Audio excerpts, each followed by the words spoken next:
I can't believe you made this, my mom said, looking disgusted. I was sitting in my playroom one afternoon, just finishing off a painting of my mom's favorite yellow flower. I made it for you, Mommy, I said, handing it to her. And what am I supposed to do with this garbage? She asked. I started to cry as my mom tossed the painting into the fireplace. You draw like an idiot. What do you expect? Ugh, just go to your room. You're acting like a 5-year-old. But I am 5, I cried as my mom left me all alone in the room. This pretty much sums up the relationship I have with my mom.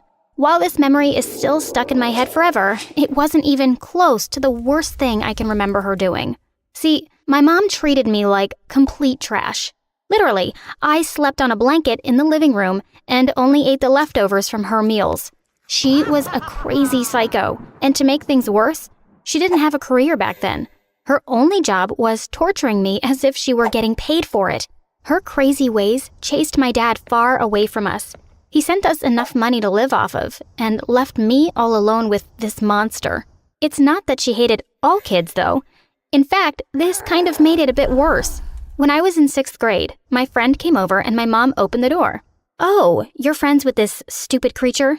She treated my friend better than me. She even let my friend sit at the dining room table for dinner. My friend thought my mom was cool and funny, and they both kind of teamed up on me. When I confronted my mom about why she acted the way she did, she simply said, "Be more like your friend, and maybe I won't hate you." I really tried to make her like me, I promise. I did good in school, never got into trouble, constantly did all the chores, and bought her gifts. One day when I was cleaning her room for her, I really thought my life was going to turn around for the better. Spoiler alert, I couldn't have been more wrong. Under my mom's bed, I found a gift box. My birthday was that weekend, so I just assumed it was for me. I was so excited. On my birthday, she took out the package and started walking towards me. I was crying with happiness, thinking it was for me. When she asked why I was crying like an idiot, I explained that this was the first time she'd ever acknowledged my birthday. She started to laugh. Not in a nice way, but like a supervillain. Your birthday? This is for a friend, you fool. Her birthday party is today. I guess you didn't get the invitation, she said. Later on Facebook, I saw that my friend actually had a party and invited everyone but me. She even invited my mom. I spent my whole birthday crying in my room, all alone. When I was in the 11th grade, my dad stopped sending us money. He had a new wife and a baby. He sent me an apology note and said that he would see me soon, but I knew it wasn't true. I figured my mom would find a job, but she did something crazy unexpected. See, I came home one day and saw this beautiful woman sitting in my living room.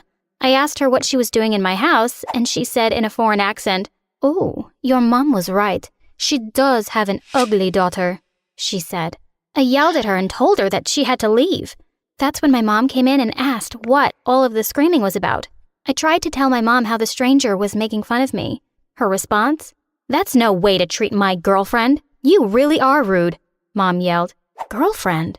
She ran over and put her arm around the gorgeous woman. My mom explained how she had realized she was a lesbian and she'd fallen in love with a graduate student she met at the park.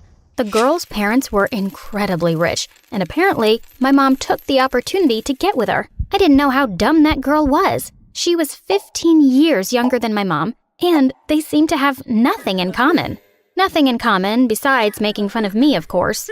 I thought my mom was bad, but having both of them constantly making fun of me was so much worse. They called me names, stole my stuff, and embarrassed me in front of my classmates. I remember this one time in particular, my mom and her girlfriend drove to my school after class.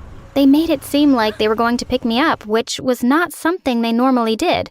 When I got near the car, her girlfriend threw a soda on my white shirt, and they laughed and drove away. Everyone in my school saw, and not a single person came to help me. I just ran home, crying the entire way. I may not have had friends or family, but I did have one thing: education. I know a lot of people hate school, but class was the only time I ever felt like a person. There was one person who made it particularly special: my math teacher, Mr. White. He was super nice to me, and I did very well in his class. He said, "You're a brilliant kid. I'm sure your mom is proud of you." Oh yeah, exactly the opposite. I continued to do super well in his class. In the beginning, it was because I really liked math. As time went on, I think I worked so hard in his class because he was easy on the eyes, if you know what I mean. He wasn't the most attractive man, but he was young and nerdy, and most of all, super nice to me. When he asked me to compete in an international math competition, I immediately agreed. A private trip to NYC with my biggest crush? Sign me up. I figured my mom would be happy to get me out of the house, but apparently she was happier to see my dreams crushed. She told me no, and it didn't matter how much I begged her. I wrote my teacher a sad email explaining that I couldn't come. What happened next started out like a fantasy. See, around 7 p.m., we heard a knock at the door. I ran over to answer it, and it was him. I'd never seen him outside of a suit and tie, and I have to say, he was actually really attractive. Unfortunately, I wasn't the only one to think so. My mom was all over him. She was only wearing her pajamas and had no shame touching him and leaning over him. As it turns out, I wasn't the only one getting a little jealous seeing their love getting attention. My stepmom was furious.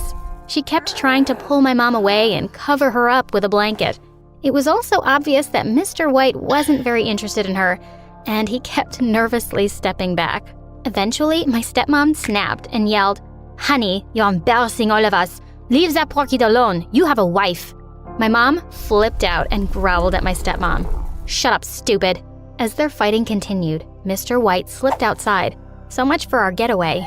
Things only got worse with my mom and stepmom over the weeks following. Their fighting just made it even more difficult for me. When they weren't yelling and throwing things at each other, they would make my life miserable for no reason.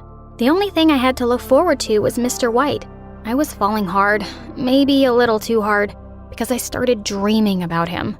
One night, I had a dream that he and I got married. Pretty embarrassing, right? At least dreams are private, right? Well, the next day, my mom had an evil grin and called me over to talk to her. She pulled out her phone and showed a video of me sleeping. I thought it was creepy, but it was about to be the worst thing ever. "Oh, I love you, Rick White. I really do. I want your babies." She had heard me sleeping and recorded me. Unfortunately, I wasn't the only one in love with Mr. White. She blackmailed me and said that I needed to make the teacher come over more often or she would expose me. It was pretty difficult to convince my teacher to come, but I kept making up situations like, "Oh, I need help with this assignment," or "Oh, I want extra credit." He showed up again, and every time he did, my mom would put on her prettiest dress and bright red lipstick. It was the same cycle of him coming, my mom obviously flirting, and her wife getting jealous and angry. When my stepmom asked why I kept inviting him, I broke down and told her the truth about the video. All she said was that she would take care of it. I thought that meant that she would delete it, but I was so wrong. The final time my teacher came over and my mom started flirting, my stepmom whipped out her phone and showed the video of me to my teacher. I could have died right there of embarrassment. My mom got so angry, she threw me right out of there. I was crying hard, but Mr. White was oddly nice. He explained to me that we didn't need to talk about the video. He knew I was having some home problems after he met my parents. He wanted to let me know that I could stay with him if I wanted to. Embarrassed or not, I went with him. I started fantasizing about playing house with him, but I was a little shocked when he showed me my room. It was in the basement. At least it had a bed, which was a step above my last arrangement. To make matters worse, I wasn't alone. I would be sharing the room with Sally. She was another stray that Mr. White had taken in. She didn't go to our school, but we were about the same age. She purposely played her music loud all night and made a mess of my things. She was trying to make my life miserable, but the joke was on her because I already knew what hell was like, and she was a piece of cake so far. I tried my best to look past everything that had happened. I worked very hard and studied for finals. It was kind of difficult with my mom sending me hundreds of threatening texts a day, but I made it work. In fact, my grades were even improving. Mr. White constantly told me how proud he was of me and what an amazing student I was. He told me that Sally could learn a thing or two about my work ethic. She was not happy about that. It was pretty obvious that Sally was jealous of me. See, she was one of those people who acted out for attention, and Mr. White didn't respond the way she wanted. On the day of my huge final exam, she turned off my phone so the alarm didn't ring, and I missed school and the exam. I was so disappointed and devastated. I knew Mr. White wouldn't be happy about it. That night, someone knocked on the door. It was my stepmom. She said she needed help with her English exam because spending all these months with my mom had affected her performance. I should have turned her away after everything she'd done, but I was better than that. I agreed to start teaching her the next day. A second knock at the door took me by surprise. It was none other than Mr. White.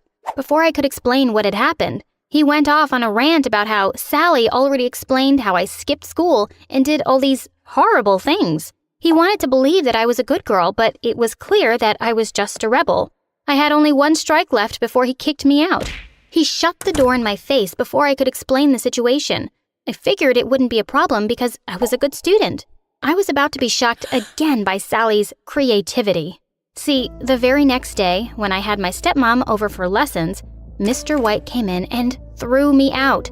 Apparently, Sally had told him I was sitting alone in my room with my girlfriend and was making noises, and she was scared.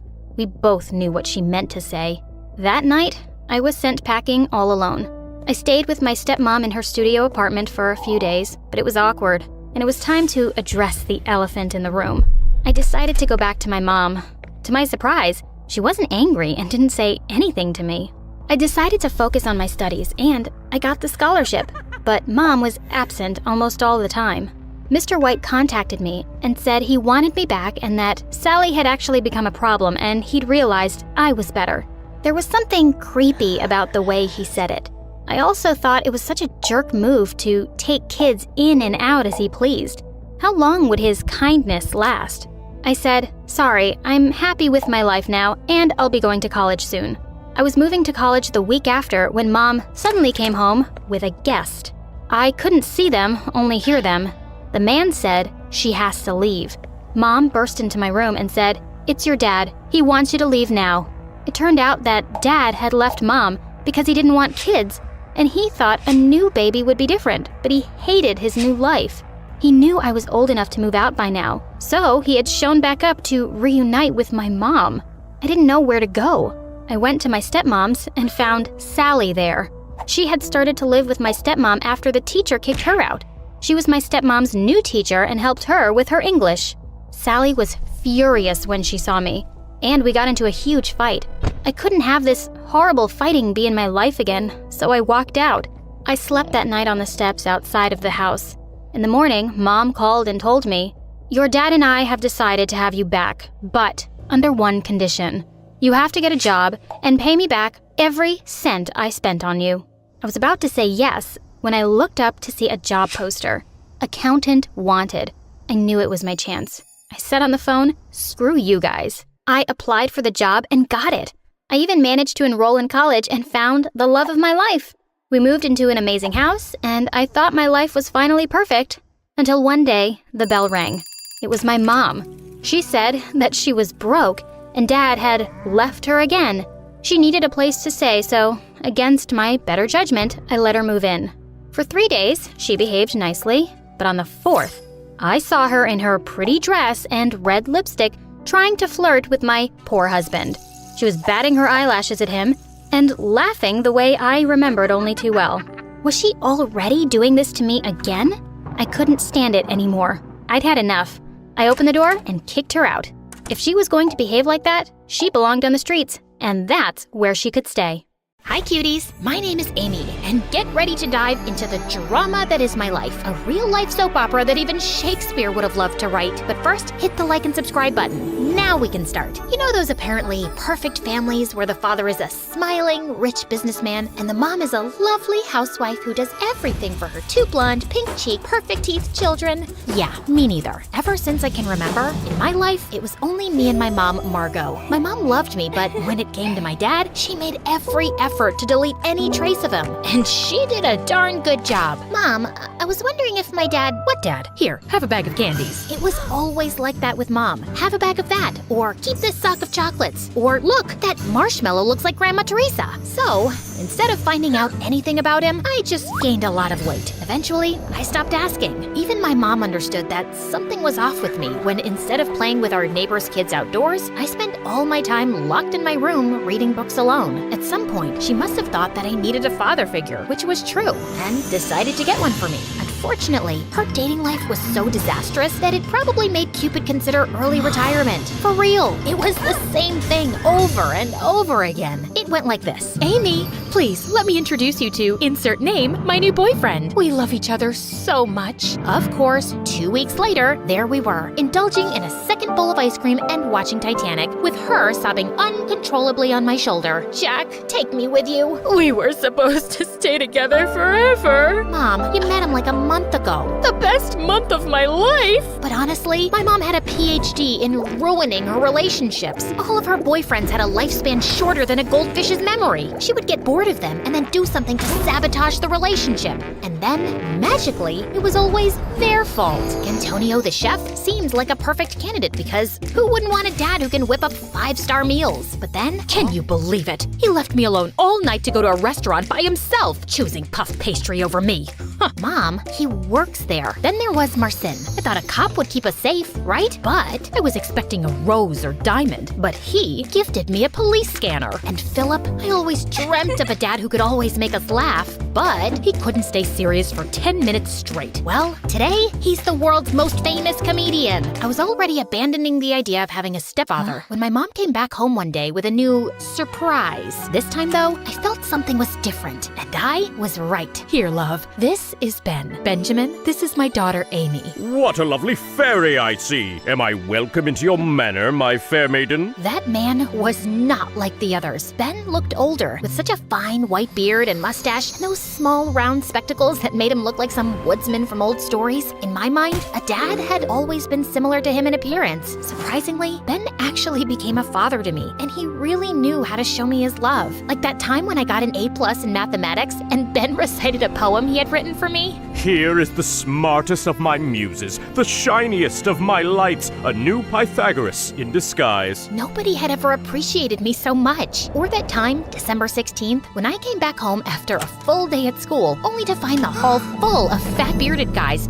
and Ben in the middle of them shouting toward me. Surprise! Happy birthday to our fairy! Those were Ben's friends from the War Games Club. I didn't expect any birthday celebration because Mom had always forgotten it herself. But now she was there too, right in the middle of them. Could Ben have changed her so much? Ben, I have no words. It's only my duty to make you smile, my fair maiden. I hugged him the strongest I could and started crying like a baby. Sir Benjamin, I love you. I had finally found a father after 10 years of my life, and we were like a real happy family. It felt like a dream. And like in every dream, at a certain point, I had to wake up. A few years later, Mom started receiving strange phone calls in the middle of the night. She would pick up quietly like a thief and go to the bathroom to speak as any guilty teenager would. Once, I caught her coming out of the bathroom with a suspicious smile on her face. Who was it? Oh, just some friend. Don't worry about it. Don't worry. I make a living out of worrying. I knew something was wrong. The calls suddenly stopped, but the signs were still there. Why would Mom be sending herself those goofy bouquet cards decorated with plastic roses? Can't I buy nice things for myself? Not to mention the gold-sprayed aluminum ring I found she was wearing out of the blue, after a life of hating rings and necklaces. It's just part of my midlife crisis. Or the giant heart-shaped balloon we suddenly had in the main hall, glittery as a disco ball and red as love, or hell. Wrong address. Or maybe the wind brought it here. Yeah, like I'm that dumb. Then one morning I was sick at home, searching in my mom's bedroom for her laptop, ready to consume my eyes in yet another Harry Potter marathon. Where is it? At the old laptop. What is this? There was a letter on my mom's nightstand. Strange. I haven't seen the postman in a while. My love, I'm like a lost sock just looking for its match. Ew, so cheesy. When Mom got back home that night, I confronted her. How could you do this, Mom? Amy, I can explain. Ben is the only dad I have ever had, and you're betraying him. If you would only let me talk, please. I don't want to listen to you anymore, Mom. I'm tired of you and your MSA won't let me say the next word, but you can imagine what I mean. I wasn't gonna let her ruin our relationship with Ben. I had to act fast. So the next day, I went to confront that homewrecker, getting his address from the letter. I rang the doorbell nonstop. Open up! What the? The man was about to blow up, But when he saw me, surprise filled his eyes. Ah, please, come in. That mysterious man looked like a retired rock star or an extra from Pirates of the Caribbean. He invited me inside his great villa, which was full of instruments. Look, whoever you are, my mom's with someone else. Just leave us alone. Don't mess up our lives. I've barely found my dad, and you? What if I told you I'm your real dad? His words hit me like a mute button. I was eager to meet you again, but your mom thought you weren't ready. Of course, he could have been lying, but somehow I knew he wasn't. My father disappeared when I was a child. Amy, I'm really sorry. Things got messed up between your mom and me back then, but I'm here now, and I want to be part of your life. I was left completely speechless. My mom soon joined us. Mom looked truly happy after all those years. She told me she hadn't connected with anyone else because she wasn't over Dad and only wished for him to stay with us. Of course, I was thrilled about having my real dad with me again, but then a sudden doubt fell upon me like a spaceship out of fuel. But Ben, he already knows everything, and he still wants to be a part of your life. We can be a big family. So, just like that, I went from having no dad to having two. You would think it's like winning the lottery twice, but not quite. I felt overwhelmed and with a great weight on me. Before, I didn't have to worry about disappointing anyone, but now I had two dads who had high expectations of me, and let's say they weren't too fond of each other.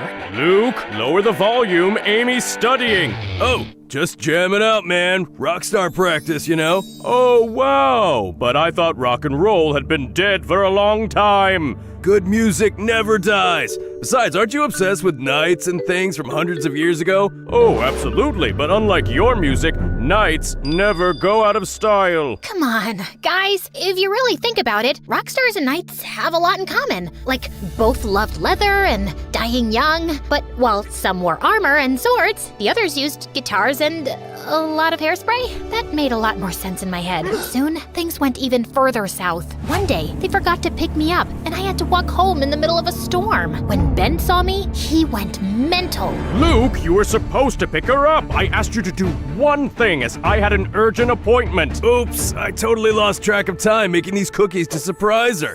Come try one, honey. As I reached for a cookie, Ben sprang into action like a movie hero, dove over the couch in slow motion, snagged it from my hand, and sent the whole tray flying. These have peanuts! Amy's your own daughter and you don't even know she's allergic to peanuts, or you just don't care. I don't even want to remember the fight that followed. Can you imagine two gunslingers in front of each other, ready to open fire at the slightest movement? Well, it was kind of like that. The constant fighting became a part of my life. I realized that this was affecting them as well. Ben looked more deteriorated and tired than ever, and my dad seemed constantly anxious, as if he was hiding a big secret. On my first Christmas with my new family, they dove into a full gift duel. The prize of it wasn't a juicy bounty, but my love. Dear, I got you, Ozzy, your new puppy. Are you serious? I got her Lady Godiva, the most majestic kitten in town. Aw, thank you guys. I love them both so much. Of course, getting double presents was quite fun, but soon my new pets were casualties of the parents' war. Lady Godiva was given away to our neighbor's children by my dad after he definitely saw me sneezing with her nearby. It was mid-December, by the way. A few days later, someone shaved Ozzy completely, making him a pink bear with a black nose. Oh, that's horrible.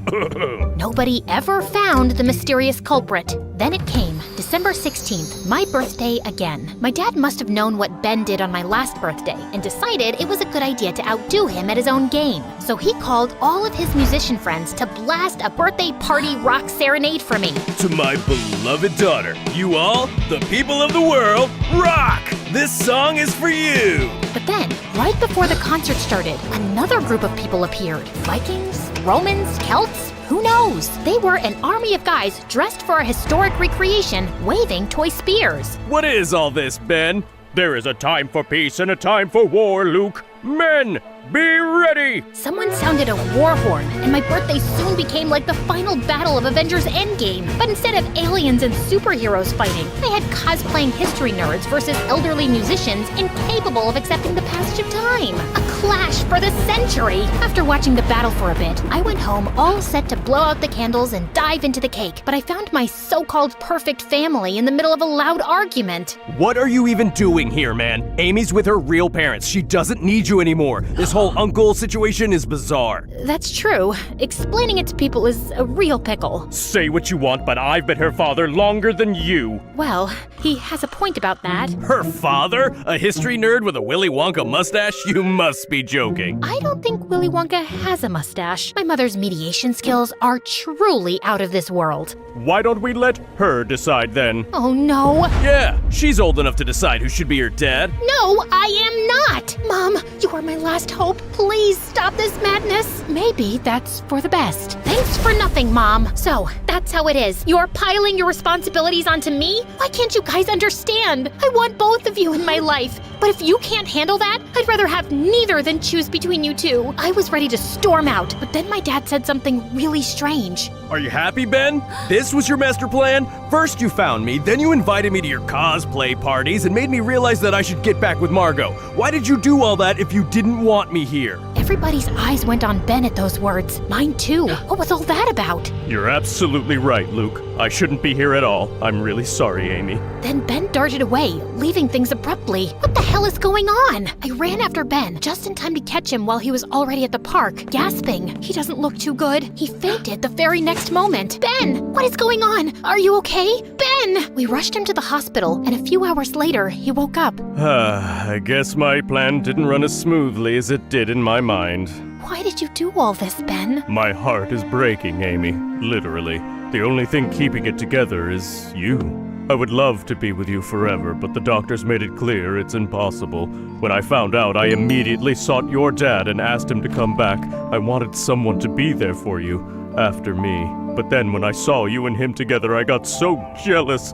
I thought you'd forget me for good. I already had tears in my eyes. Again, I could barely force myself to speak. Ben, I will never forget you, and you are not leaving me. At all. I had no idea you did all this. Luke didn't tell me anything. Yes, because I asked him not to. It was a secret quest, eh? Like the ancient knights did. I did it for Amy, Margot. I had to. I'm sorry for lying, but... Cough made it impossible for Ben to go on talking. I just hugged him so hard, as if trying to protect him. A few days later, Ben came back home with us, and it was as if he and Dad were two totally different persons. They put their jealousies and fights aside and became something like best friends. Dad even helped and cared for Ben throughout his illness. One night, when they thought Mom and I were sleeping, I overheard them talk. I will never be able to thank you enough for bringing me back to my family. What you did is just... It's okay, Luke. You're a great man. I'm just happy you are in Amy's life. You both deserve each other. They hugged before wishing each other goodnight. I went to sleep with the biggest smile I had ever worn in my entire life. Now, a lot of time has passed, and a lot of things have changed. I'm not a child anymore, and my groom is in front of me, waiting for my yes, I do. Mom and Dad are by my side, happily together and smiling at me. And even if I can't see you in the same way, Ben, I know you are here too, sitting silently between the seats of this splendid church and looking at me with your peaceful gray eyes. You are as real as the photo of you I have inside of the pearl-shaped necklace I always keep by my heart. As I have promised you, I never forgot you, Ben. All that you did for me, from your silly poems to the way you tied my shoes, you will always live with me. You'll always be my guardian angel, and I, Amy, your fair maiden.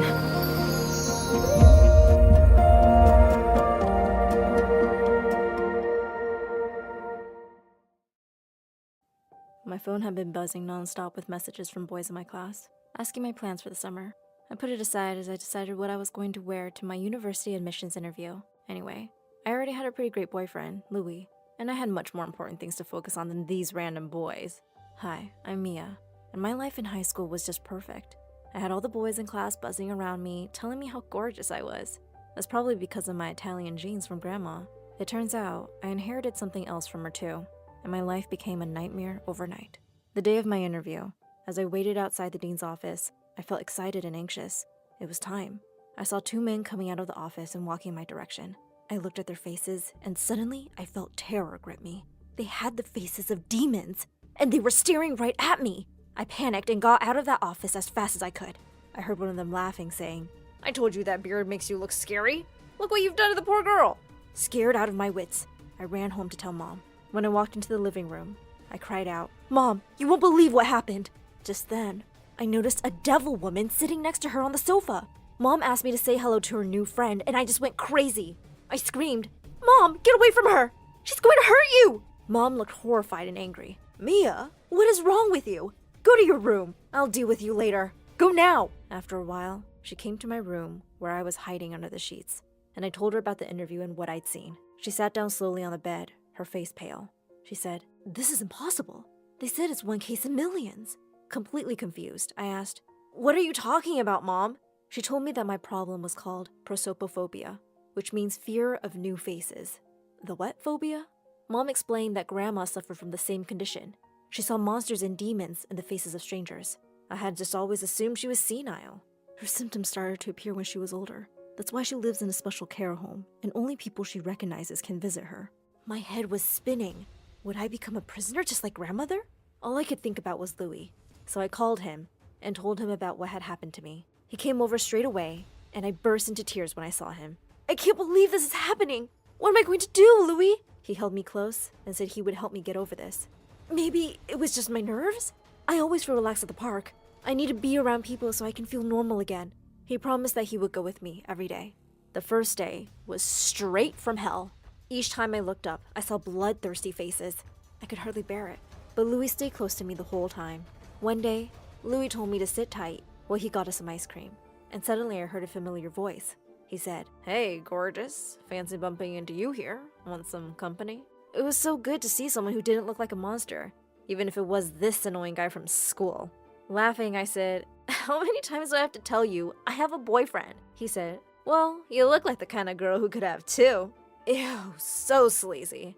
Just then he said, "Oh hey, meet my cousin." And before I could say anything, a strange guy popped up in front of me.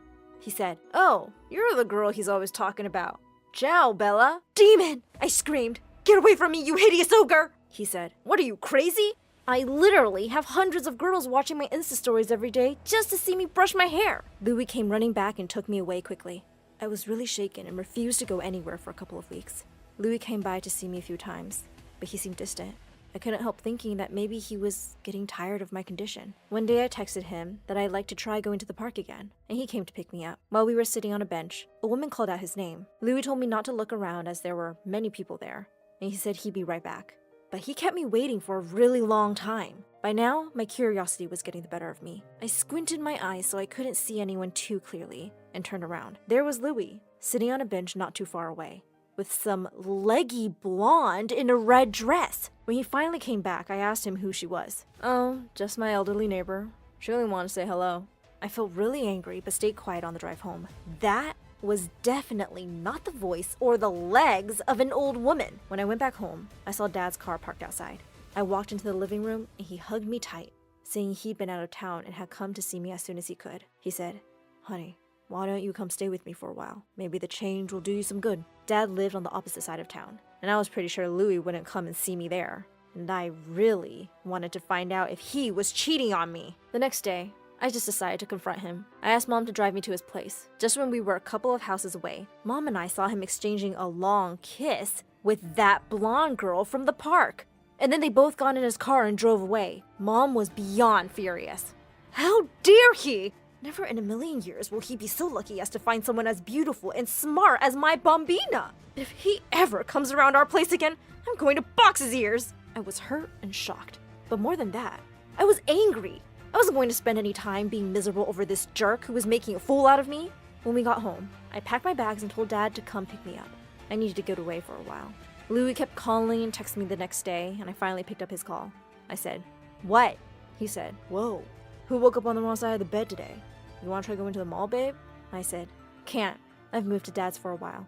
Why don't you ask that old neighbor you were kissing outside your house yesterday?" There was a shocked silence on the phone, and then he started laughing. He said, "Looks like your condition is getting worse, babe. Are you hallucinating now?" I said, "Louis, you're a horrible, cheating liar, and we are done." He said, "Oh yeah? I'm kinda tired of your whole attention-seeking drama anyway. Good luck. Hope you get rid of your imaginary friends soon. Maybe then we'll talk." I hung up and threw the phone on the bed. How had I not known all along that he was such a child? I tried to keep myself busy, but it was hard with me stuck at home with 0 friends. And I'd also missed my shot at going to university that year. Dad said I had to focus on getting better.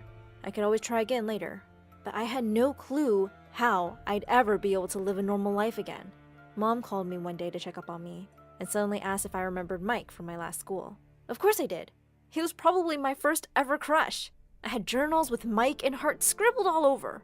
Mom said she'd bumped into him the other day and he'd asked about me, and she'd told him all about my condition. He said he wants to connect with you, so I gave him your number. I was kind of excited to hear from him. Sure enough, a day later, he sent me a message.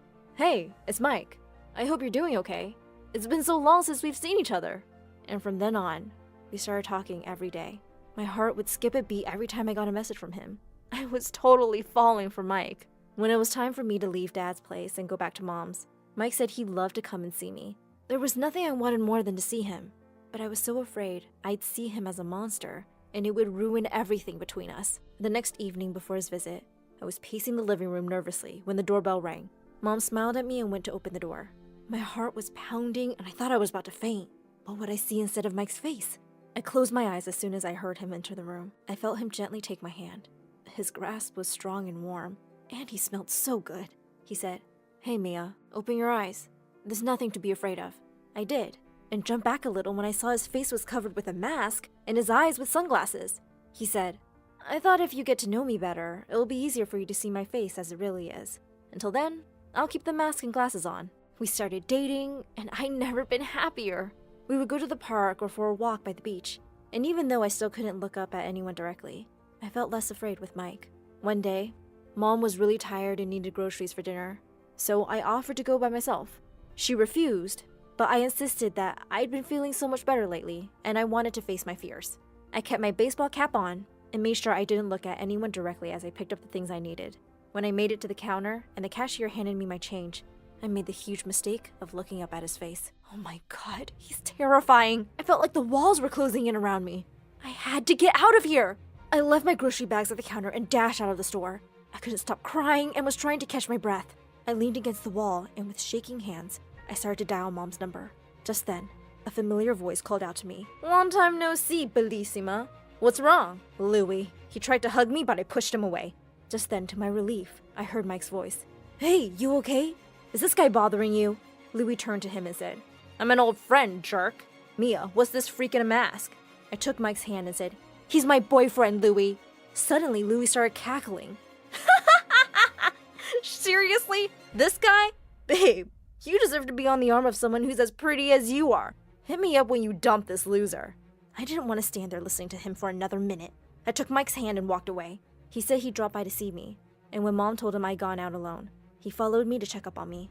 As we walked back home, he said, "Mia, what did the doctors say when you told them about your condition?" I said, "I never went to see a doctor. I already know I have the same phobia as my grandma, and there's no cure." He looked shocked and said he couldn't believe I never asked for help, and that we should go see a specialist as soon as possible. Soon enough, he made an appointment with a doctor, and he and my parents came along with me for the appointment. Once we told the doctor everything, he said that my condition was probably triggered by stress. He said that even though it was a very rare condition, he'd read cases of patients overcoming the phobia. "The condition is not really as scary as what you're experiencing. You're letting the fear take over and your mind is exaggerating everything. You have to train yourself to believe that this is not the reality." When we left the doctor's office, I started to feel hopeful that one day, if I kept trying, I would be normal again. Mike squeezed my hand and said he would do everything he could to help. The next day, I got a message from a friend at school, inviting me to a reunion at her place. I decided I'd go. I'd already know everyone there, and there would be no new faces for me to be scared of. Mike was more than happy to go with me, and couldn't stop telling me how gorgeous I looked. I felt like my old confident self tonight. I knew everyone, and it felt so good not to be freaked out by people. They all looked at Mike weirdly, though. I was by the table getting some food when Louie walked over. He said, "Wow, is it just me, or are you just getting more beautiful by the day? I've missed you." And before I knew it, his hand was sliding down my waist, and he was pulling me in for a kiss. I pushed him away with all the force I had, and he landed on the table and knocked all the food over. I screamed, "What is the matter with you? Stay away from me!" Everybody was staring at us in stunned silence. Louie looked humiliated and furious as his friends helped him up.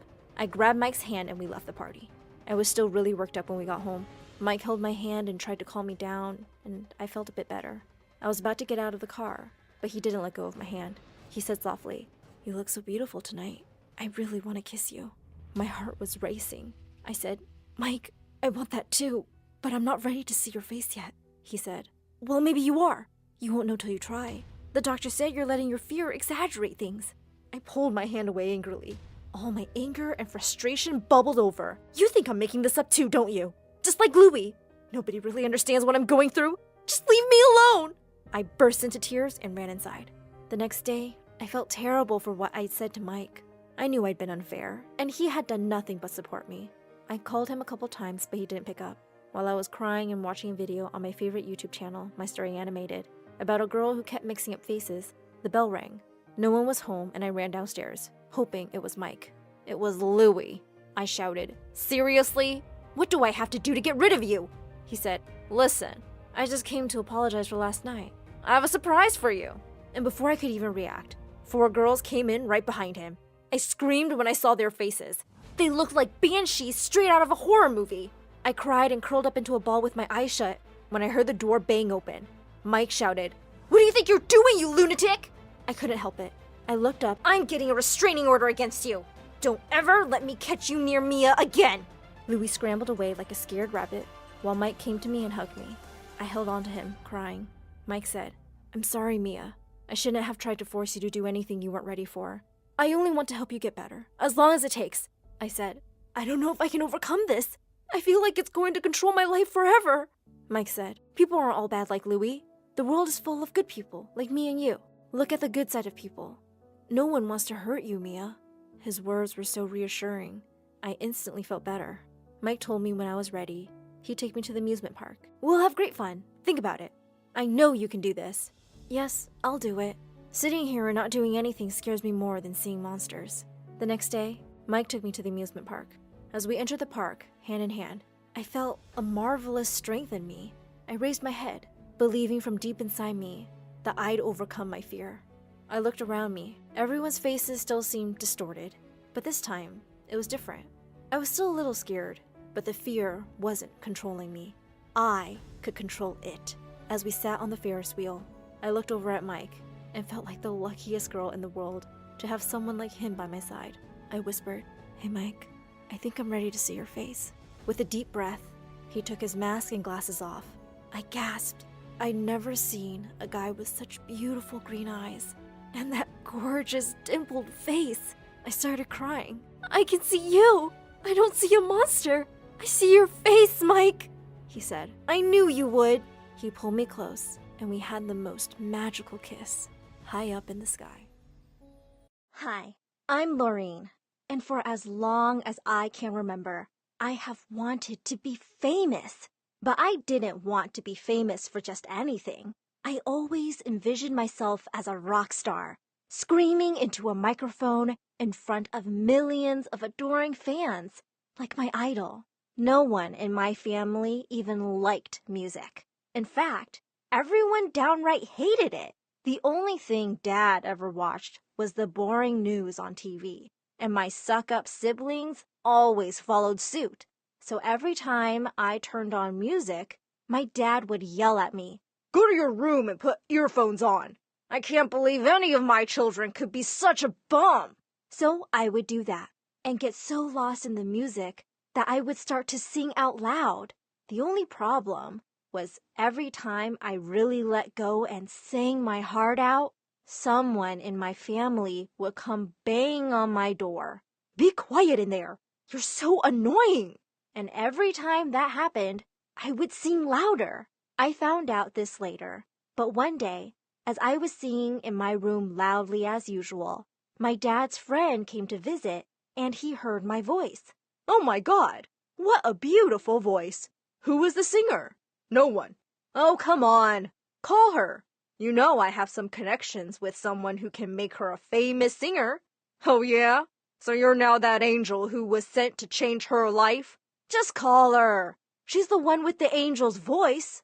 All I knew was that I was minding my own business when Dad banged on my door screaming, "I said no singing!" My friend got so annoyed and he left. So shut it now. A while later, my whole family came in. My sister said, "It's like hearing nails on a chalkboard." My brother said, It's like listening to an alley cat.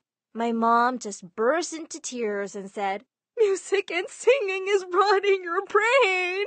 I just couldn't take it anymore. And I yelled back, "No, it's not. You guys are. One day, I'm going to be a famous singer, and all of you are going to beg to come to my concerts." Dad looked shocked to hear me answer back and said, "Oh, so you'll answer back now? Looks like we're taking away your music." Before I could stop them, they took everything. My stereo, my iPod, my CDs, and my computer. And Dad smashed everything. That's it! You've messed with the wrong person. You can't keep me from what I love. If they thought throwing away my stuff would stop from listening to music, boy, were they wrong. The next day at school, I ran to my best friend and dumped all my savings in front of her. "We're going to a rock concert. Can you arrange the tickets?" "What? Are you crazy? Your parents will legit kill you." "I don't care. They don't own me." Seeing how determined I was, she said her brother could probably arrange them. "How will you get out so late, though?" I just laughed and winked at her. I have my ways. The night of the concert, I went to my sister. "You have to sleep in my bed." "Lol, you wish, pest. You go out and I'm telling Dad. It'll be fun." "Great. I guess that's a good time to tell him you invite your boyfriend to your room every night." "Oh my God, are you blackmailing me? He'd never believe you." I grinned and waved my phone in her face. "He'll believe the picture I have." She gave in. Easy peasy. I almost felt bad about blackmailing her, but it wasn't my fault she was so dumb that she didn't even check my phone. I didn't really have any pictures. And before I knew it, I was walking into a crowd of hundreds of thousands of people. Excited as I was, I had no idea my life was about to change forever. All screaming and shouting with excitement for what we were about to see. Everywhere I looked, people were singing and dancing and laughing. And the music finally started. And that's when I caught my first real glimpse of the person I knew I was destined to become. A larger-than-life, guitar-wielding, stage-diving, hair-thrashing rock star. Suddenly, the stage burst into flames. The lights flashed everywhere, and the crowd went wild. Everyone screamed as the rock star came onto the stage, and she started singing one of my favorite songs. She was a goddess, and I sang it along with her as loud as I could. I knew every word. That's when my friend grabbed my hand and began pulling me closer to the stage. We pushed our way through to get as close as we could. And when the song ended, someone handed me a bouquet of flowers and told me to throw it on stage. I did, and the rock star picked it up, and she looked right at me, and, I kid you not, she winked. Then the music stopped, and she bowed her head, and she took a long moment before she grabbed her microphone and said the craziest thing I could ever imagine hearing. "Now, I want to invite a special someone on stage to come and sing my next song for me." The crowd was wild. I couldn't even hear myself think. I shouted louder than I ever had in my life, and I couldn't believe it when she looked right at me and said, "You, who threw the flowers, get up here." I didn't even have to climb up to the stage because I was literally hoisted up in the air by all the people around me and then thrown onto the stage. The rock star looked at her band, threw up her hand and said, "And a 1 and a 2." And she handed me the microphone, and the band started the next song. I was paralyzed with fear when I turned around and saw thousands of people screaming with excitement. And to this day, I have no idea how, but I opened my mouth and I began to sing. It's so crazy, my night's so hazy. I'm rocking this stage, I'm breaking the cage tonight. I'm free, we'll rock this stage tonight. We stand and we fight, we shine in this light. My night's so hazy, I'm rocking this stage, I'm breaking the cage tonight. I'm free. The biggest surprise, though, was that people loved it. It was the opposite of what my family always said. I was a great singer, and suddenly, I was a real-life rock star. When the song ended, I turned around, and she pointed me to go backstage. Minutes later, the rock star and her band came right back to me and said, "Hey kid, I'm getting too old for this. Tonight was my last night performing, and now I'm passing the torch off to you." She handed me her microphone, she smiled, and then she walked away. Was this a joke? Her whole band was looking at me like they wanted me to say something. I said the only thing I could think of. Okay. And just like that, I was the new lead singer for one of the most famous rock bands in the world. When I returned home with a record deal, $1 million, and a personal assistant who was going to organize my new life as a rock star, my family took a complete round turn. Dad wasn't mad that I sneaked out. Instead, he threw his arms around me. "My daughter, my lovely, lovely daughter, you make your dad proud and rich."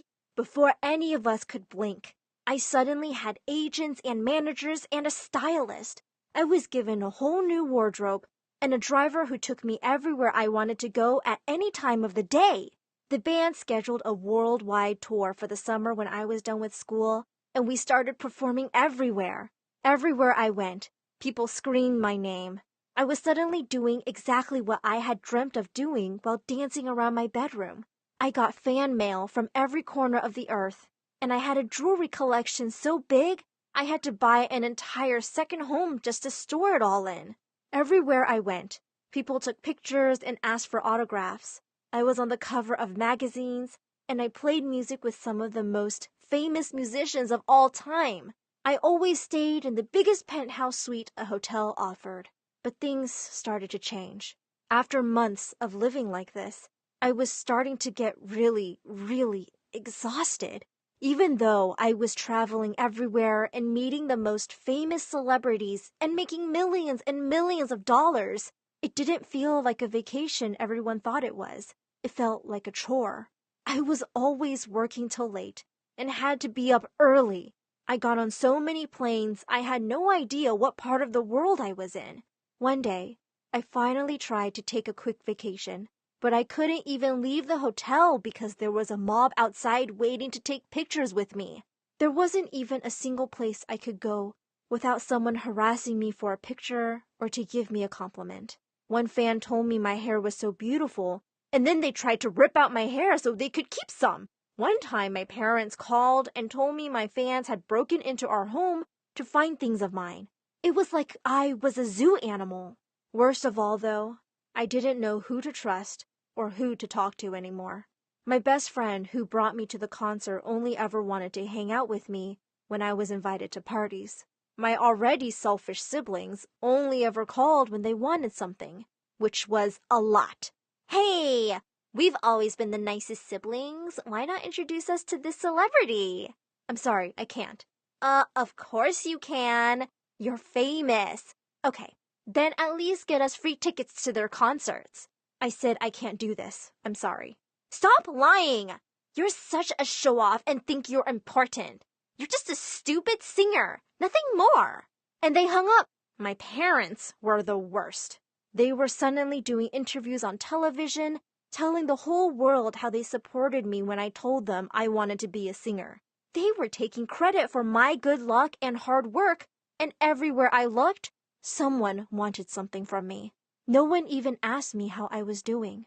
I was trapped, and I realized I didn't even like to sing anymore.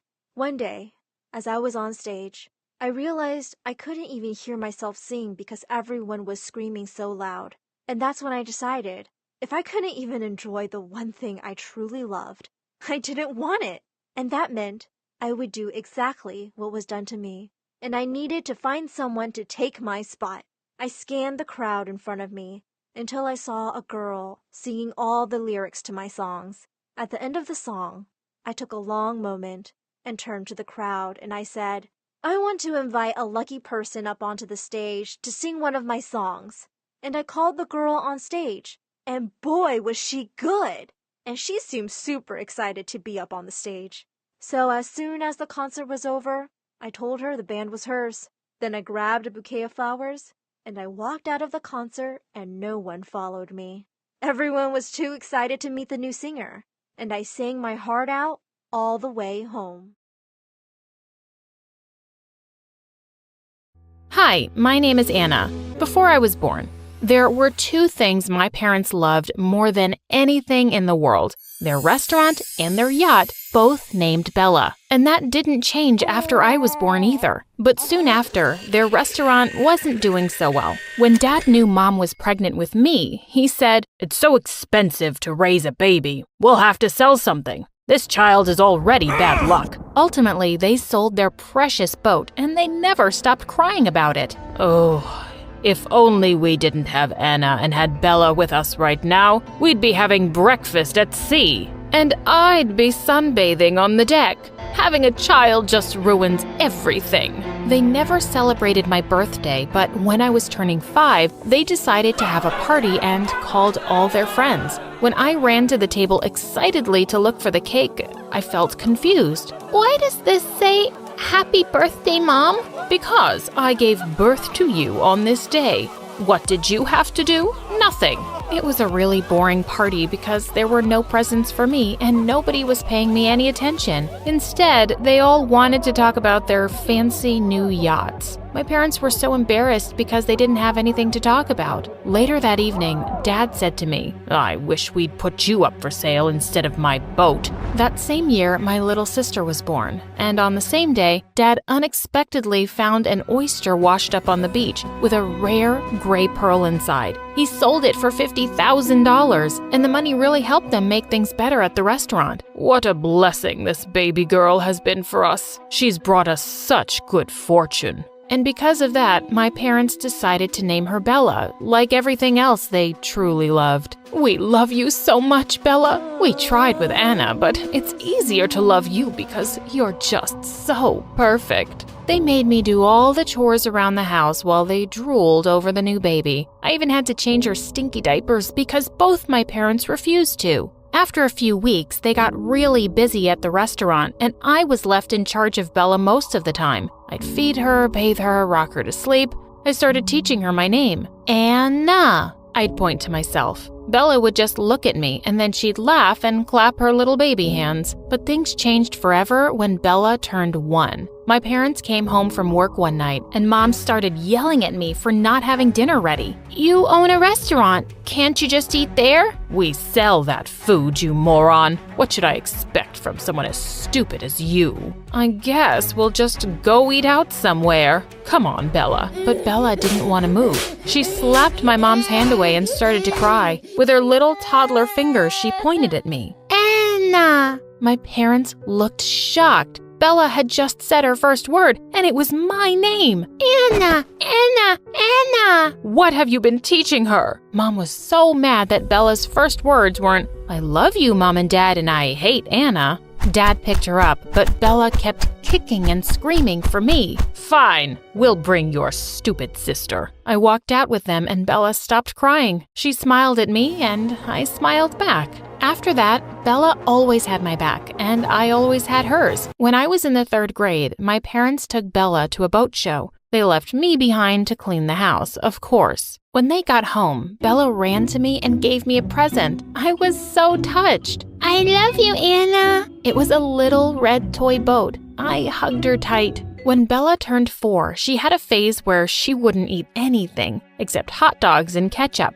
Her favorite part was when I squirted ketchup all over the hot dogs. "Ready, Bella? Ketchup party!" The funny fart noise the bottle made always made her laugh like crazy. When summer break was over and I went back to school, my parents had to hire a babysitter for Bella. One day when I got back, I could hear screams from one of the rooms. Just then, Bella came running out, holding a ketchup bottle and squirting it everywhere. "Ketchup party!" Behind her, the babysitter came out, drenched in ketchup from head to toe. "That's it! I quit!" Just as she was storming off, my parents walked in looking horrified at the mess. "What on earth is Bella doing? Did you teach her this?" No, I did not teach her to spray ketchup all over the house. Mom caught Bella and snatched the bottle from her, glaring at me. I don't know how, but this is all your fault. Clean this up right now and stop poisoning our little Bella's mind. Just as she was dragging Bella to the bathroom, she slipped on some ketchup and fell on the floor. Angry as I was that I had to clean up everything, that made me feel a little bit better. When I was old enough, my parents made me work at their restaurant. I thought it would actually be fun waiting on tables and meeting new people. But what was I thinking? They just handed me an apron and rubber gloves. You'll be washing the dishes. When I asked them to pay me, Dad glared at me. We already pay you by giving you a bed at night and a roof over your head. Don't be so greedy. To make matters worse, they'd make me pay for any food I ate there. But I became friends with the head chef, and I'd eat the food he gave me secretly in the back alley. One time, he came out to hand me a bowl of mac and cheese, and just then, we heard someone coming and he dove behind the garbage can. It was Dad. Where did you get that, Anna? I took it out from the garbage. Do you want some? He looked absolutely disgusted and was about to walk off when he spotted the chef. I knew it was you. Thief, you're fired. Of course, a few years later, when Bella started working at the restaurant, Mom and Dad got her the cutest uniform and let her greet the guests as they walked in. The restaurant is named after her. She should be the face of it. No, you named her after the restaurant and your stupid boat. Oh, my boat. Every time I look at you, I miss that boat. Now get back to work. Of course, Bella could order anything off the menu, but she still always had my back and she'd sneak me half her meal. One night when I was eating lasagna at the back of the kitchen, Dad suddenly walked in and he accused me of stealing. As he snatched my plate away, Bella came running in. I gave it to her, Dad. She works hard and she deserves it. No, she doesn't, Bella.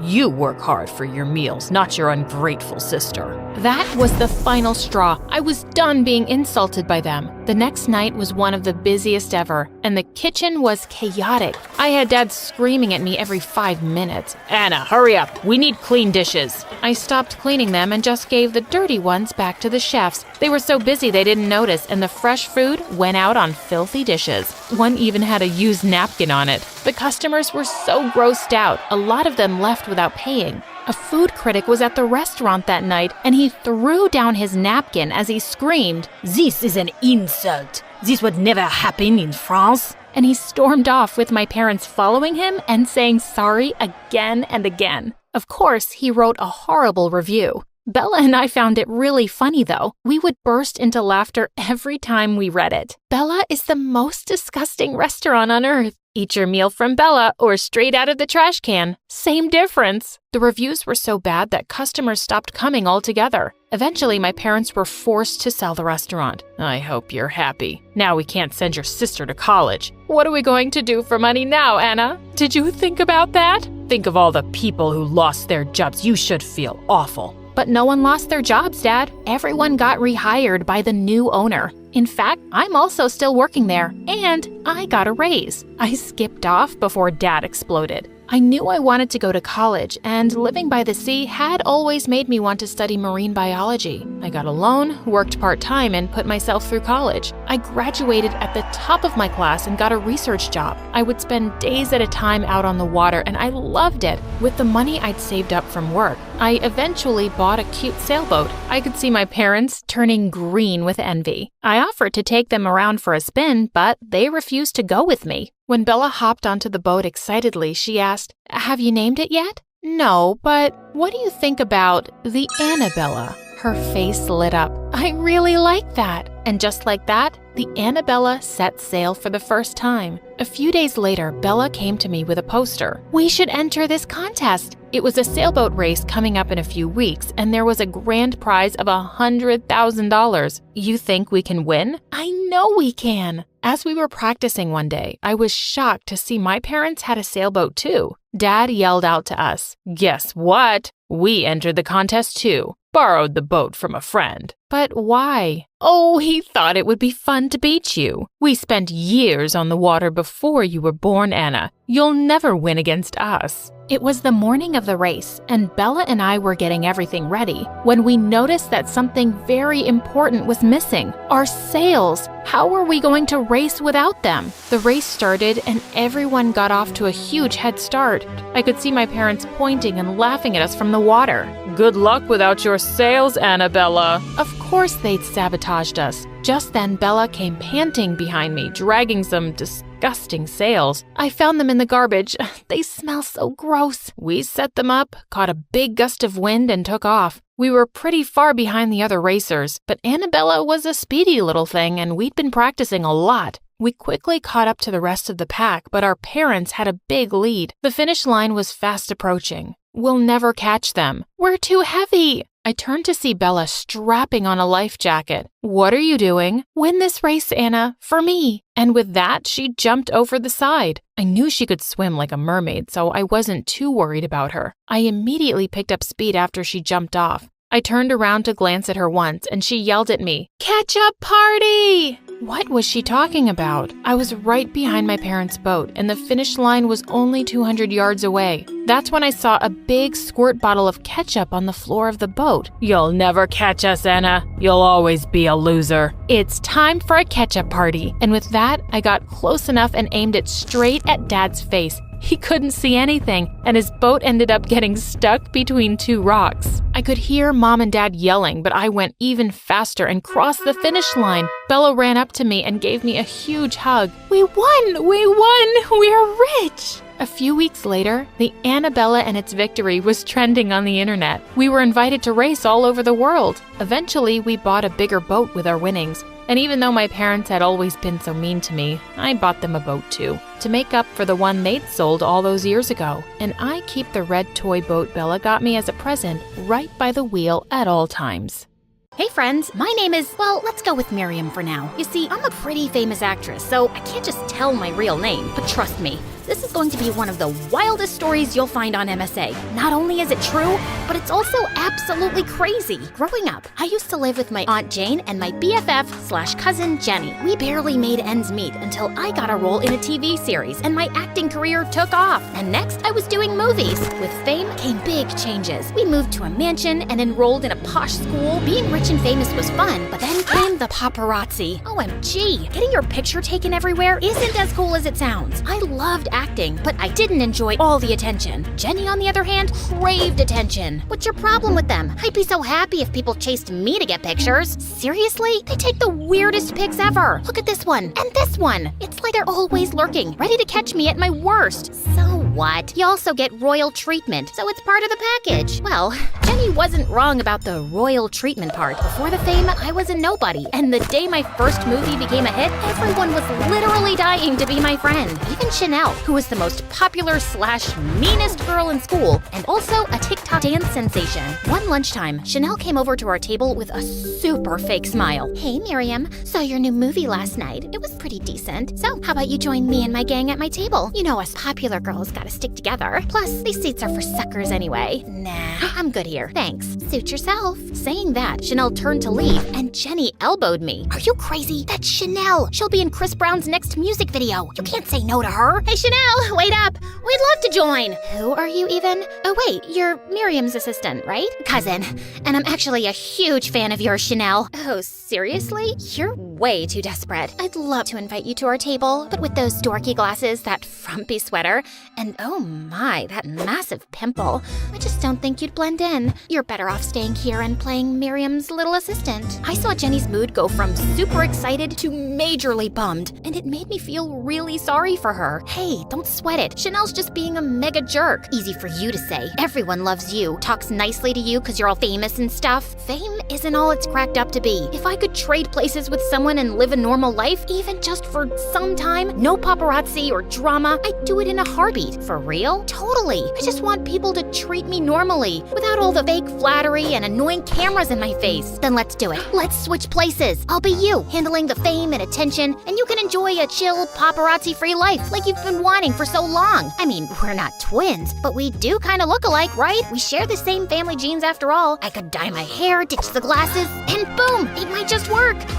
Please, Miriam, give it a chance. Well, okay. I suppose it could work. Aunt June is on vacation for a couple of weeks, and I just finished filming a movie, and I am on break, so I guess we can give it a shot. Woohoo! Honestly, I wasn't sure about the plan, but just for Jenny's sake, I agreed. I really wanted to make her happy. Once home, we started Mission Switch Identities. I dyed my hair pitch black, while Jenny bleached hers blonde, just like my natural color. After swapping our outfits and spending what felt like forever messing around with makeup, we stood before the mirror, and my jaw dropped to the floor. Pretty good, huh? Wow, I can't believe this. Jenny, we might actually be able to pull this off. Yay! When I started school as Jenny, it felt awesome to be normal. It was like a break from all the flashing cameras and fans. But when Jenny strutted in as me, oh boy, it was a whole show. She wore this super flashy dress, and as she walked in, the crowd went wild, cheering and clapping like she was a superstar. She blew kisses like she was on a red carpet. See how well I take in fame? It's like I was meant for it. If you say so, Jenny. Later in our first class together, Jenny spotted a guy sitting in my usual spot, and whoa, she went complete diva mode. Are you nuts? This is my seat, and I don't share it with losers like you. The last time I checked, the class had a first-come, first-get rule on seats. Did it change? Whoa, you've got some nerve to talk back to me. Let's teach you a lesson. Boys, it was like looking at a total new side of Jenny. The poor guy ran out in tears. I couldn't take it anymore, and I had to say something. Okay, that's enough, Jenny. Miriam, come with me, now. I pulled Jenny into the girls' bathroom to have a serious chat. She was giving off such negative vibes, and I was seriously regretting this whole identity switch. You can't treat people badly just because you're rich and famous. Why not? It's like this superpower, you know? I can do anything, and people will still adore me. As we kept arguing, we suddenly heard the toilet flush. Our hearts raced as we froze, hoping nobody had heard us. The door slowly creaked open, and guess who walked out? The same guy whose glasses Jenny got crushed by her new minions. Didn't you read the girls only sign? Oh, I'm in the girls' bathroom. Oh no, actually, I can't see without my glasses. I'm really sorry. I'm going. Ouch. Ugh, do you now see why I can't be nice to losers like this? Deal with him, or I'm out of here. I couldn't leave him there alone, so I offered to help. Here, grab my hand. I'm Jenny. What's your name? I'm Calvin. Thank you for helping, Jenny. Slowly. Now sit. Perfect. We spent the rest of the day together, and I found out he had recently moved to our town with his mom to live with his new dad and half-sister. My jaw nearly hit the floor when he revealed her identity. Chanel. Chanel? You mean Chanel, as in the meanest girl at school, Chanel? Wait till I tell you she's way meaner at home than in school. Thank goodness you're nothing like her. And thank goodness you're nothing like that cousin of yours. I hated that Jenny was giving me a bad name. At home, I tried to talk to her, but she blew up on me instead. Are you jealous that I'm handling this better than you? People like me more. You like me when I act like a suck-up to you, don't you? It's not that, Jenny, and you know it. Being nice doesn't mean you're sucking up to them. Fine. Do whatever you want. The next day, Calvin showed up at my locker. Thanks for yesterday. I don't know what I would have done without you. No problem. Hanging out with you was fun. Calvin then gave me a tiny wrapped present. I tore it open and found a beautiful necklace inside. It was the first time someone gave me a gift just because, not expecting a shout out later. I was thrilled. Thank you, Calvin. I love it. As Calvin helped me put it on, Chanel approached us with a sly smile. Well.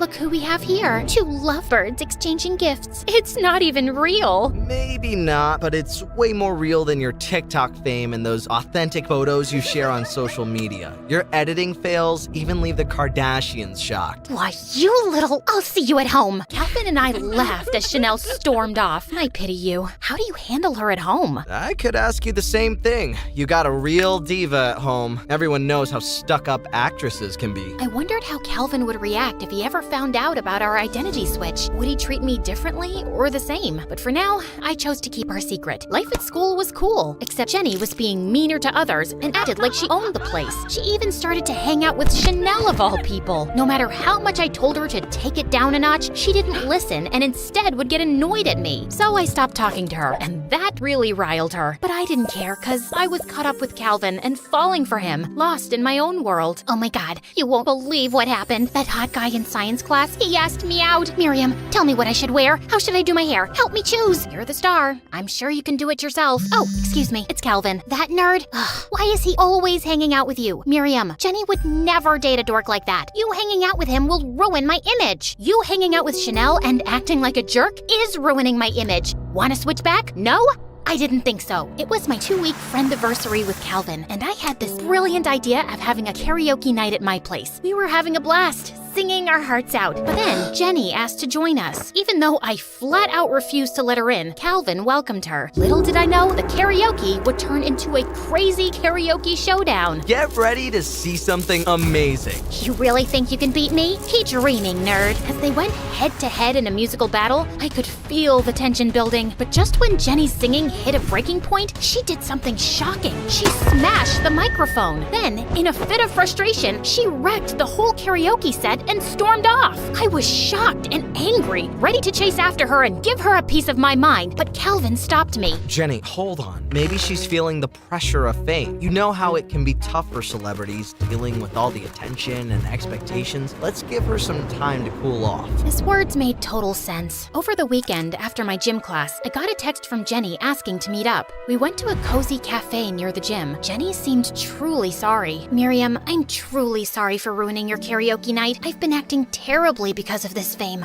I do enjoy it, but even the kids at school are different with me now. I don't think they genuinely like me. It feels like they're only pretending because I mean, you're famous and rich. It's okay, Jenny. I got caught up with Calvin, and I'm sorry for neglecting you. But the way you acted at school pushed me away. I can imagine the pressure of fame. Do you want to maybe put an end to all of this? We can return to being ourselves. How about after the launch party of your new movie? I just want to experience being a star for one night, and then we end this, okay? Deal. During lunch, people asked Jenny for autographs and photos. She happily smiled for the camera and loved the attention. Later, at home, we found Calvin in my room, standing in a mess. What are you doing here? You texted me to meet you at... OMG, you're stealing! Look, it's your jewelry and these expensive decorations? Calvin, I can't believe you do this! Did you use Jenny to rob us? I'm calling the cops this instant! I snatched the phone from Jenny before she could call the cops, and then I slapped her. I know I'm easy to trust people, but I'm not a fool. I know you're framing Calvin. I saw you using my phone in the cafe when I went to give an order, but I never knew you could do all this. What happened to you? What happened to me? Ugh, what happened to you? How could you let some average-looking, glasses-wearing, ugly dork come between us?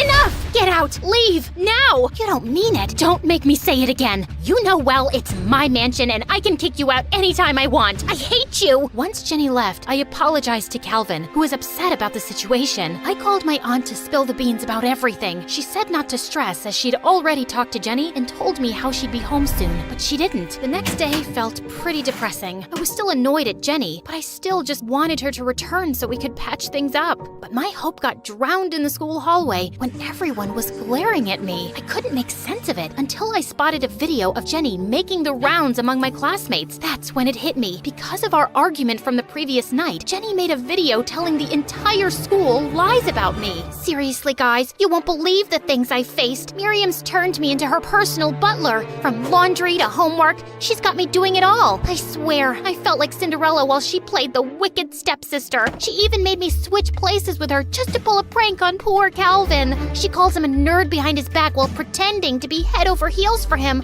all to humiliate Chanel, whom we all know is a total saint. She's just jealous that Chanel is a rising star and one day might take her place. The aftermath of Jenny's nasty video was a total nightmare. Kids were snickering at me, and Chanel seemed to be having a field day seeing me miserable. And when I tried to talk to Calvin, Calvin. He gave me the cold shoulder. Stay away, Jen, Miriam, whatever. I thought we had something. We did.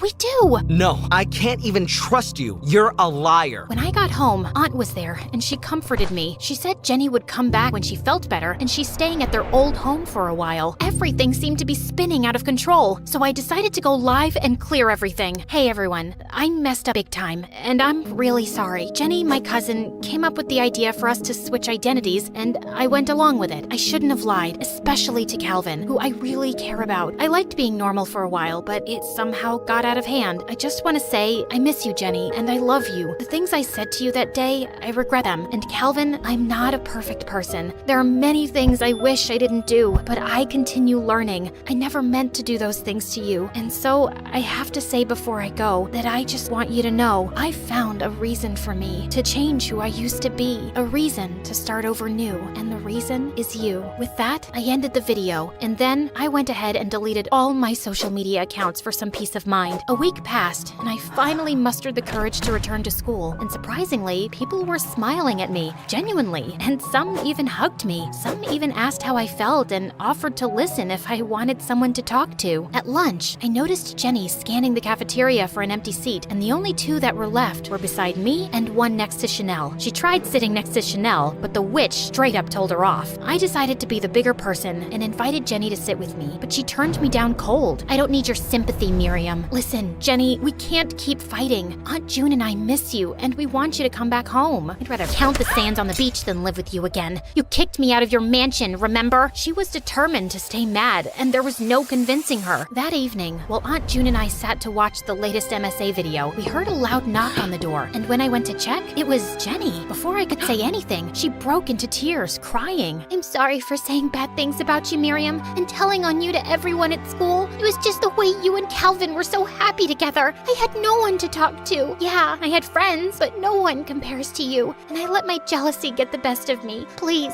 forgive me, Miriam. It doesn't matter. As long as we're all back together, safe, we'll work things out. And then we shared the longest hug before Jenny's voice broke the silence. I know I ruined things between you and Calvin, but I got him to come over with me so both of you can talk. Right then, Calvin walked in with a warm smile. This was the first time he'd smiled at me since the incident, and I felt butterflies in my tummy leaping for joy. Would you like to take a long walk with me? How about we start over? I'd like that.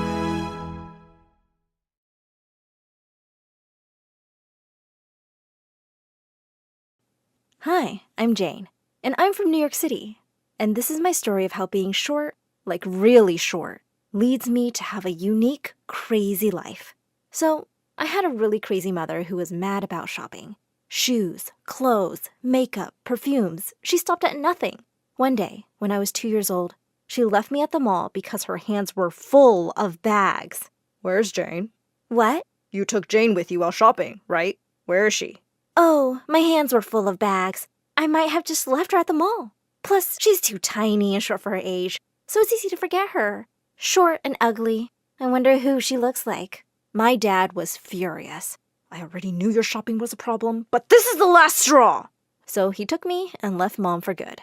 For a while, Dad and I lived happily in a small apartment. But when I was 8, Dad discovered that he didn't have much time to live, so he decided to leave me with his first wife. He took me to her huge mansion, hugged me really tightly, and left, and I never saw Dad again. Dad's first wife didn't have any children of her own. She was always dressed in black and never smiled. She looked just like a creepy widow, so I started calling her the widow. But there was no denying that the widow was rich.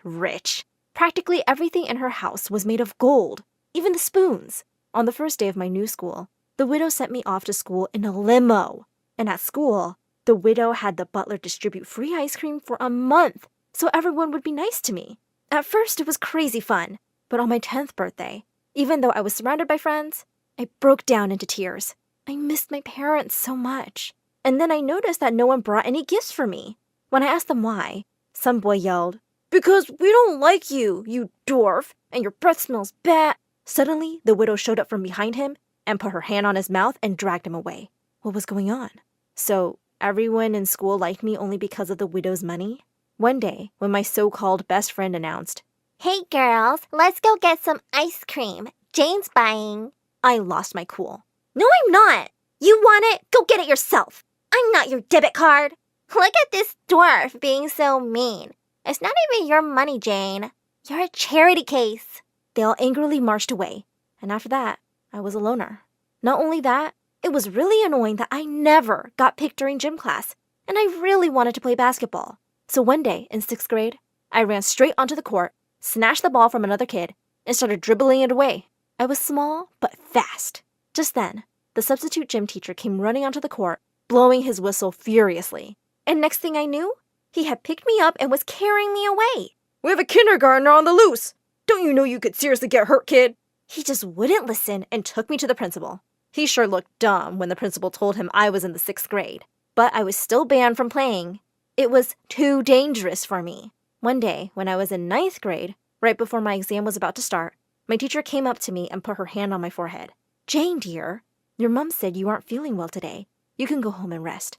But I'm not sick. Yes, you are, sweetie. You have a horrible fever. And the teacher just dragged me out of the room. After the exams, when I looked at my report card, I was shocked.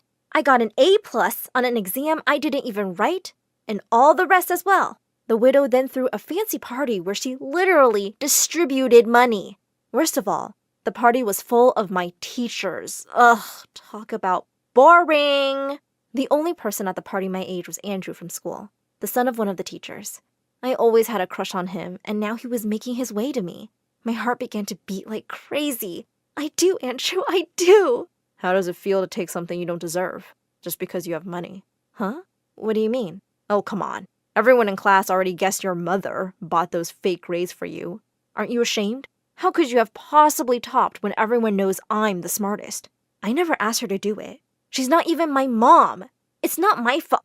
Yeah, your grades are better than your height. Dwarves can't be the smartest. I stood there, shocked. And I decided it was time for me to tell the widow to change. But she said that she didn't mean any harm. She just wanted to help me get into some college, as it was my dad's last wish. I begged her to let me do it on my own. Eventually, she agreed. Sadly, that didn't pan out as I'd planned. I wasn't doing well in school at all. And without the widow's money, the teachers weren't so nice anymore. Why is your handwriting so big when you're so short? Are you so bad at math because it's hard to understand things with your teeny tiny brain? I flunked horribly and was held back a grade. My ex-best friend smirked and said, "Keep flunking and you'll finally reach a grade that suits your height. Can you just leave me alone?" Oh, I heard wearing a pink hat while studying helps your brain work because the brain likes the color pink. I tried it, but it didn't work. Guess I'm already a genius. Or that you don't have a brain. As I left for home that day, with angry tears in my eyes, I ran straight into someone. Andrew. Hey, what's wrong? Why are you crying? Listen, just back off. I have enough troubles without you. But Andrew did not back off. The next few days, he really started chasing me all over school. There was just no escaping him. Wherever I went, there he was. What's wrong with you? I'm trying to study. Stop stalking me. I'm just worried about you. Let me help you with your grades. Why? I appreciate it, but you really don't have to feel sorry for me. I don't feel sorry. I understand you want to rely on yourself, and I respect that. I'm just offering to help, and also trying to make up for being a jerk. Well, I knew he was a math whiz. If anyone could help me, it was him. From that day onwards, every night, he snuck in from my window to help me study. But he was so distractingly cute and funny. We were becoming super close. The night before the exam, the door flew open and the widow barged in. She started yelling at me. "Boys ruin everything. This is probably why you don't get good grades. You're so distracted all the time." Then she dragged him to the window and told him to leave the way he came. He isn't my boyfriend. He's my private teacher. He's helping me with math. But she wasn't listening. So Andrew climbed down the tree outside the window and left. The next day, I passed the exam and was over the moon. I ran to him and threw my arms around him. I did it! I passed the math exam on my own! Then, before I knew what I was doing, I kissed him. And what an utterly stupid thing to do that was! Because the minute our lips touched, he froze. I was so embarrassed. I let him go and stepped back. I'm so sorry. Jane, I had no idea that you felt this way about me. I'm sorry if I gave you the wrong idea, but I was just looking out for you. You know, like a little sister. You're just not my type. Wait, what? I never felt so humiliated in my entire life. Without another word, I just turned around and fled. And that was my real first heartbreak. I refused to go down for dinner that evening and shut myself up in my room. A little later, The widow knocked and came in. "Do you want to tell me what's wrong, Jane?" I burst into tears and told her everything. "You were right. Boys ruin everything. From now on, I'm just going to focus on me. I'm going to get a university scholarship and leave this stupid place." And for the first time ever, the widow hugged me. It was really awkward, but also kind of nice. "I'll send you to any university you want. You just focus on studying really hard." And that's what I did. I really focused on my lessons. And at home, the widow started to help me out too. She also had her chef make me really healthy food and gave me multivitamins regularly. She helped me out with all my college applications, and for the first time since Dad, I felt like I did have a parent. As I was about to graduate high school, our student counselor called me one day to her office to give me some really amazing news. "You got into your dream university, Jane! Congratulations!" I squealed in excitement and hugged her. In my excitement, I knocked over my bag, and my bottle of vitamins fell out. Just then, the counselor picked up one of the pills, looking confused. "Jane, why are you eating these?" "Oh, they're just multivitamins." "No, they're not, Jane. These pills are given to kids with ADHD to improve focus. No one should be taking these unless a doctor prescribes them." I couldn't believe it. Why would the widow do this? I rushed home and barged straight into her room, throwing the pills on her bed. "Why have you been lying to me that these are vitamins? Why are you feeding me pills I don't need? Are you trying to poison me?" The widow looked stunned. Then she said, "Jane, just let me explain. I was only trying to help you get better." "Oh, so you thought I'm so dumb that I needed pills to make me smarter?" "I only want what's best for you, Jane. That's all I ever wanted." And then I said the words I would regret for the rest of my life. "Well, in case you forgot, let me remind you, you're not my mom. You're just a pathetic old widow, and you don't deserve to have kids." And with that, I stormed off to my room. I didn't speak a word to her for the next few weeks, and then I left for university. I felt bad for the things I'd said, but I was too angry to take them back. I was doing really well at university and met a wonderful guy, Dave. He was the only person I'd ever met who didn't treat me like I was dumb, and he never made me feel little in any way. One day, while we were on a date, I got a terrible phone call. It was a doctor from some hospital saying the widow had been found unconscious in her home and was really unwell. Dave drove me straight to the hospital, and when I went to her, it broke my heart seeing her so pale and weak. I sat down by her and started to cry. Please be okay. I'm sorry, I didn't mean those awful things I said. I love you. You're my mom." Just then, her eyes fluttered open. She gave me a weak smile. "Jane, I'm so glad you're here, dear. I'm sorry, too. You were always so tiny. I became really overprotective. I see now that you didn't need that at all." I moved back with Mom to take care of her, and soon she fully recovered. I graduated with honors from university, and I was so happy she could be there. After university, Dave and I got married and had 2 beautiful kids together. We named our son after my dad, and our little girl after the widow, her godmother.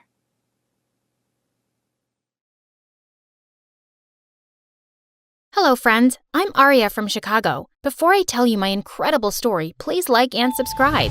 I know everyone thinks their dads are strong, but I knew for a fact that mine was the strongest. He was an Army major, and I was super proud of him, but because of his job, he was gone for months. Mom left us when I was a baby, so Grandma took care of me in Dad's absence. But when I was in 7th grade, he gave me the best news ever. He was getting remarried, and I was getting a new mom and a sister. Dad got me the most gorgeous pink dress for his wedding, and everyone couldn't stop gushing about how pretty I looked. Until my stepsister Jenny crashed into me and spilled her orange juice all over my hair and clothes. I'm so sorry. There was a bee chasing me. It's okay. The wedding's over anyway. My stepmom doted on me, and Jenny, well, she was also pretty awesome. But sometimes she went overboard with her kindness. Aria, I made these napkins for you with my own hands. That would have been cute if Jenny hadn't made that out of the dress I wore on our parents' wedding day. Once, Jenny and I were playing in a nearby park, and after a few hours, we felt hungry. So Jenny went home to fetch something to eat. Suddenly, I heard her screaming, so I ran to her and found one of our neighbors holding her by her collar. "What are you doing, Mrs. Sparkley?" "I caught this little thief trying to break into your home. She was crawling through the kitchen window." That's because I forgot the key and no one's home. Yeah, she's not a thief. She's my sister. Your sister?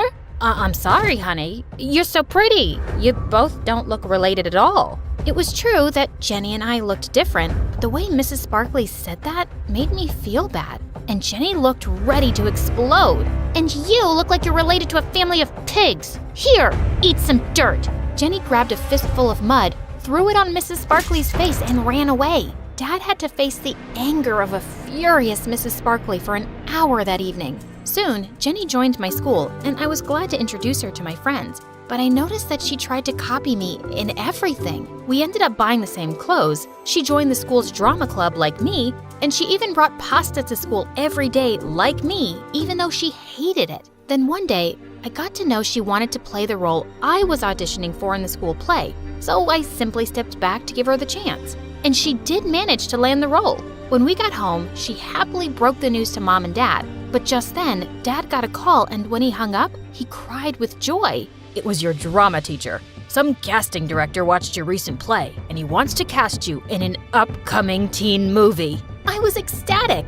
Dad said he'd take us all to dinner at a fancy restaurant to celebrate. But that night, Jenny got a bad headache, and Mom had to stay back to take care of her. After that day, I started getting popular in school. Everyone suddenly wanted to hang out with me, but I felt Jenny slowly growing distant. She no longer wanted to play with me at home, and at school, she'd often say awful things to embarrass me. Did you guys know that Arya ate her bookers when she was little? Ew! And she loves smelling her socks after a sweaty gym session. Whenever I told Mom about it, Jenny started crying like a baby and said she was just having some harmless fun. 6 months passed, and one day, Dad got a call that he and his team had to leave for Afghanistan immediately. A couple of days after Dad left, we got the most terrible news. Dad and a few of his teammates had gone missing. I was devastated, but Mom and Jenny acted like everything was normal.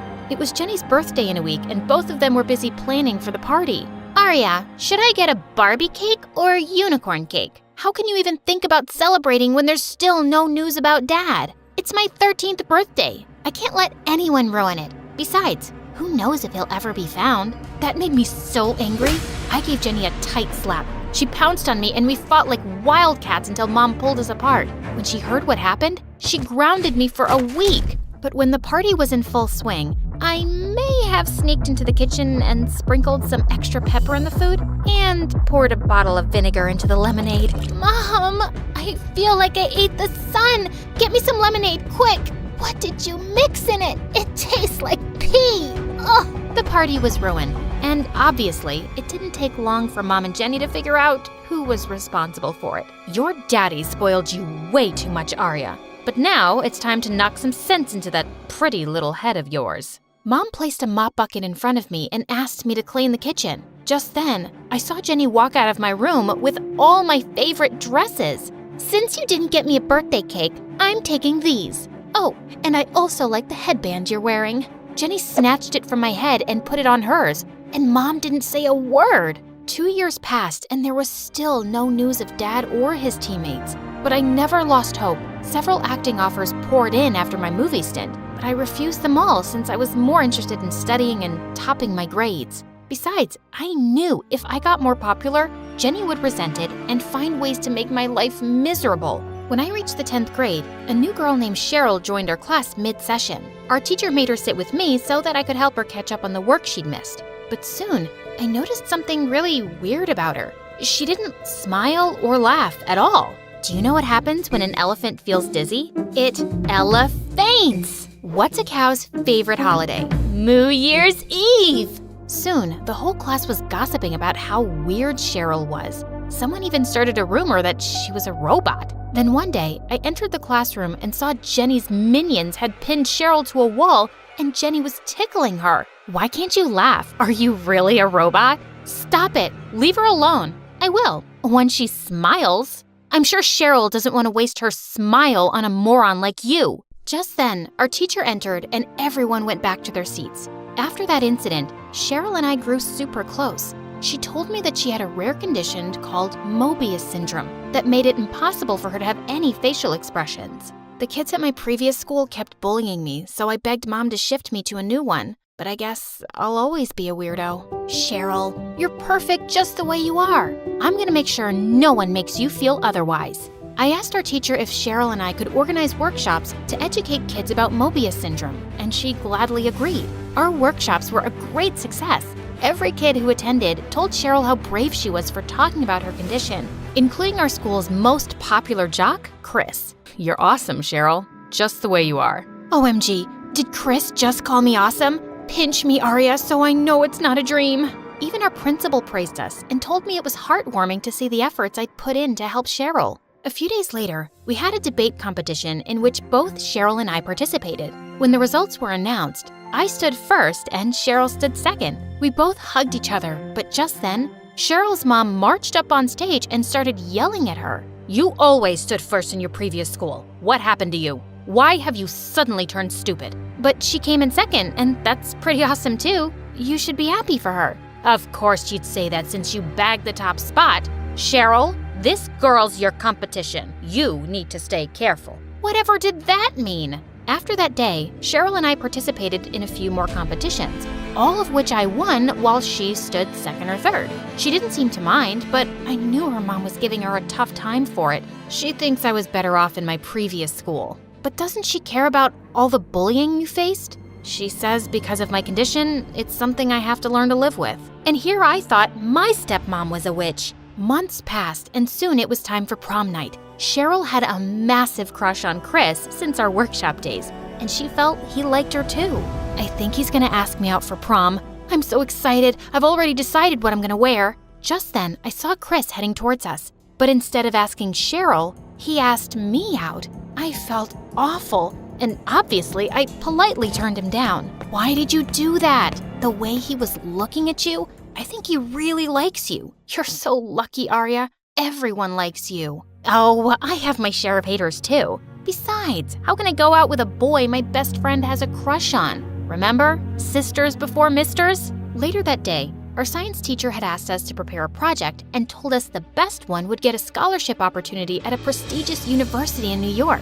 I need to win this one. I'm pretty sure my stepmom wouldn't spend a single penny on my college education. And if I win this competition, Mom would finally stop breathing down my neck. No matter which of us wins, a pizza party with lots of ice cream is guaranteed. For the next few days, Cheryl and I got busy with our projects. When we brought them to school on the submission day, I was surprised to see how amazing her project was. This looks so incredible. I'm sure you're winning this time. You really think so? I spent the last 3 nights working on it. Just then, it was announced that we had to keep our projects in the auditorium for the teachers to review. After placing my project next to Cheryl's, I was about to leave when a hand roughly turned me around.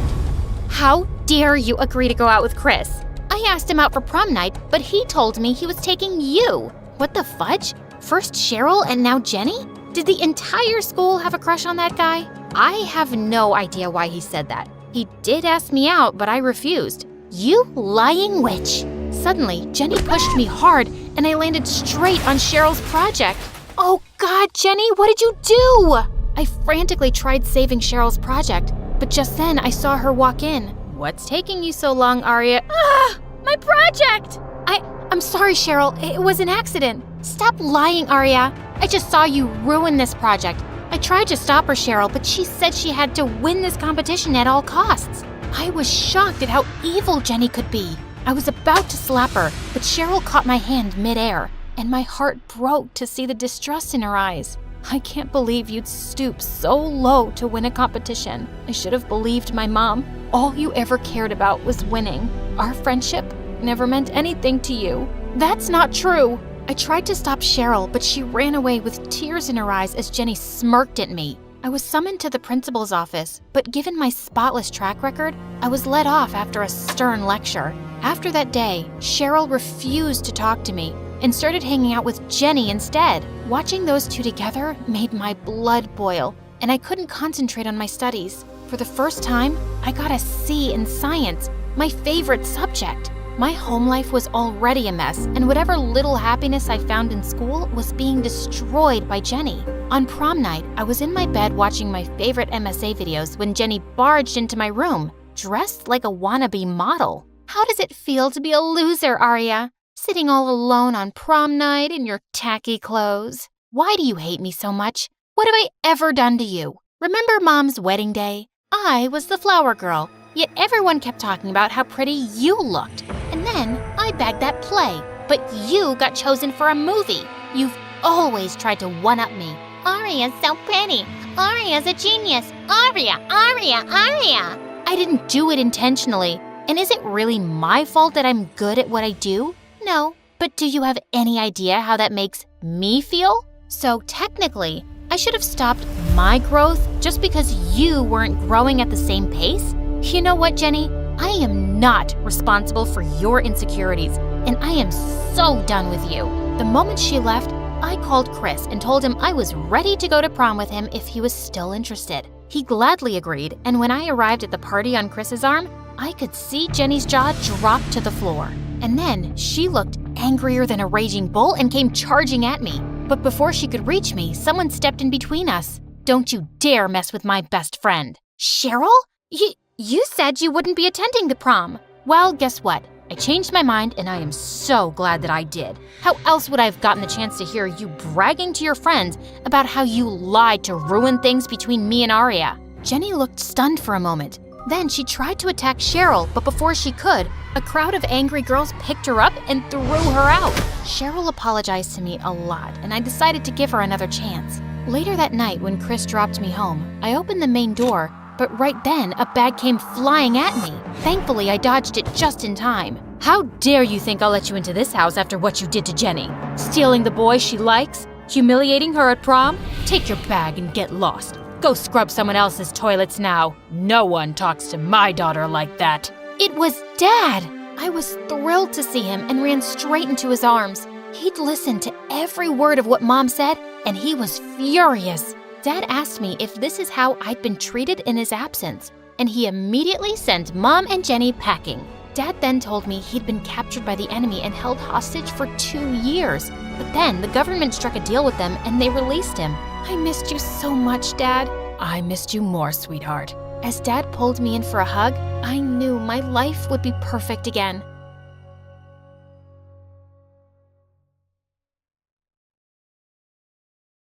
Hi, I'm Natalia from Spain. Please like and subscribe to 4Eve. My twin sister Chloe and I were raised by a single dad who was a Formula One racer. Our mom fell in love with her gym trainer and ran away with him a year after we were born. After that, Dad threw himself into racing and parties, so we were mostly raised by nannies. But Dad spoiled us rotten with the most expensive gifts. Chloe and I wore designer clothes, even as toddlers, and our toy room looked more like a toy store. Dad, my friend got this doll from Japan.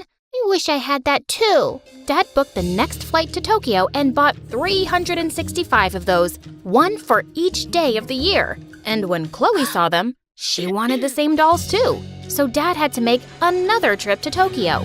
Even though we lived a life of luxury, I sometimes really missed having a mom, especially when I'd see other kids at school with their moms. Once in the 2nd grade, I participated in a speech competition at school. I'd always been very confident on stage, but when I saw my topic, I froze. Natalia, come on, I know you can do it. Moms are great. All my friends have moms who do their hair and take them to the park. I wish I had a mom too who would paint my nails and have tea parties with Chloe and me, but... Just then, my voice choked up and tears started running down my cheeks. My teacher jumped on the stage and said my performance was the best. The audience agreed by cheering me on, and Chloe was the loudest. Chloe and I were always close, but sometimes I felt she loved me too much. She wanted us to do everything together. She also wanted to dress like me, order whatever I was eating at any restaurant, and she followed me like a puppy in school. Chloe, why don't you go play with your friends? But you're my friend, and you're my twin sister, so I want to be with you. Yeah, but we don't always have to like the same things and stick together like glue. Fine, I won't stick to you then. It was our 10th birthday soon, and Dad threw us a grand joint birthday party. But for the first time, Chloe wasn't wearing the exact same dress as me, and she'd even insisted on having her separate birthday cake. And even a couple of hours into the party, not a single friend of hers had shown up. Sweetie, are you sure you told them the right day? Yes, I did. It's just hard to make friends 2 days before the party, you know? Chloe, forget those kids. Let's just cut our cake together like we always do. No, thank you. You want us to do our own thing, right? You got it, sis. I don't even want to look like you. And suddenly, Chloe grabbed a pair of scissors and chopped her waist-long hair. The party was kind of ruined after that, and everyone left early. Later at night, I went to Chloe's room and found her crying. "Chloe, I'm sorry I hurt your feelings." "It's not that. My hair, my beautiful hair. I look so stupid." "It'll grow back before you know it. Come on, there's still 2 hours before our birthday ends, and I want to spend it with my favorite person. We're eating cake and dancing a lot." Life was good, but then it all came crashing down in 10th grade when Dad met with an accident on the racing track and he slipped into a coma. Chloe and I were still in shock when we got to know that our mom's sister was coming to stay with us. Aunt Mona sent us birthday cards every year, but we'd never talked to her or met her before. And 2 days later, she arrived and pulled us both into a hug. "My poor darlings, I'm so sorry for what you're going through." Really? Why? You're practically a stranger. "Honey, I know you're upset right now, but we're family, and we'll get through this together." Suddenly, all the tears I'd been holding inside started pouring out. "Shh, sweetheart, it's going to be okay." Aunt Mona kept holding me tight, and it felt so wonderful. Stop being a crybaby, Natalia. We'll get through this ourselves. Dad's gonna be fine soon. "Yes, I'm sure he will be." I wasn't talking to you, and we don't need anyone babysitting us. Chloe, stop being so rude. But Chloe just gave me a dirty look and left the room. I'm sorry on her behalf, Aunt Mona. "It's okay. I know you're both going through a rough time. And please, call me Mona." I instantly fell in love with her. She was the mom figure I'd been craving for all these years. She'd braid my long hair every morning and tell me stories about her and Mom's childhood. But Chloe didn't warm up to Mona at all. She never missed an opportunity to talk back to her and deliberately messed up everything Mona asked her to do. "Chloe, can you please pass me the jug?" Oh, I'm sorry. It just slipped from my hand. As Mona walked out to clean herself up, I turned angrily to Chloe. You totally did that on purpose. Why are you being such a brat? Because I can't stand that woman. I'm sure she's after Dad's money. Why else do you think she's here? What? You have no proof. Just then, Mona walked back in and we stopped talking. A few weeks later, it was our birthday, and Mona said she'd planned a surprise for us. She asked us to get ready, but when it was time to go, Chloe refused to come along. Don't be like this, Chloe.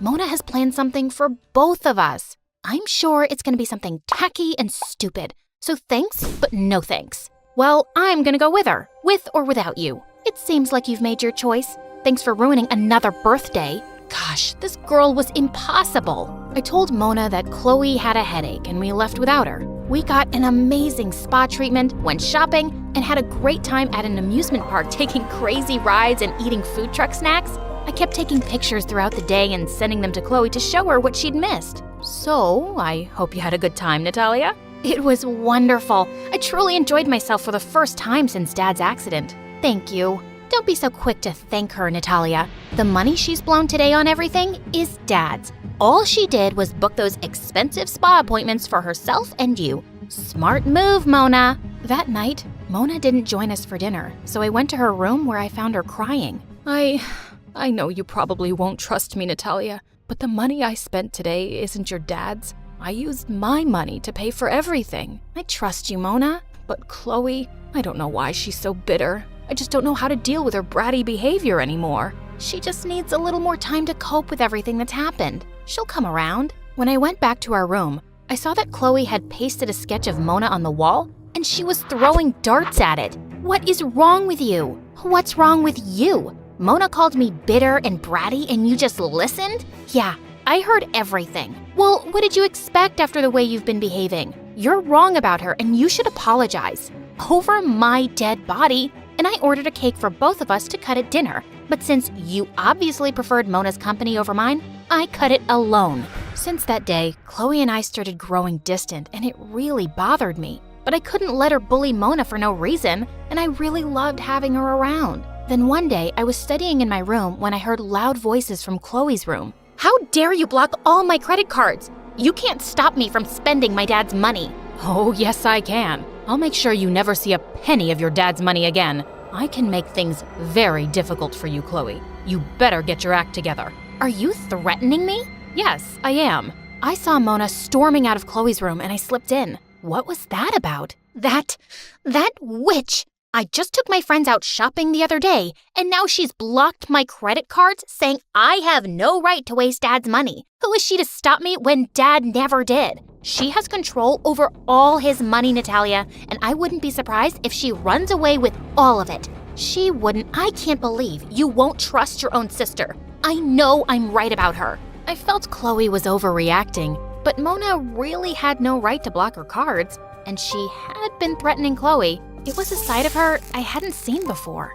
I was planning to talk to Mona the next morning when I got a call from Dad's manager. He told me that Dad had planned to auction off some of his stuff on his birthday, which was next week. He wanted to raise money for a good cause, but now that he's unwell, I wanted to ask you if you wanted to go ahead with the auction. Of course, we'll definitely do it if that's what Dad wanted, but what exactly should we auction? He told me Dad had wanted to auction some of his collectible designer watches, and I thought it was a great idea. I told Chloe about it, and she wanted to honor Dad's wishes too. But when we went to his room to get the watches from his safe, we were shocked. The safe was broken, and Dad's entire watch collection was missing. So were all his gold and diamond cufflinks.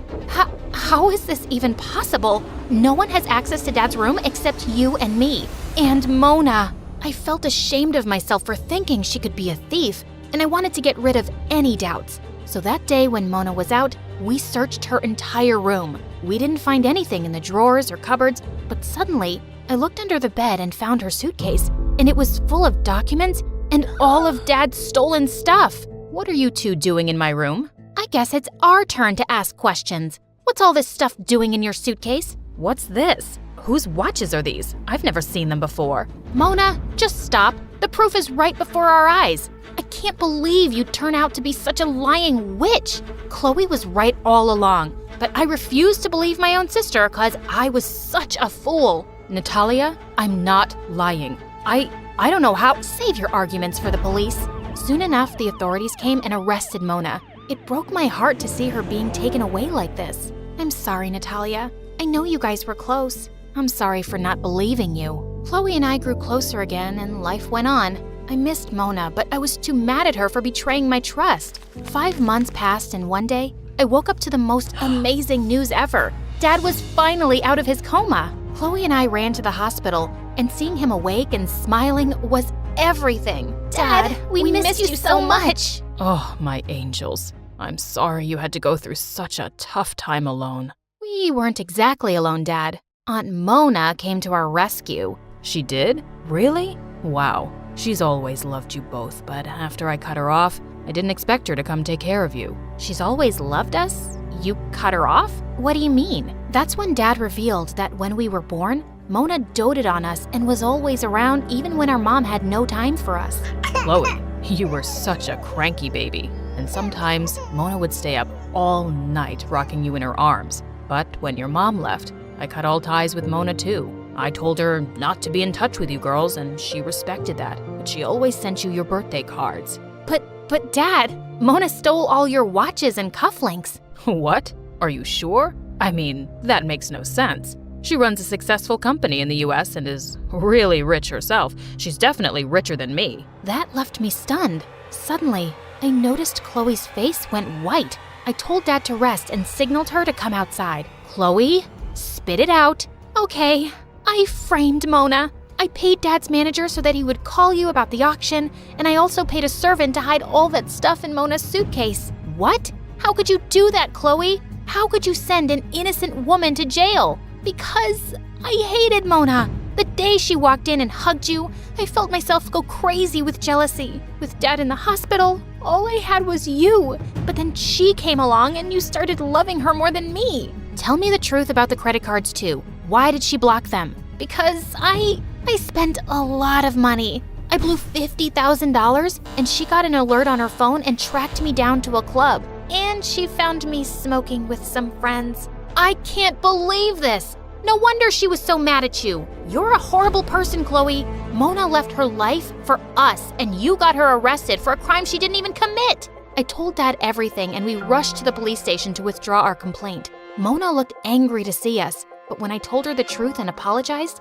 She started crying and hugged me. Mona, I am so sorry about all of this. If you want to take action against Chloe, I understand. No, I don't. This family has been through enough, and I won't put Chloe through more. I forgive her. Chloe was really ashamed and apologized a lot, but we still had trouble trusting her so soon. And Dad insisted she get into therapy. You need this, Chloe. Your insecurities drove you to do some really crazy things. But just trust that you're not alone and you have a family that loves you. And you're my twin. No one could ever replace you. Mona stayed with us for a few more weeks till Dad recovered completely. And then he announced that he was taking all 4 of us to a vacation in Switzerland. One day, Chloe and I were out shopping, and when we returned, we found Mona and Dad kissing. We saw nothing.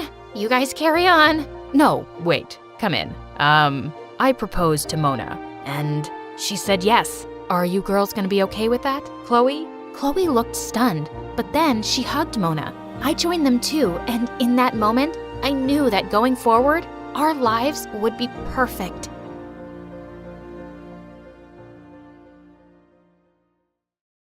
Hi, my name is Tulip, and I have had anger issues since I was 3 years old. Please like and subscribe.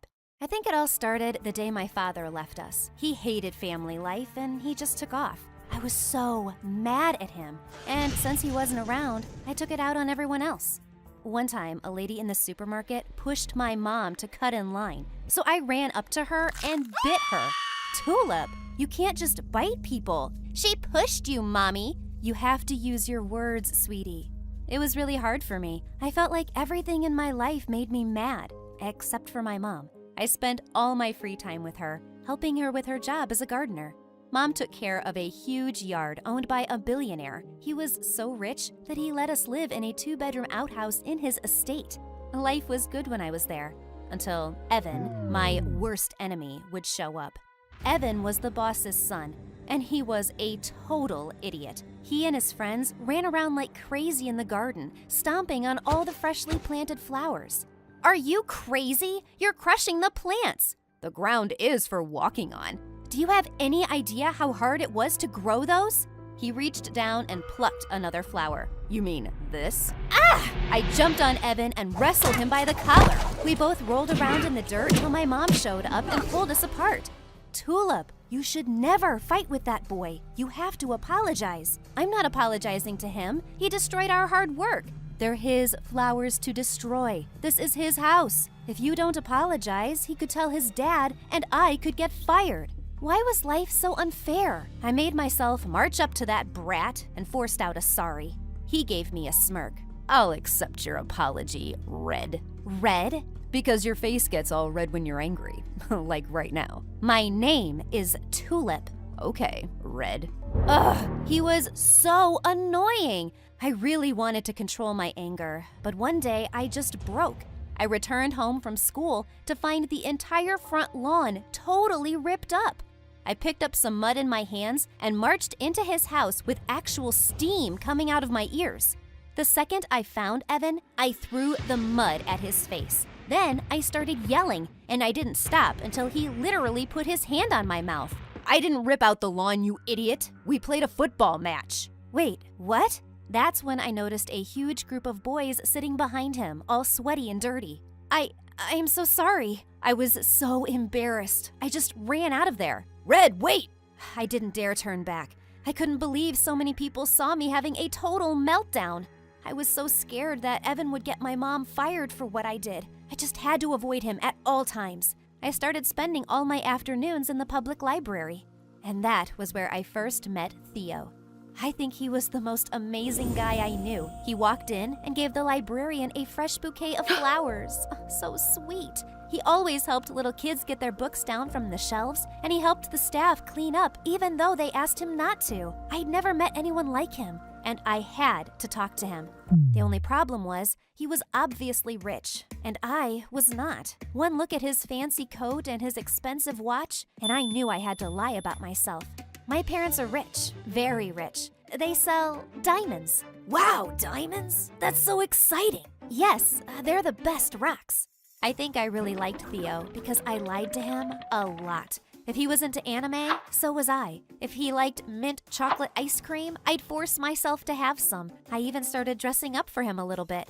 Most importantly, I had to be calm and collected around him. He was the gentlest person I had ever met. If he saw the real me, he would hate me. My act was working, and Theo and I started hanging out a lot. It all went to pieces though, when one day, I went to Evan's mansion to collect my mom's paycheck. When I reached the living room, I nearly fell over. Theo was there. He was hugging Evan. What the heck was going on? Before I could run out of there, Evan yelled, "Hey Red, come and meet my big brother." No way. Big brother? Tulip? What are you doing here? Theo, Do you know each other? Yes. I told you about my friend from the library, right? The one who has a diamond mine? That's her. Evan's jaw was on the floor. Diamond mine? Oh no. I wanted to throw up. I need to go home. Bye now. Evan, come with me. I dragged him out with me, and he was laughing hysterically. Diamond mine? Diamond mine? You'd better not torture me. Why did you lie to Theo? Is he the person you've been meeting all these days? Is he the one you've been dressing up for? Wait, do you have a crush on my brother? Stop guessing everything. So you do? Wow. He's your brother? But I've never seen him here. Evan told me how his parents got divorced and they were forced to choose between them. Evan chose his dad and Theo chose his mom.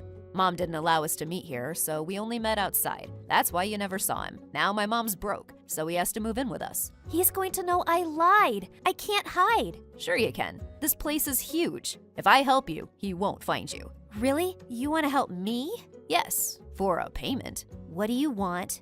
He wanted a lot. He made me get him fresh juice every morning and walk him to his fancy school. In the afternoons, he made me do half his homework, play games with him, and he even made me go shopping with him. I had to sit there while he tried on 100 outfits and give my opinion on each one. In return, Evan hid me from Theo carefully. He distracted him if he tried to go into the gardens while I was working. If I went out with Theo, Evan would meet me afterwards to help sneak me into the compound. One time, Evan was helping me get over the wall, and I slipped. I fell and landed with a soft thump right into Evan's arms. I was just about to get off when Theo showed up out of nowhere. Evan, Tulip, what are you doing? I instantly jumped out of Evan's arms and made up an excuse for being here. Theo did not look happy. I'll drop you home, Tulip. Come on. Oh no, I can go home by myself. You can't walk home alone. It's late. I'll take her, bro. Don't worry. Evan slapped him on the back and pulled me away.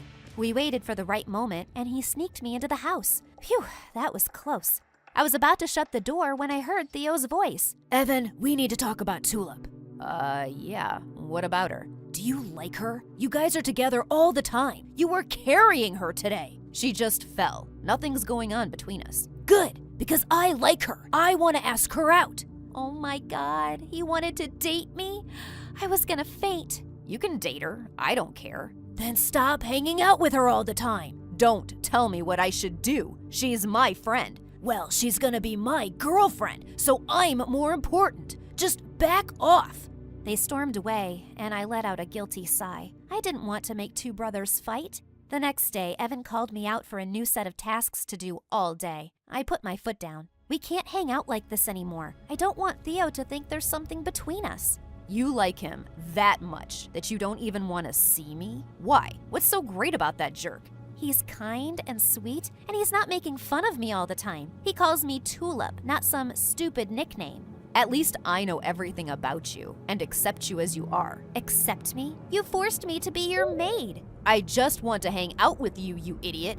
Why are we fighting? It's not like you like me. Maybe I do. I literally froze. What did he just say? I'm happy when you're around. I laugh when you laugh. I'm sad when you're sad. I think about you all the time. That's gotta mean I like you. Before I could reply, Theo appeared out of nowhere. Did you just tell Tulip you like her? After I told you I wanted to be with her? You jerk! He jumped on Evan, and they started wrestling on the ground. I had to use all my strength to pull them apart. Stop it, both of you! Tulip, I like you more. I want you to date me, not Evan.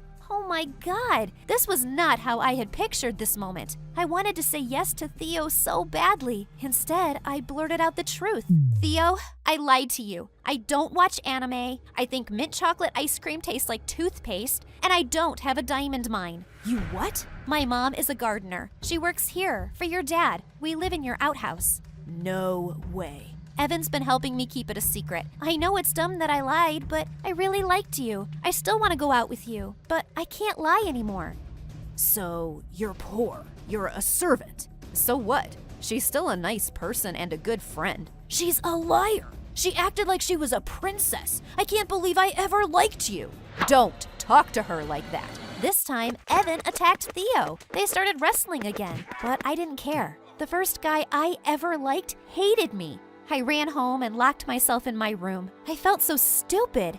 Evan tried to get me to come out, but I ignored his calls and his frequent knocks. I just laid in bed for days and didn't even help my mom with gardening. For the first time in my life, I didn't even feel angry. I was just sad. Things didn't change until November came. This was the month my mom planted her favorite flowers, tulips. I had to help her. I forced myself out of bed and went to the garden, only to see something shocking. Mom was already planting the tulips, and Evan was helping her. He was digging and putting in the buds so gently. What are you doing? You seemed busy, so I thought I'd give this a try. Wanna help? I sat down next to him and started digging. You were right, Red. Growing plants is tough. Sorry I gave you such a hard time about it all these years. That's okay. You weren't so bad. He had some mud on his face, and I wiped it off. He grabbed my hand before I could pull it away. I'm really sorry about what happened with Theo. You don't need to be. It's my fault for lying to him. I just wanted to be the perfect girl. You are perfect. You care about people. You're the funniest person I've ever met. He's an idiot if he doesn't see that. I don't want him to see me anymore. Like you said, he never liked me for me. You did. He turned red and let go of my hand. I felt a strange urge, and I leaned forward and gave him a kiss on his cheek. What was that for? I just wanted to see what it would be like. Then you should at least give me a proper kiss. He pulled me in and kissed me, right on the lips. Oh, it was so amazing. When he pulled away, I was actually dizzy. I know you just got done with Theo, but I'd love to take you out for real. I'd love to go out with you too. Your face is red like a tomato. It's your fault for kissing me. Okay, I won't do it again. Shut up. I pulled him back to me and gave him a long, passionate kiss. Okay, ready? On the count of 3, we'll jump from the wall. Kiana, are you sure this is safe? What if we miss the air mattress? Guys, chill. We're not even that high up. I've seen people on TV do this. It'll be fun. Good news, when my friends jumped, they landed on the air mattress and were totally fine. Bad news, I missed the air mattress and got injured. Wait, let me start from the beginning. I'm Kiana from North Dakota, and you probably think I'm a moron for doing something so dangerous. But what can I say? Teenagers do stupid things sometimes. Don't pretend like you haven't. Before I continue, please like and subscribe. Luckily, when I got to the hospital, the doctor said I was fine, since I didn't jump from that high up. But I still had to wear an arm and leg cast for 3 freaking months. When I returned to school, everyone had heard what had happened and showered me with love, saying how relieved they were that I was okay. But then in math class, something strange happened. So today, we'll be doing exercises 8 and 10 in our workbooks. What about exercise 9, my good ma'am? Are you mocking my accent? Why, of course not, my love. You've got your accent and I've got my accent. To the principal's office, now! I hadn't realized I'd been even talking in a British accent, but I went to the principal and told him what happened. I don't know why she's so angry. Maybe it's her time of the month, if you know what I mean. Kiana, stop with that British accent right now.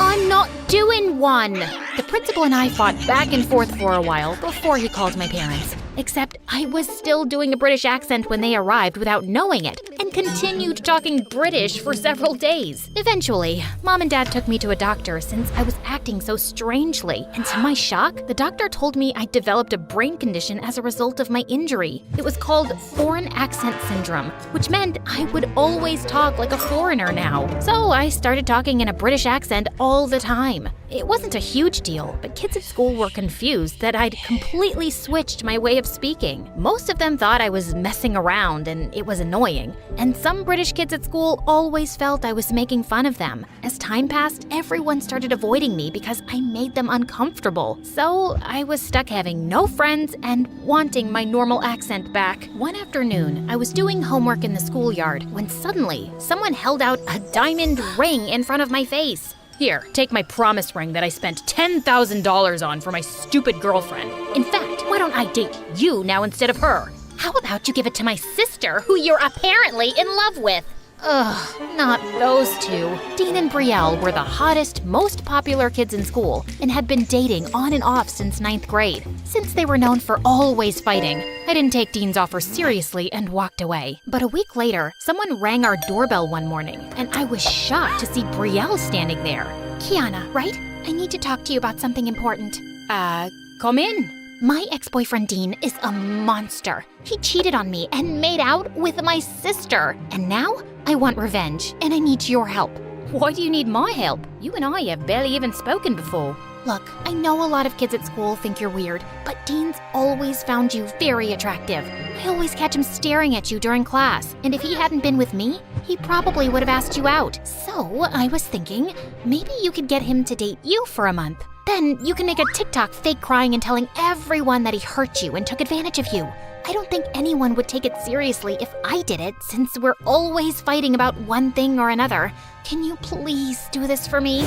My head was spinning. First of all, did she just say that the most popular guy at school thought I was pretty? Well, if he was a cheating jerk, then maybe it didn't matter. But still, wow. Brielle begged me to help her out and went on and on about how much fun we could have taking Dean down together. Was she implying that we could be friends? I hadn't had a friend in so long. And now I could be BFFs with the school queen bee, who could maybe help me make other friends. I just had to ruin the life of her awful ex-boyfriend. I'm in. That week, Brielle and I found an empty classroom during lunch to go over our mission. Step 1, flirt with Dean and let him know you're interested. Smile at him during class, give him a compliment, or do a classic dropping your school books to get his attention. I hadn't flirted with any boy since before my injury, but I was confident I still had game. So when I saw Dean, I walked close to him and threw my textbooks onto the floor. But unfortunately, one of them landed on his foot and he screamed. Ow! Ow! My foot is broken. I'm gonna lose a foot. Oh, I'm so sorry. Dang it. I was supposed to get you to ask me out, not murder you. Oh, it's you, Kiana, hot girl from history class who talks with a British accent, even though she's American. Yes, that's me. You poor thing, getting hit with a textbook and having your girlfriend dump you. Actually, our breakup was mutual, so... I can only imagine what it must be like getting dumped, thinking you'll be alone, single, and pathetic forever. But lucky for you, I'm gonna let you take me out to dinner on a date. Really? You can even pick me up in a car and bring me flowers, especially white roses, please. They're my favorite. But it's my gift to you. Dean immediately said yes, and I was so proud of myself for being so smooth. But unfortunately, my actual date wasn't very enjoyable because Dean was the most obnoxious guy ever. He complained about everything. The chairs made his butt hurt, the music was too loud, and when he bit into some spicy buffalo wings, he started crying and saying he needed to go to the hospital. I'm gonna die. I'm gonna die. I'm gonna die. Of course, because so many people have died eating buffalo wings. Finally, when the date was over, Dean dropped me off in his car. I can't believe I didn't ask you out earlier. 2 years wasted with Brielle when I could have been the boyfriend of this beautiful goddess right here. He was looking at me with stars in his eyes. Oh boy. I told Brielle everything over video chat. This is perfect. You've already got him wrapped around your little finger. In a month, you're gonna tear his heart to shreds like he tore mine. I really did have him wrapped around my finger. Dean texted me as soon as he woke up the next day and sent me like 8 different heart emojis. How was he already so into me?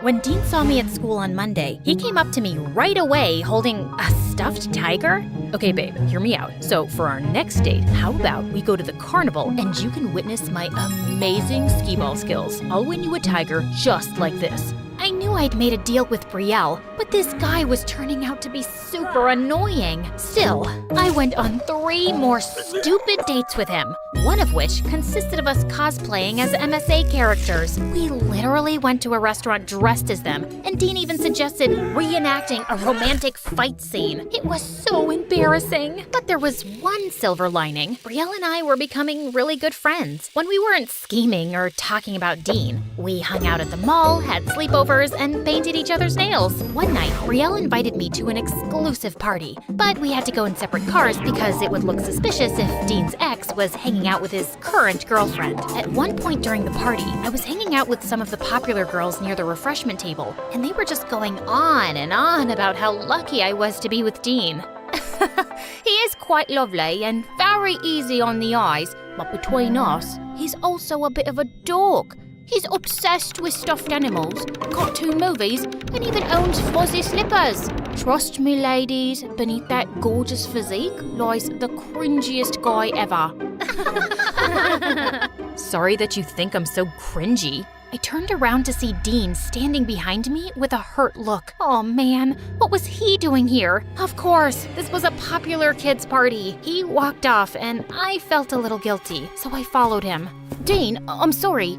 I didn't mean what I said. Well, alright, I did mean it, but... You don't have to date me if you don't like me, Kiana. It's not a big deal. Just don't lead me on, because I actually like you. Oh, please. No, you don't. You're just looking for a rebound girlfriend since you broke up with Brielle. Why would a guy like you like an unpopular weirdo like me anyway? Maybe because I don't think you're a weirdo. Maybe because I think your fake accent's adorable, and even though we have different interests, I've had a lot of fun on our dates. That's very sweet. How about we start over? No more crazy, overly romantic dates. We'll just take it slow and get to know each other. Dean seemed to really like that idea, and after our talk, I sort of started enjoying spending time with him. We'd do homework together and video chat at night. He definitely seemed like a sweet guy, which made it all the more confusing why he'd do something like cheat on his girlfriend. One morning, Brielle and I were walking home from the gym when Dean texted me to tell me he was sick with the flu. Poor thing. I should stop by and bring him some soup, but he just said he has the flu. You don't want to get sick? I know, but he's all alone in bed and not able to do anything. I'll wear a mask. Trust me, Kiana, he's a millionaire who has chefs and servants waiting on him hand and foot. What, do you want to spend time with him? No, of course not. I just feel since I'm his pretend girlfriend, it's weird if I don't check up on him. I quickly went home and made Dean soup that I brought to him. But when Dean opened the door to his room, my heart did a giant thump. He was shirtless and had the abs of a freaking Roman god. You cooked me soup? You're the sweetest girlfriend ever. I sat with him while he ate the soup in bed. It tastes perfect. Brielle used to do stuff like this for me when we first started dating, but then we started fighting a lot and she stopped doing nice things for me. Well, I don't think you have a right to complain about Brielle. You're the one who cheated on her and kissed her sister. She told me about it. We ran into each other. Okay, fine. I cheated on her, but that's only because we got into a huge argument and in a fit of rage. Brielle started talking about how handsome my best friend was and that she was gonna leave me and date him. I thought she was serious, which is why I hit on her sister, but she wasn't serious and that's why we broke up. Right after that, I bought her that diamond promise ring. I guess it was both our faults. We both cared about each other. We just weren't working as a couple anymore. I was speechless as Dean told me all of this, and suddenly, it didn't feel right following through on the plan anymore. And the whole day at school on Monday, I avoided Brielle. But finally, she caught me reading a book in the school garden and asked me what was going on. All right, fine. I needed a bit of space from you. Dean told me the truth about what happened. How you threatened to date his best friend and that there was a misunderstanding.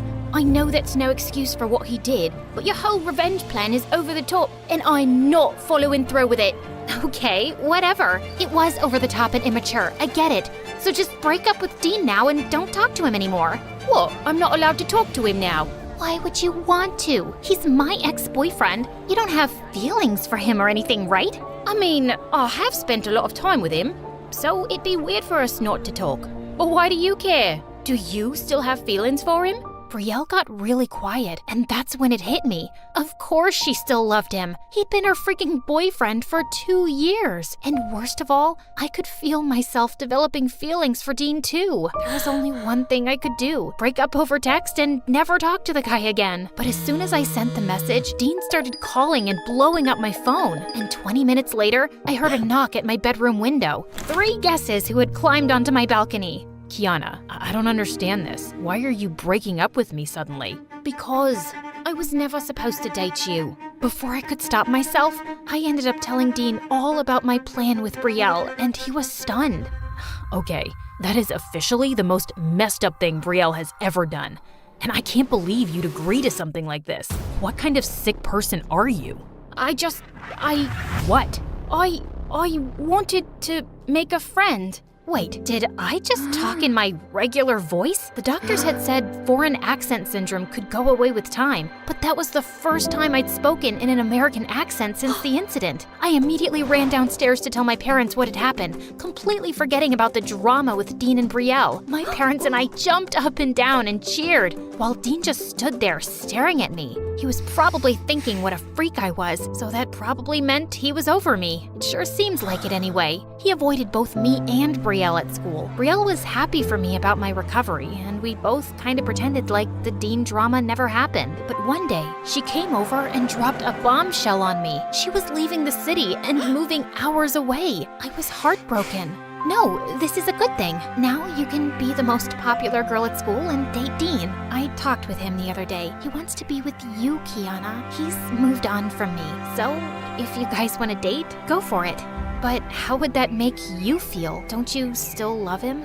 Yeah, I do, and it will hurt knowing he chose you over me. But I want you to be happy, Kiana. I know our friendship started with just you doing me a favor, but I've grown to care about you. You were there for me at one of the hardest times in my life. Suddenly, I saw a car pull up in the driveway, and it was Dean. He was coming to see me, probably to profess his love for me. He got out of the car, and he looked so handsome in the sunlight. I was ready to run into his arms and kiss him, but I didn't. I couldn't hurt my best friend like that. That's why I sent Dean home and told him I wasn't interested. Kiana, you don't have to do this. I'll get over my pain. You have my blessing to be with him. I know, and maybe I will one day when you are over him. But I care about you more than him. You were there for me during the hardest time of my life. Thank you. I'm gonna miss you so much, girl. I'm gonna miss you too. Good luck, Brielle.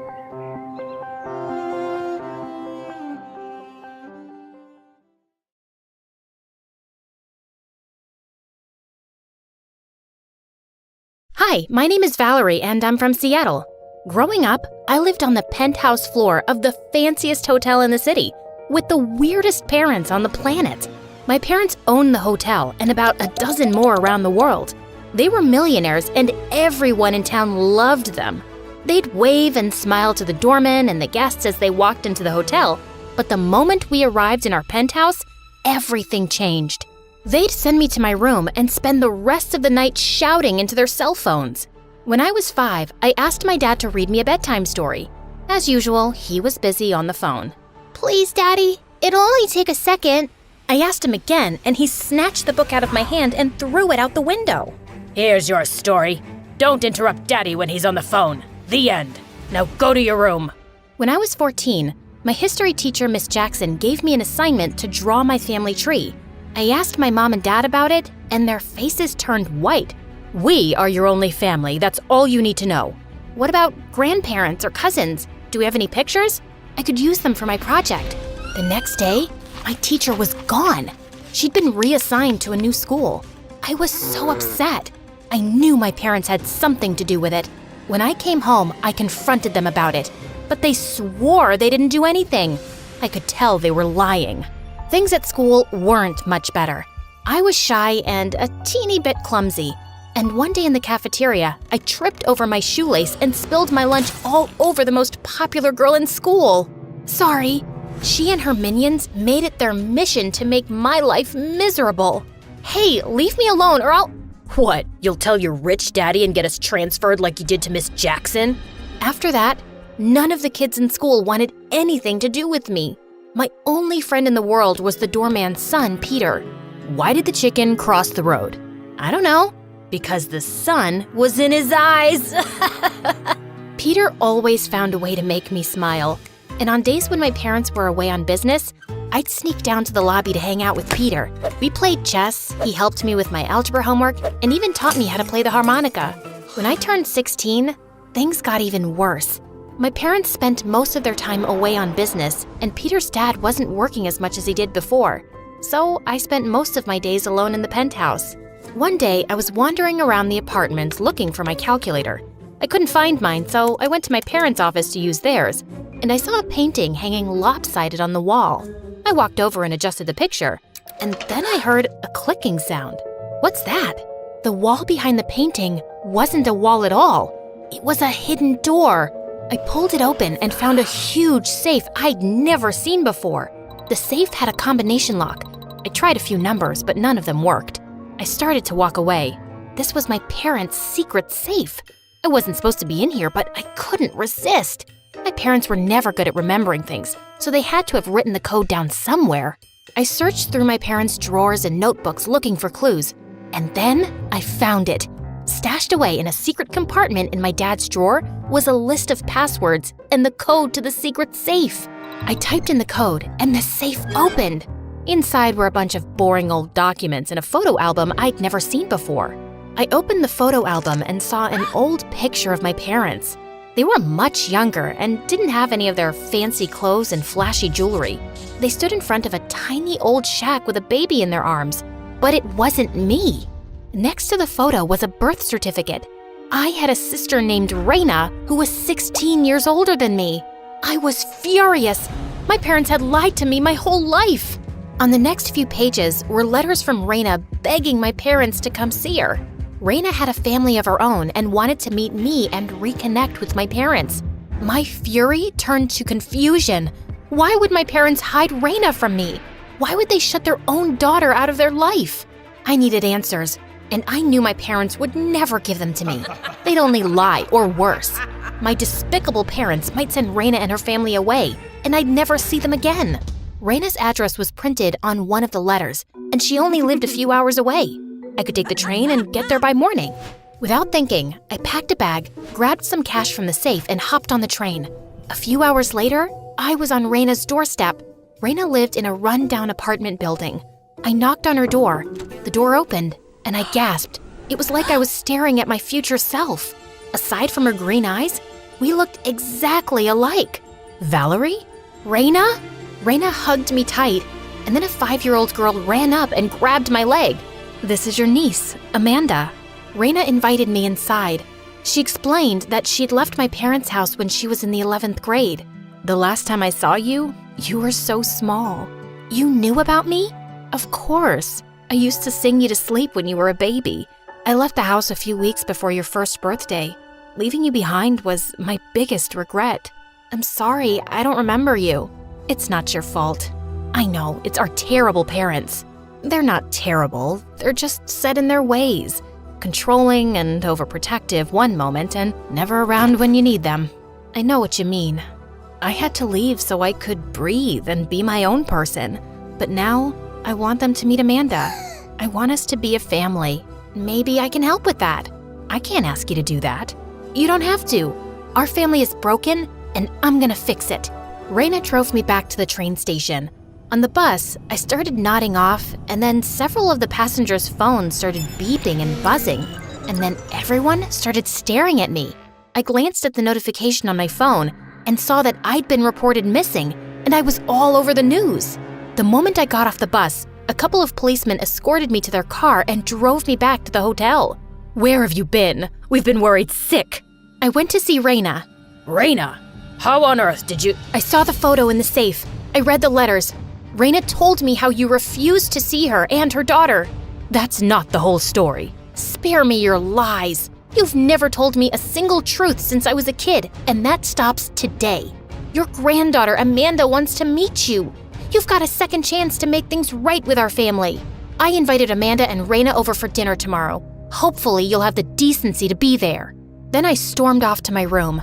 I heard my parents whispering late into the night. The next morning, they were the nicest they'd been since I could remember. They pulled out all the stops as they prepared for Raina and Amanda's arrival.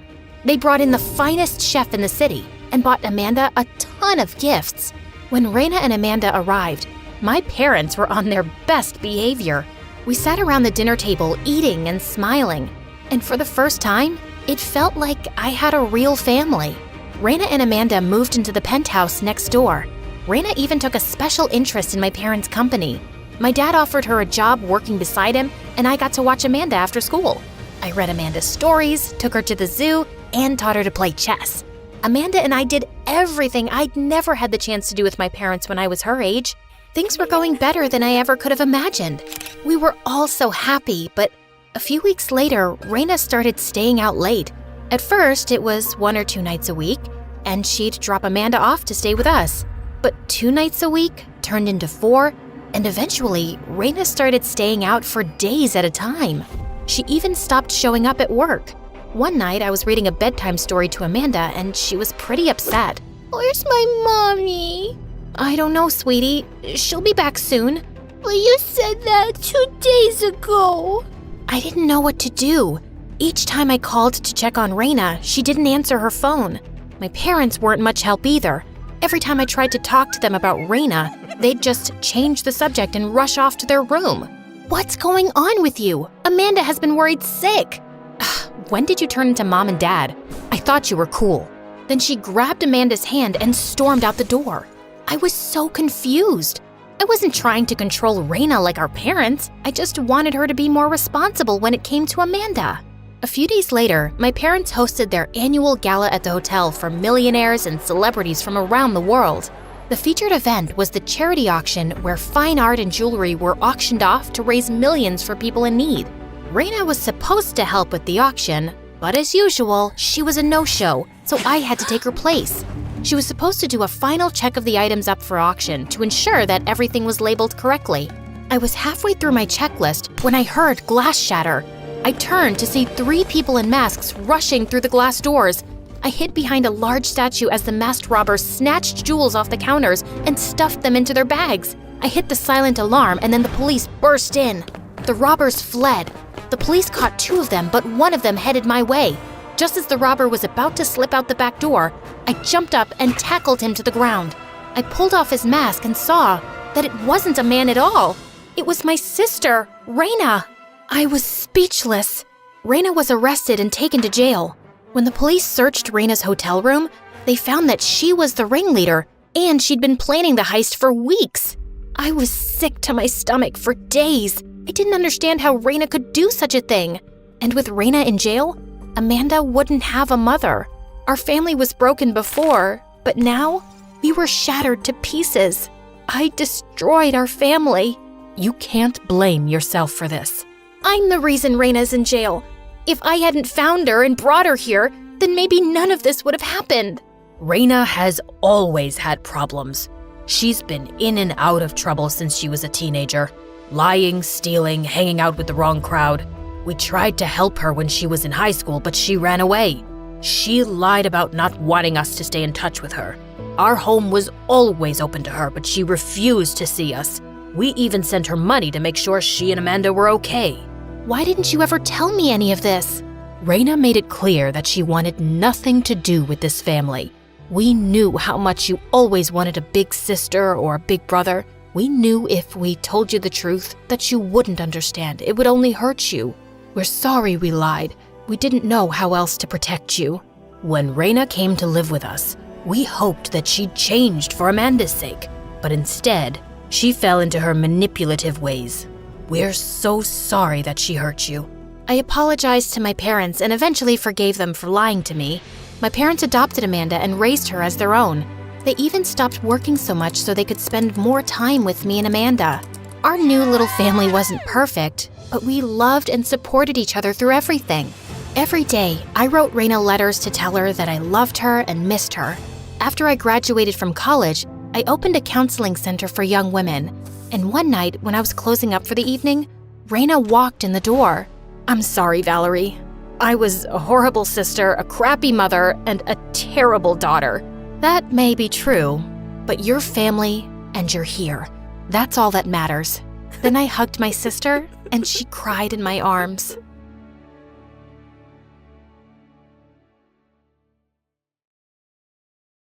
Hi, my name is Demelza. Please like and subscribe. My first memory of Mom is of her voice. She'd sing lullabies to me every night, and it was the most beautiful sound in the world. The minute she stopped, I'd start screaming for more. By the time I was 1, I could hum every lullaby perfectly. Dad would play the grand piano, and I'd jump onto his lap and press the keys, delighted by the sounds I made. On Dad's 30th birthday, there was a grand celebration at our mansion. In the middle of it, I climbed onto the table and started singing the birthday song. Suddenly, a hush fell over the room.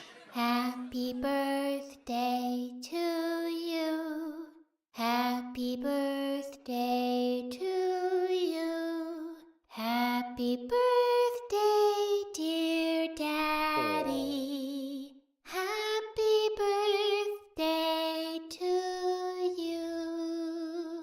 When I was finished, I looked around in surprise to see grown men crying. Oh my God, she has the voice of an angel. I always had a feeling Demelza was gifted. I'm so proud of you, darling. My parents hired the best musicians and vocal coaches for me, and there was no stopping me after that. At every party, I'd put on a show for our guests, and I'd make them pay me too. My life was perfect until one day when everything changed. When I was in the 3rd grade, Dad had just returned from a business trip, and I stopped short when I saw a scrawny little girl get out of the car too. She was trying to hide behind Dad, but he gently pushed her forward. Demelza, this is Isabel. She's your sister, and she's going to live with us now. Will you take care of her? I looked into her scared, dark eyes and immediately took her hand. Always. But the day Isabel walked in, a dark shadow was cast over our happy home. That evening, we overheard a huge fight between my parents. You've broken my heart, and now you've brought a reminder of that to live with us? She can't stay here.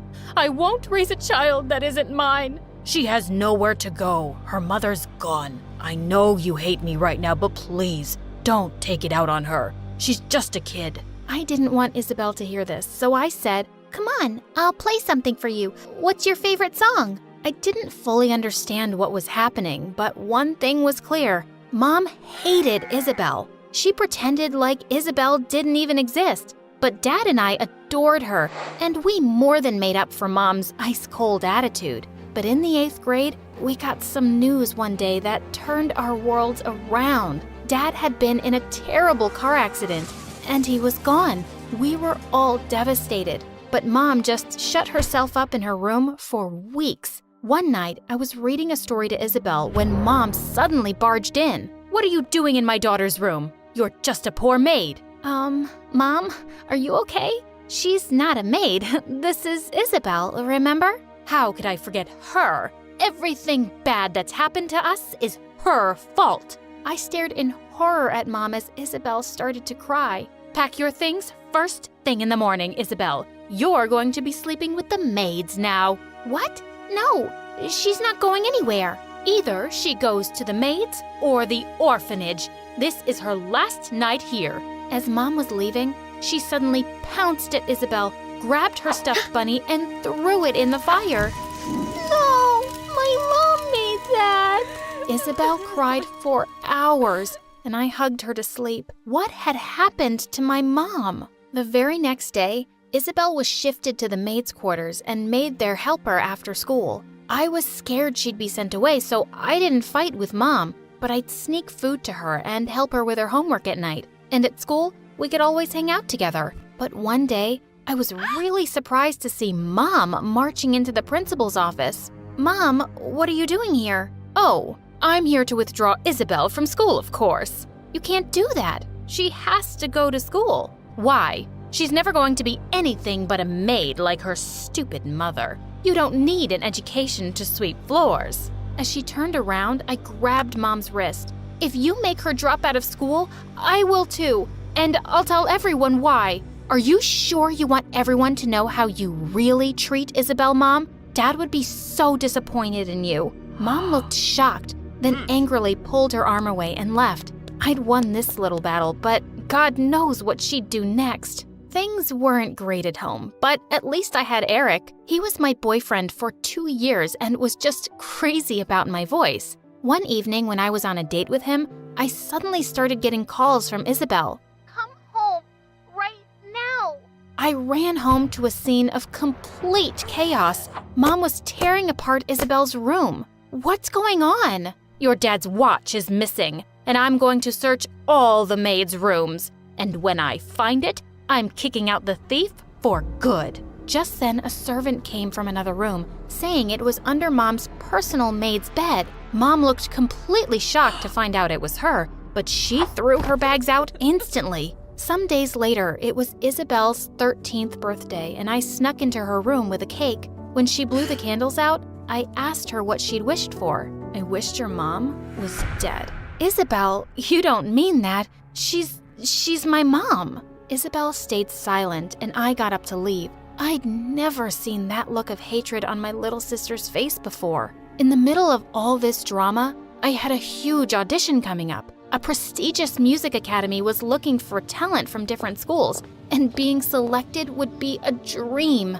But 5 days before the audition, I woke up with my throat hurting. I called out to the maid, but to my horror, my voice was gone. Mom rushed me to the doctor, who diagnosed me with laryngitis. What he said next left me shocked. Your voice will return to normal soon, but this is the end of your singing. If you strain your vocal cords too much, you could lose your voice permanently. I just couldn't believe it. On the day of the auditions, I slipped into the auditorium with Eric, feeling devastated. I wanted to be up on that stage more than anything. And then, one of the judges said, "The last performer is Miss Isabel." Wait, what? Isabel stepped onto the stage and started singing. You made me insecure.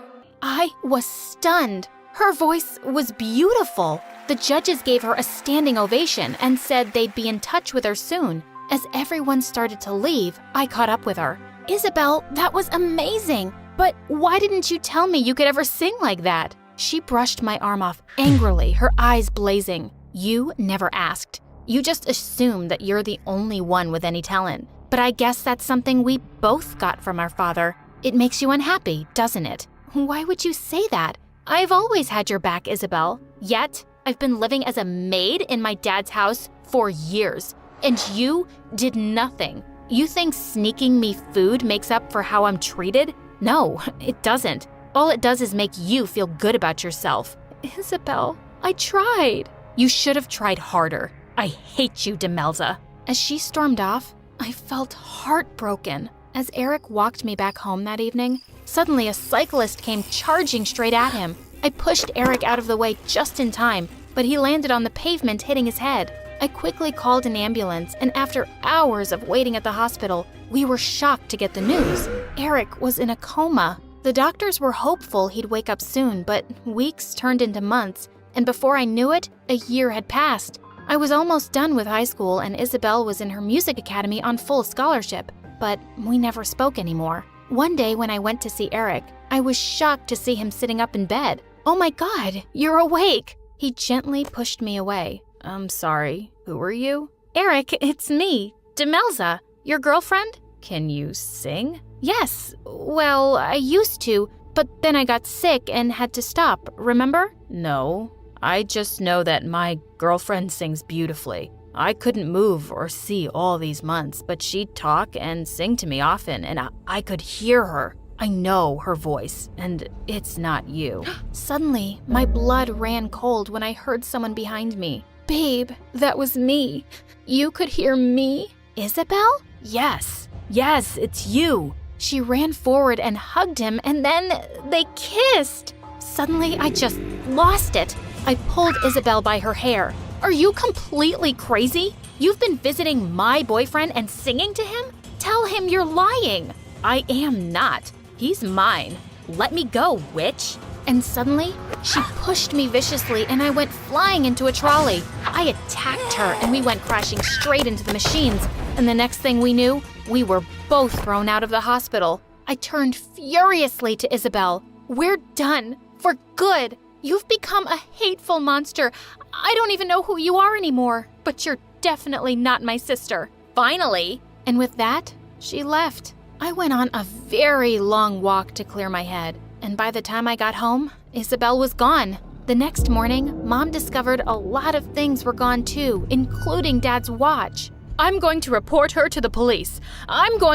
Mom, just stop it. She's gone. That's what you wanted since you first saw her, right? And so what if she took Dad's stuff? It's hers too. Let it freaking go. A year later, I went off to university to study music. If I couldn't sing anymore, I could still play. In my final year, I was leaving the campus one day when I stepped on a newspaper. It had Eric and Isabel's face on the front page with the headline, "Billionaire to tie knot in 2 weeks." Well, good for them. But just a few days later, I walked into a coffee shop, and to my shock, I saw Eric there. And he was kissing a blonde girl that definitely wasn't Isabel. I just walked away. It wasn't my problem, but I couldn't stop thinking about it. And when her wedding day arrived, I just couldn't not do anything. Even if she hated me, she was my frickin' little sister. And that's how I found myself bursting into the church and running like crazy down the aisle. Hold it!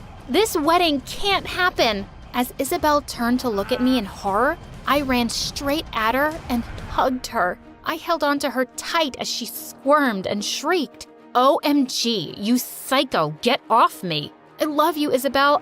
I'm not going anywhere till you listen to me. As Eric looked super mad and everyone stared at us, she dragged me off to a small room. What do you think you're doing, Demelza? Isabel, you can't marry Eric. He's a cheater. I saw him kissing a girl the other day. I swear, I'm not lying. You think I don't know about that? Well, I do, and it doesn't matter. I stole your man, and he'll take care of me. At least I got rid of you and your psycho mom, so just buzz off. Isabel, listen to me. You're just angry right now. I'm so sorry about everything. Mom was unbelievably cruel to you, and I should have fought harder. You deserved so much better, and you still do. Don't marry this jerk, please. Why do you care? Because you're my little sister, and I miss you so much. I had 2 things that I loved the most, my voice and you. I lost my voice for good, and I don't want to lose you too. Please forgive me and come with me. Oh, Demelza, I'm so sorry for all the horrible things I did to you. I thought I wanted to marry Eric to tease you, but I now realize that everything I've been doing in my life was to not end up alone. I just wanted to belong to someone. You belong to me. You're my family. I made a promise to Dad to take care of you, and I will, always. And with that, we hugged each other and walked back to our home. Family always comes first.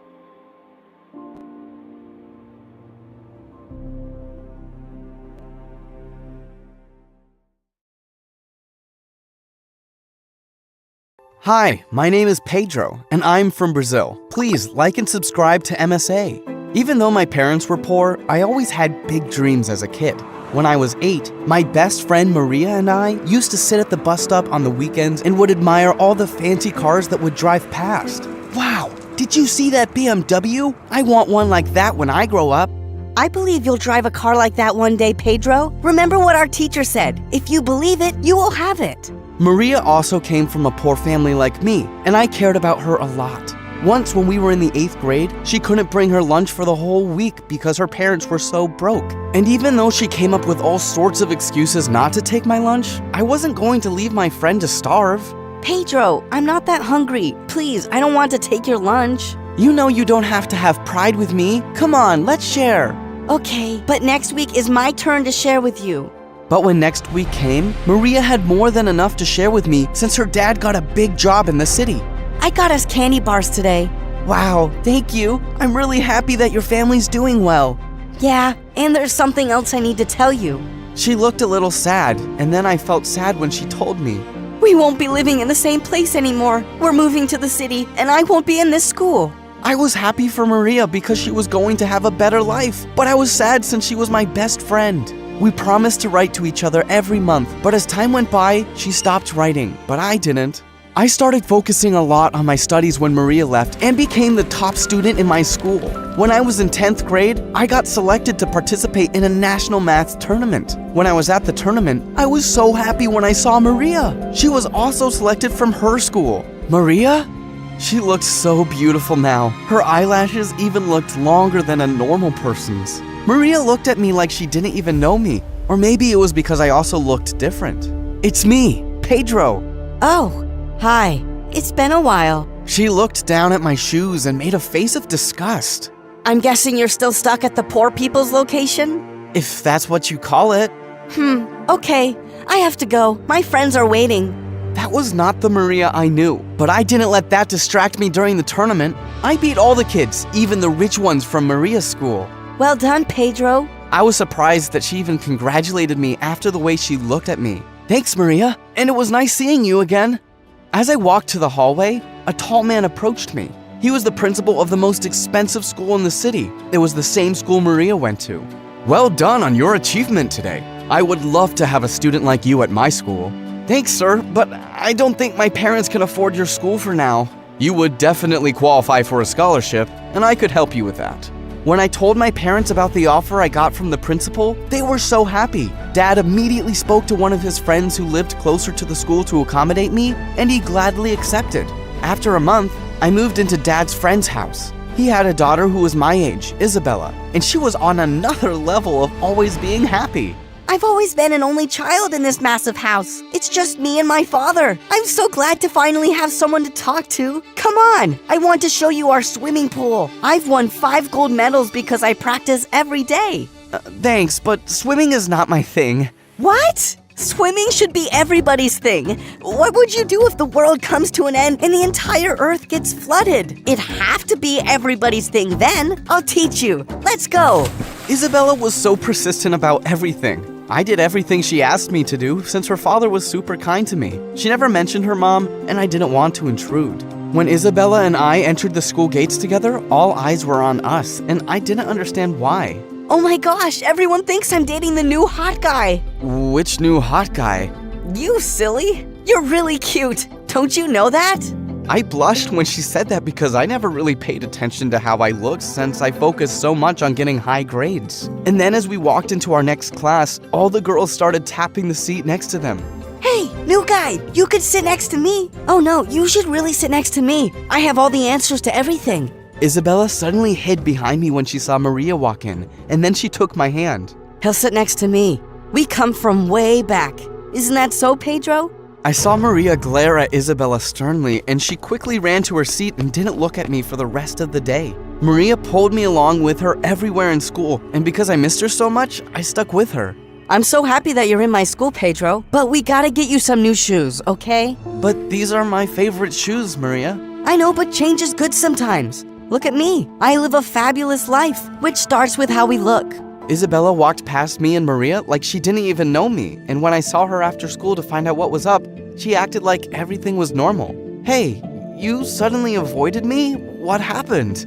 Nothing. I just wanted to give you and Maria your space. She seems to really like you. Yeah, we're old friends. Are you afraid of Maria? No. She's just this popular girl who gets everything she wants, and I don't have any trouble at school, so we could just be friends at my house. Okay, if that's what you want. The next day at school, Maria immediately approached me and took me to a quiet place, and then she took a new pair of sneakers from her bag for me. I felt very uncomfortable taking them. Maria, I told you I don't need new shoes. Pedro, it's rude not to take a gift. You know that. Remember that time you made me share your lunch and I took it? Yeah, but I was Take my gift, Pedro. Please. I looked at her eyes, and she looked like she was about to cry, so I took the shoes. But it didn't stop there. Maria changed my whole look, and I kinda liked it, but hanging out with her and her friends felt awkward. Like this one time when we were in 12th grade, they invited me to a beach party, and when I decided to bring Isabella along, Maria acted like she owned me. Pedro, can I speak to you alone, please? She seemed angry, and I left Isabella waiting for me. Why did you bring her to a party that I invited only you to? I live in her house, and she's my friend, so I thought it'd be okay. Well, it's not okay, and I'm not happy. You were my friend first. In fact, I think I like you more than a friend now. Maria suddenly kissed me, which caught me off guard. Before I could react, my phone rang and it was my dad. Sorry, I have to take this. My dad called to tell me that in a month's time, they would be losing the house because he lost his job. Maria could see that I wasn't okay, and because I was so worried, I ended up telling her everything. So you're going to be homeless? No, I won't allow that to happen. Well, I don't know how you will do anything since you're still in school. But if you send Isabella back home and tell her that she's a loser, then I'll speak to my dad to help your family. What? I can't do that. Isabella's family is helping me, and she's a good person. She's a freak, Pedro, and you're hot and smart. And I want you all to myself. I was so turned off with Maria. She wanted me to hurt another person for no reason, and I just couldn't do it. I went back home with Isabella, and she was happy to get out of the party because it wasn't her vibe either. Maybe we can go get some ice cream? Yeah, let's do that. What did Queen Maria say? You looked so unhappy after you spoke to her. Don't worry about it. I don't think I'll be hanging around her anymore. After our fun ice cream date, I started growing really fond of Isabella.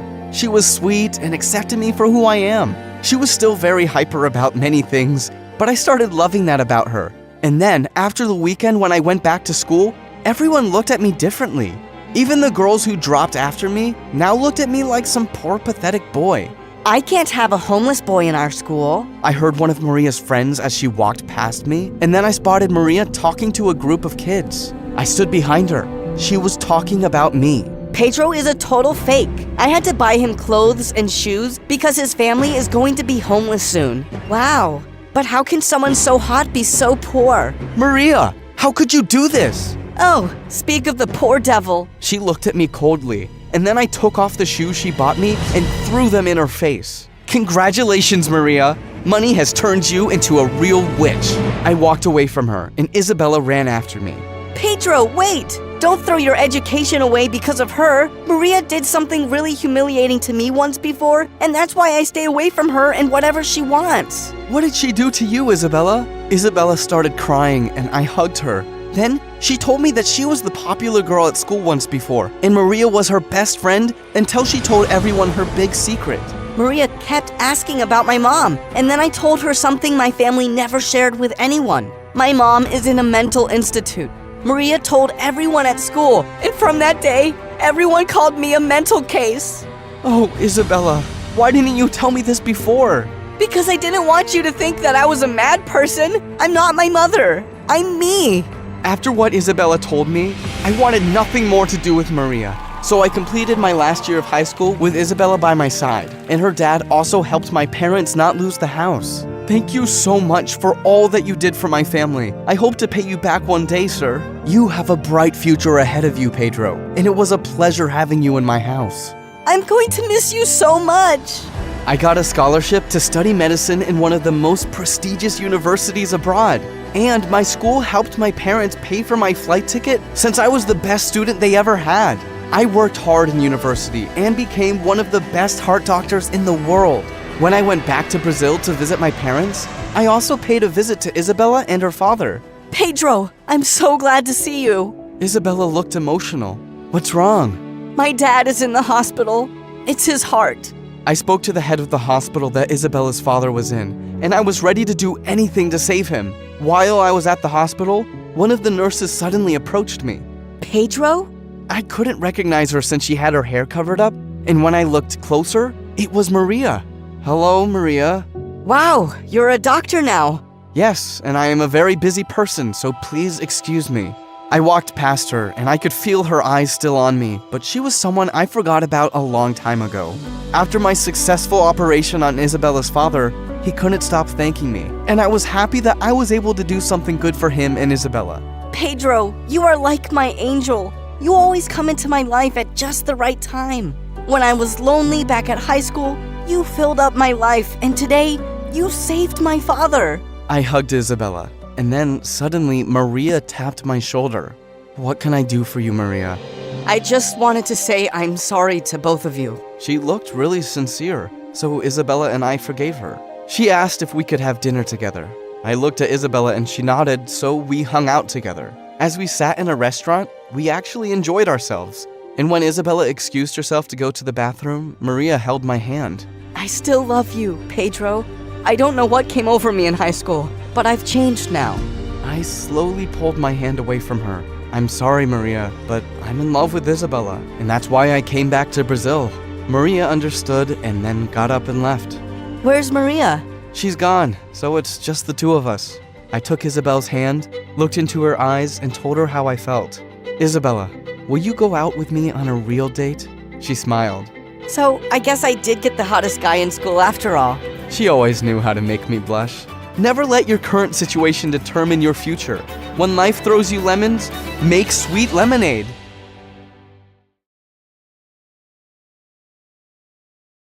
Most people have a person in their lives that they can go to with their problems. Not me. It's just my mom and I don't even like her much. It wasn't always this way. When I was young, we were close. My mom, dad, and I were always goofing around. Mom and dad were always together. The hardest memories are when I think about how happy we all were. That changed when I was 10, just after my dad left. He started becoming more and more distant. He didn't show up at home until late in the evening. Eventually, he stopped coming home. He didn't say goodbye to us. I was crushed by that. All he left was a letter. I still remember my mom reading that letter to me. I was big enough to read, but she wanted to read it to me. She said that his handwriting was really difficult to read. My dearest boy, I love you. These past few weeks haven't been easy for me. I've been offered a job working for the Argentinian government. I will be in charge of keeping the country safe from bad guys. It's what I've always wanted to do, but it comes at a price. What I will be doing must be a secret to you and your mother. If people find out about my family, you will be in danger.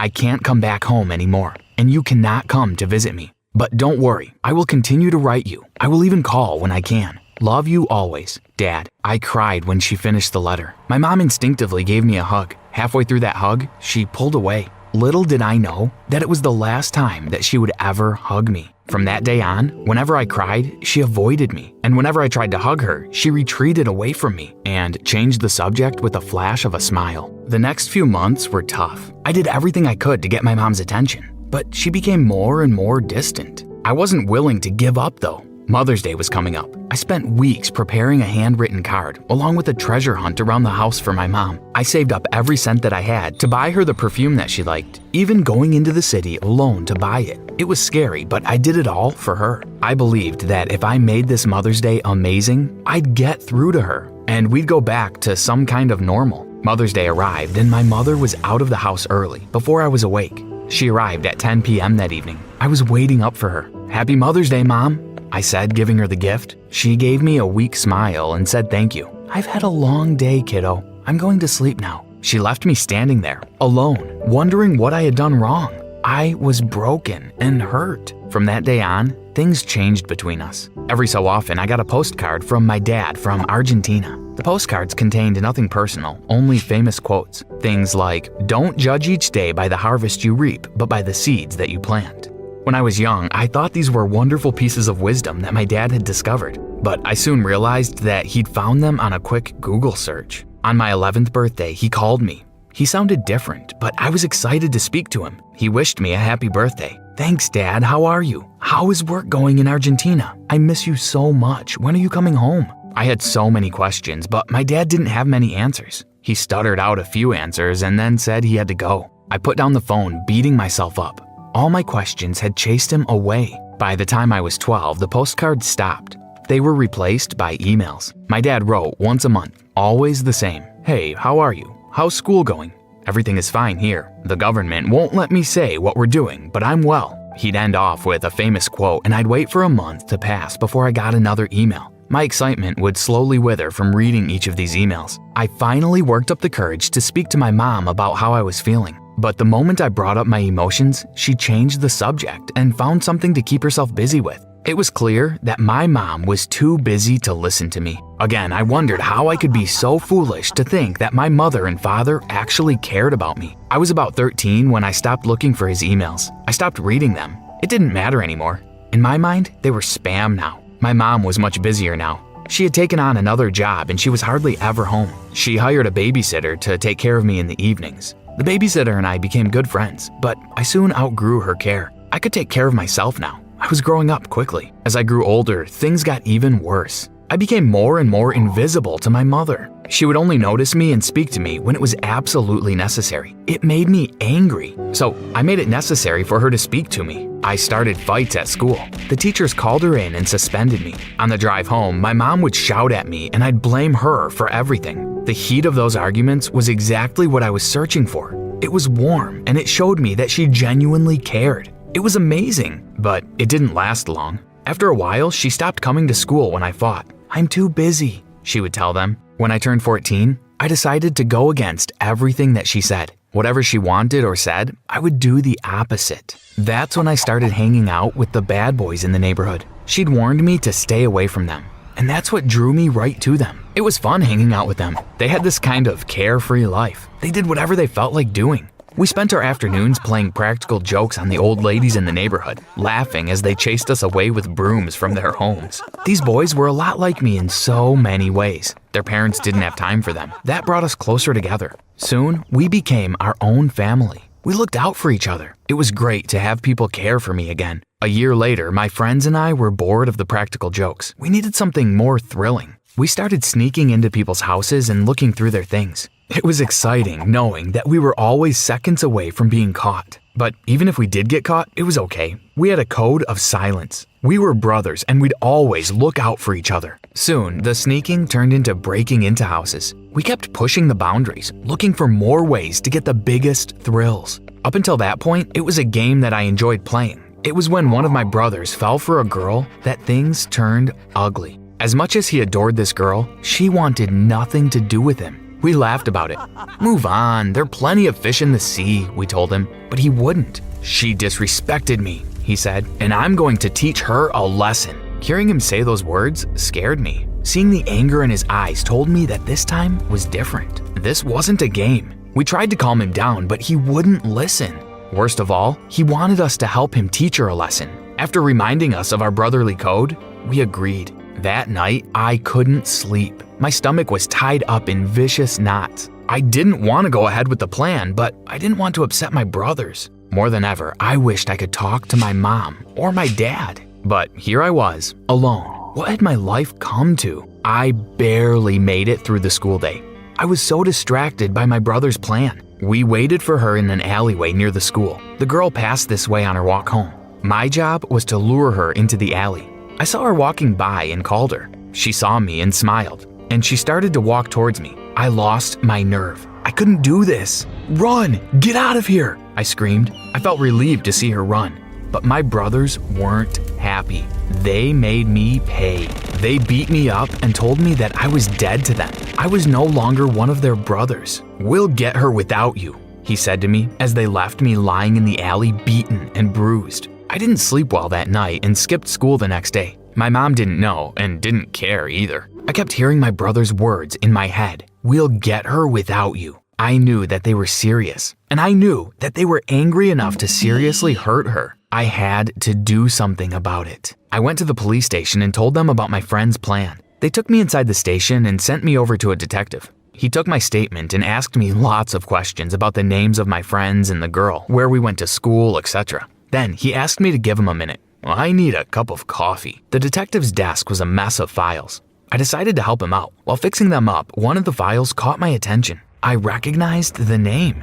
It was my father. I opened it up and there he was. It turns out he wasn't in Argentina. He was here. I took a photo of his address and finished up my interview with the detective. He told me that he'd call my brothers in and give them a good scare. I walked to my dad's house. My mind was racing with so many ideas. Why hadn't my mother told me that he was here? I knocked on the door. It took him a minute to answer, but he did. He was surprised to see me. "Son?" he said. He was a bit of a mess. It looked like he had just woken up. He was unshaven and his clothes were stained. "It's me, Dad. What are you doing here? Did they send you back from Argentina?" He was confused. "Argentina? You work for the Argentinian government," I said. "The work you do protects the people." My dad told me to be quiet. He pulled me into his house. It was an even bigger mess than he was. "You're right, son. I escaped, and they're out to get me. That's why I'm hiding out in this dump. I'm going to need your help. Is your mom still around?" I nodded. "I need $10,000. Call your mom and ask her to send me the money." The more he spoke, the more I could tell that he was lying to me. I listened for a while and told him that I'd come back. I went back to the detective and asked him about my father. "I'm sorry to hear that he's your dad. He's a con man. He's been pulling cons for 15 years now. In and out of jail for the last 7. I couldn't believe it. My head was a blur, filled with all the lies I'd been fed, from my mother and now my father. I felt ashamed, angry, and confused. I was waiting for my mother when she arrived home. It was after 10 p.m. and she was exhausted. She didn't want to talk, but I didn't give her an option. I told her I'd found my dad. "That was someone trying to take advantage of you," she said. But I could tell that she wasn't expecting this. I'd caught her off guard. I kept pushing her for answers. "Everything you told me was a lie." She tried to distract me the way she had always done. As she walked away from me, I said the one thing that had been in my heart all of these years. The one thing that I hadn't said out loud because I was too ashamed to admit it. "What did I do for you to stop loving me?" She stopped then and turned around. She began to cry then. The tears coursed down her face. For the first time in years, she was seeing me, actually seeing me. "I never stopped loving you. I was trying to save you," she said. "From who?" I asked. "From me." She slumped into the corridor, shaking her head. "I was a mess. It's the reason why your father left. He told me that I was too demanding, too clingy. I asked too many questions about where he was and what he was doing. He told me that a doctor friend of his had diagnosed me as crazy if I kept behaving this way. I'd lose you to social services. Eventually, he left. He told me that I was the reason you would grow up without a father. And if I knew what was good for me, I'd leave you alone before I chased you away as well. But that wasn't all. Before he left, he gave me a letter to give you." "I remember that letter," I said. "But you don't know that what I read to you was a lie." I didn't believe her. I didn't believe any of this. I asked her to show me. Reluctantly, she did. The letter said, "Son, got to go, Dad." I read it over and over, and now I started to cry. That was all he had to say? My mom nodded. "I couldn't let him break your heart like that. So I made up a story. I sent you postcards and then emails. I even paid someone I work with to call you and pretend to be your father." My mom explained that the real reason my dad left was that his victims had finally caught up with him. More than 20 people showed up at the house demanding the money that he'd swindled from them. I took on the second job to pay these people back. By next month, I would have paid back every cent that he stole. We both went quiet for a long time. It was a good quiet. It felt warm and honest. "Why didn't you tell me?" I eventually asked. "Your father was very persuasive. He made me believe that I was a bad mother, that my care was actually obsession, and that I would chase you away with my intensity. For years, I've blamed myself. It was safer to tell you a story. It was safer to keep you far away from me." I watched her now.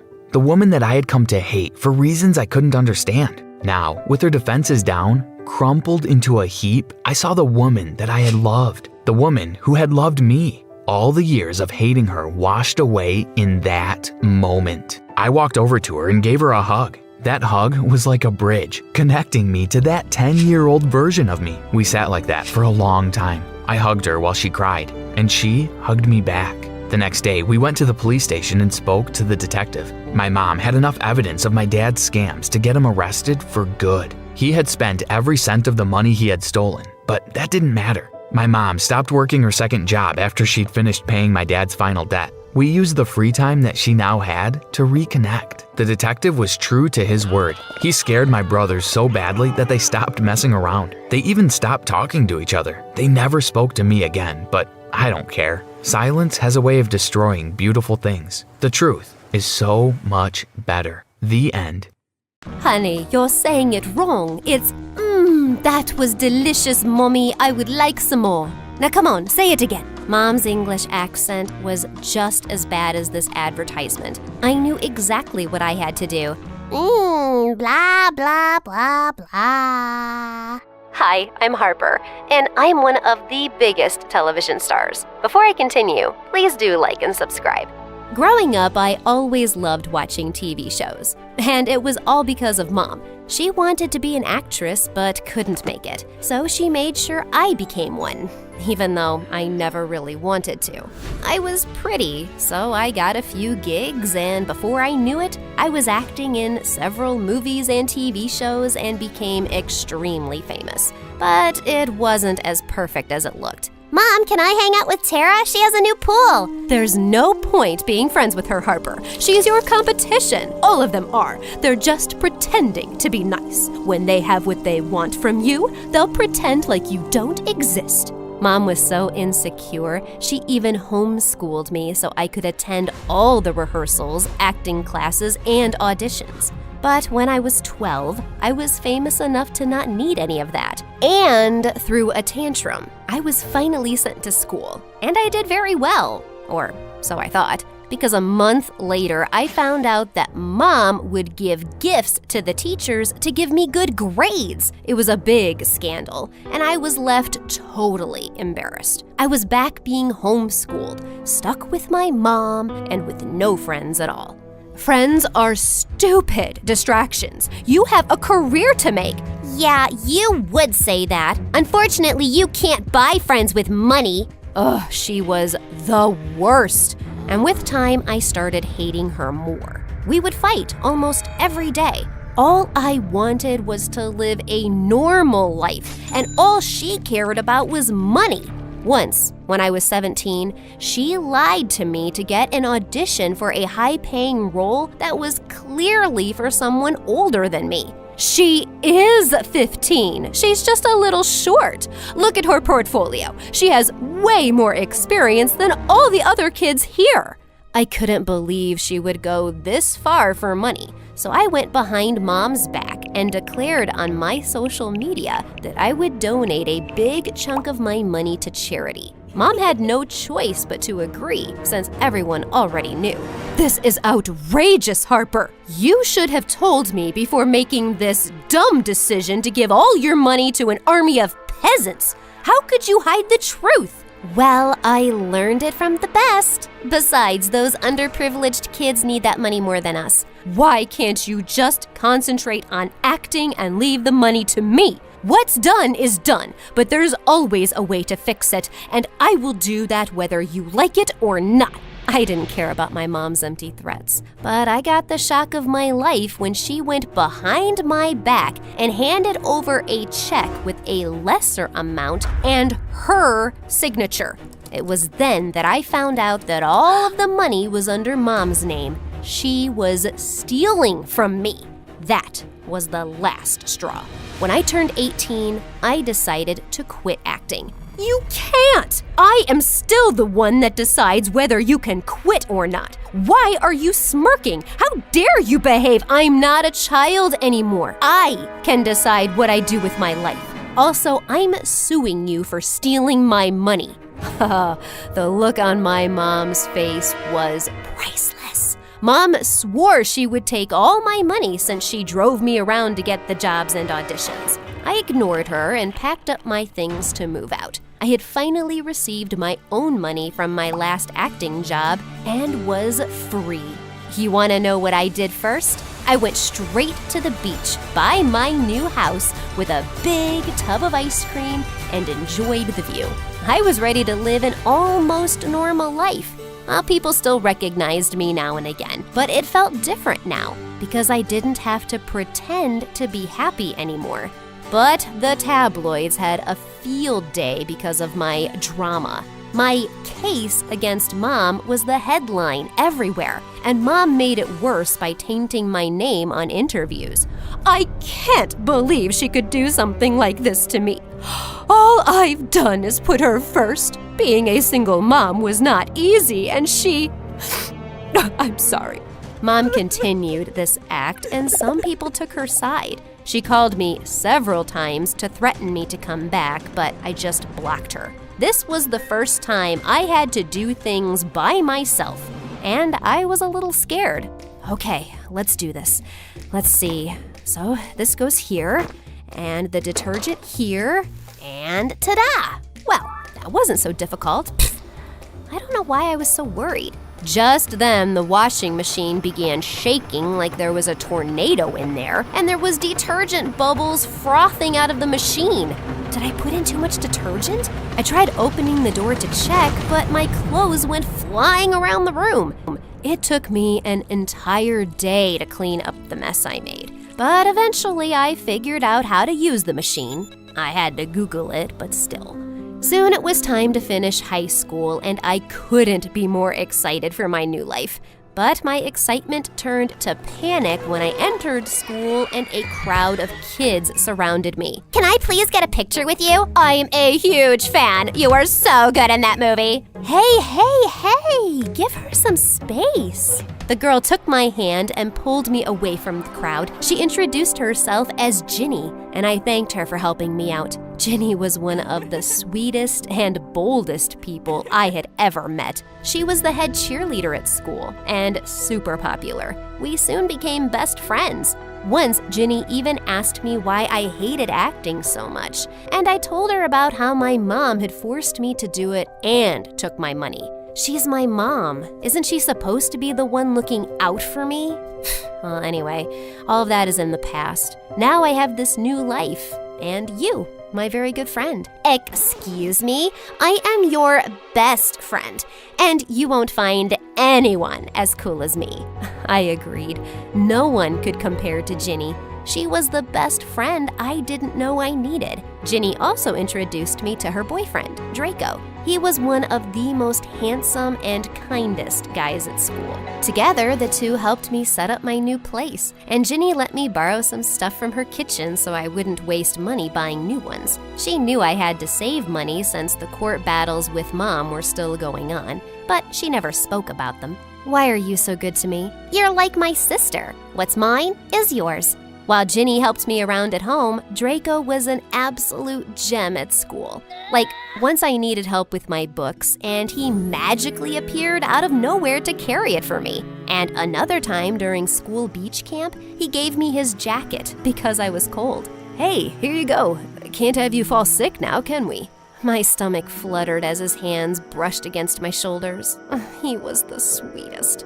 I looked across at Ginny and immediately felt guilty. I can't fall for Draco. That's just wrong.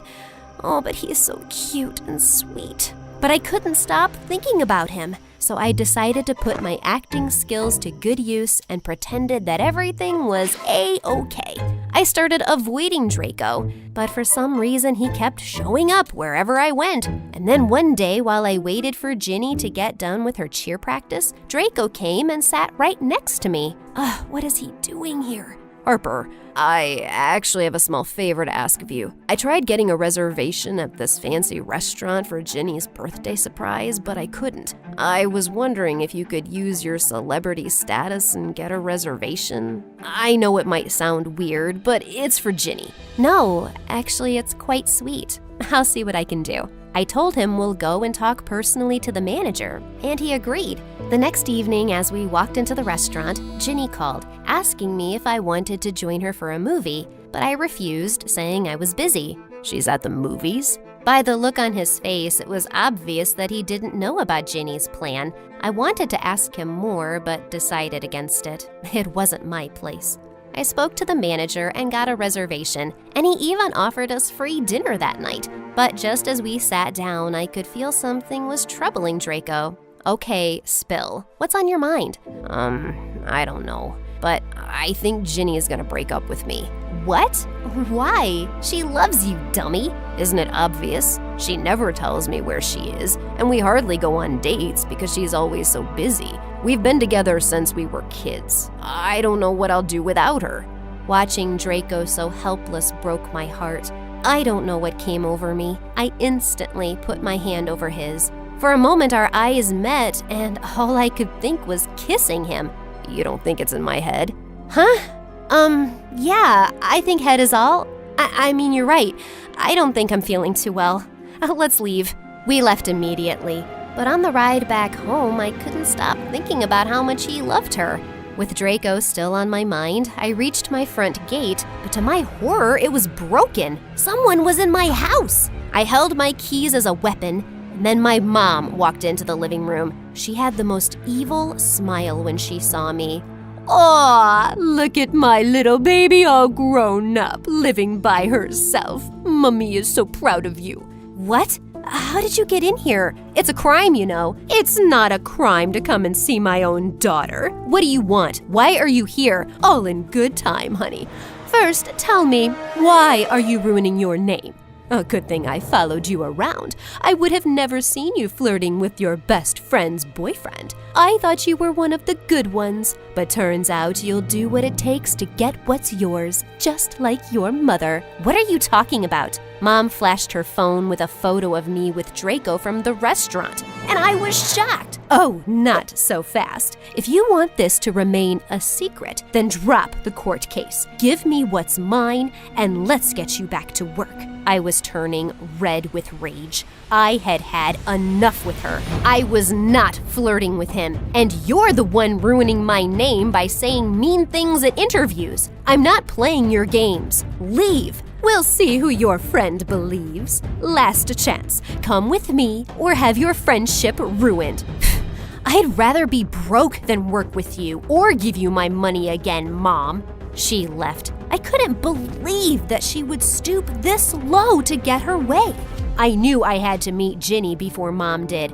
I know how manipulative she can actually be. I tried calling Ginny, but she was at the movies and didn't answer. So I rushed to Ginny's place to wait for her. But when I got there, she was already home and she wasn't alone. Oh, honey, good thing you're here. I was just showing Ginny these beautiful pictures of you.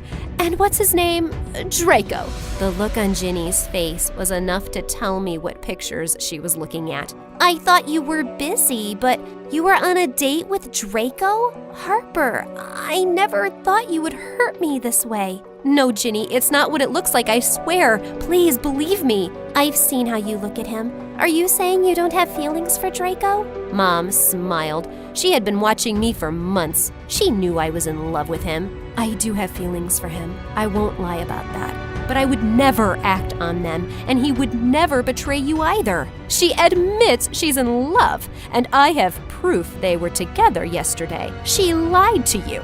I see the picture, and I know she lied about where she was yesterday, but I believe you, Harper, not her. No wonder she wanted to run away from you. You're pathetic.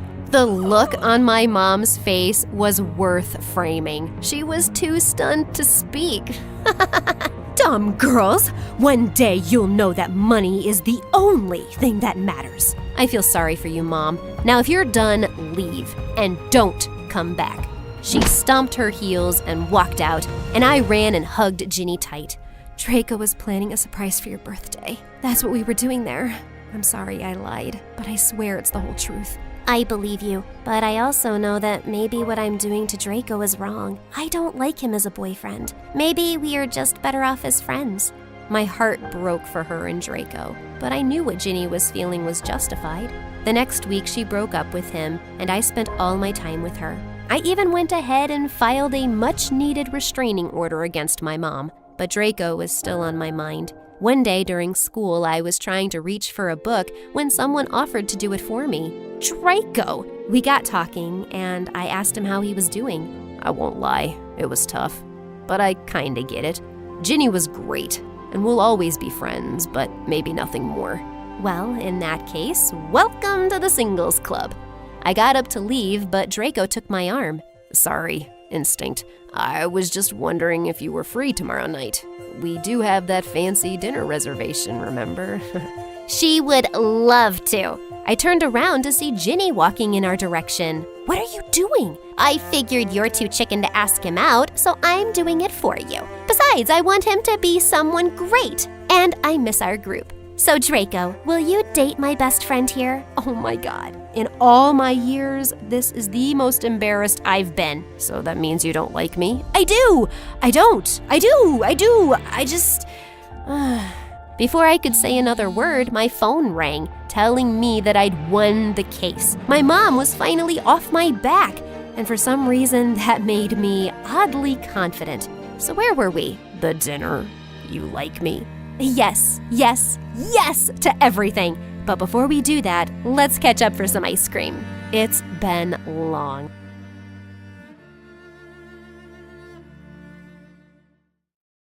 I sat looking at the screen in horror. It showed the question my entire life depended on. How many people work at My Story Animated? I closed my eyes and strained as I tried to remember. I knew this. Think, Hope. This is your favorite channel. You should know this. Suddenly, it came to me. I knew, and I excitedly yelled the answer out loud in the silent room. 80! The host said, "That is correct." I jumped from my seat and broke into a dance as everyone cheered. I'd just won $1 million.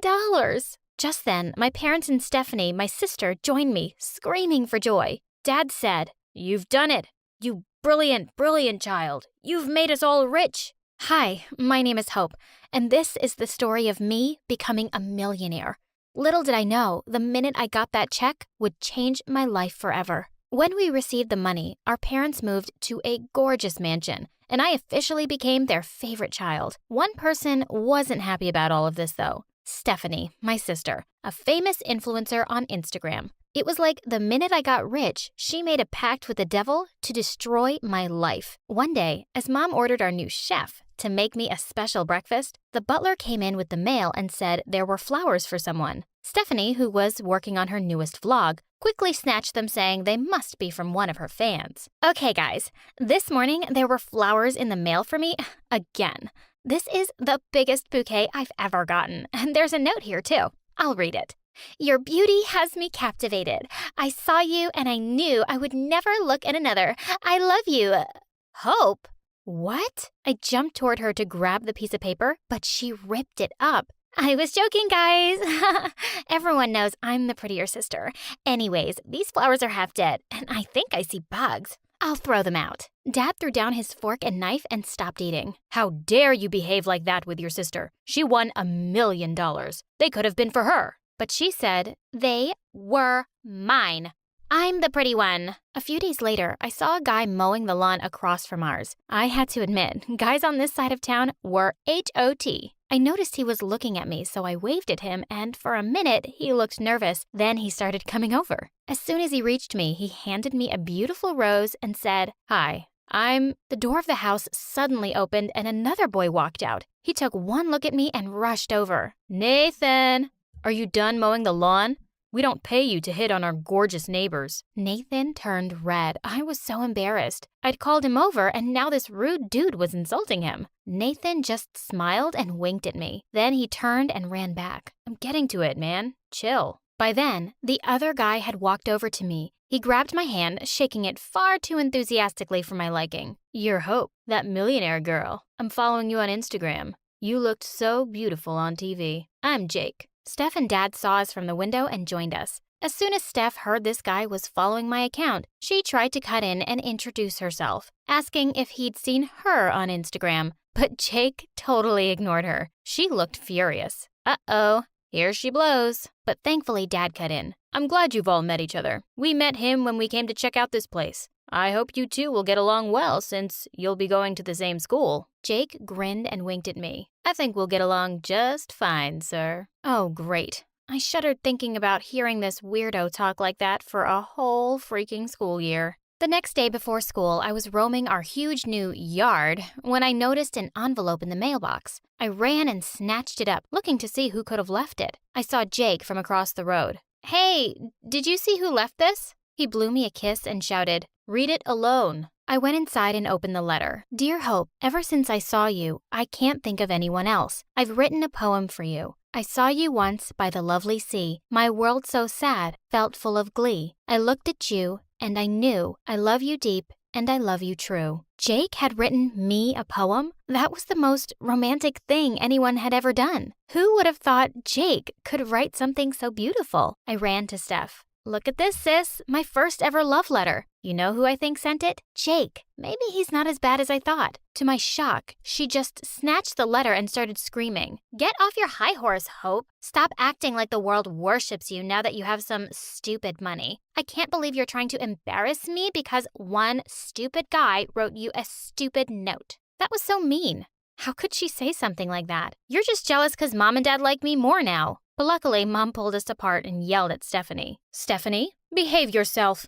If you can't be as useful as her, at least appreciate what she's done for us. She's paid for this huge mansion. You're all just eating out of her hands because she's rich now. Disgusting." But Mom just pushed us out of the house for school. School! Stephanie had already made friends because of her Instagram, but the only person I knew was Jake, who may have been both a stupid jock and a secret poet. But as soon as I walked into class, All thoughts of Jake and his notes disappeared when I saw him. The guy who was mowing the lawn, Nathan. The minute our eyes met, he rushed over to me. Hi, I never got to properly introduce myself. I'm Nathan, school jock by day, gardener, and waiter by night. I laughed, and I half expected him to make a remark about me being a millionaire, but he waited instead for me to introduce myself. Did he not know I was the new millionaire girl everyone was talking about? Oh, hi, I'm Hope. Nathan said, Okay, Miss Hope. I'm sorry if what I say freaks you out, but you look gorgeous. For a minute, I didn't know what to say, and he pulled out a seat next to his. Sit with me? I couldn't believe this guy was being so obvious about liking me. The girls around me were clearly jealous. That evening, there was a huge party at one of the seniors' house, and Nathan had invited me to go with him. Steph couldn't stop talking about it. I'm going to make the best vlog ever, and sponsorships will pour in.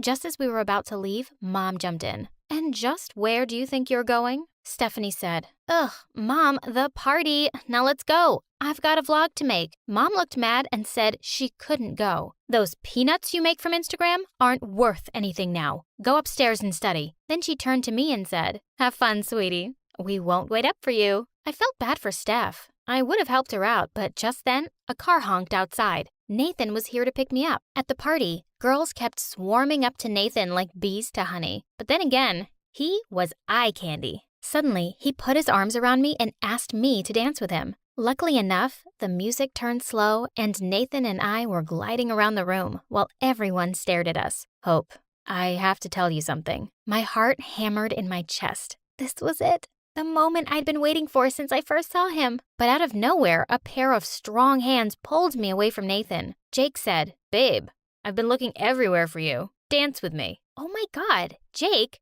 Did he seriously pull me away from Nathan when he was about to ask me out? I wanted to kill him. I pushed him away and said I'd catch up with him later. I went looking for Nathan, but it was like every guy in the school decided to ask me to dance just then. I had to practically yell that I wasn't interested and made my way through the crowd looking for Nathan. He didn't leave, did he? But then I saw him. Except he was dancing with another girl. No! I ran over to him, but when I saw who he was dancing with, I almost passed out. Stephanie.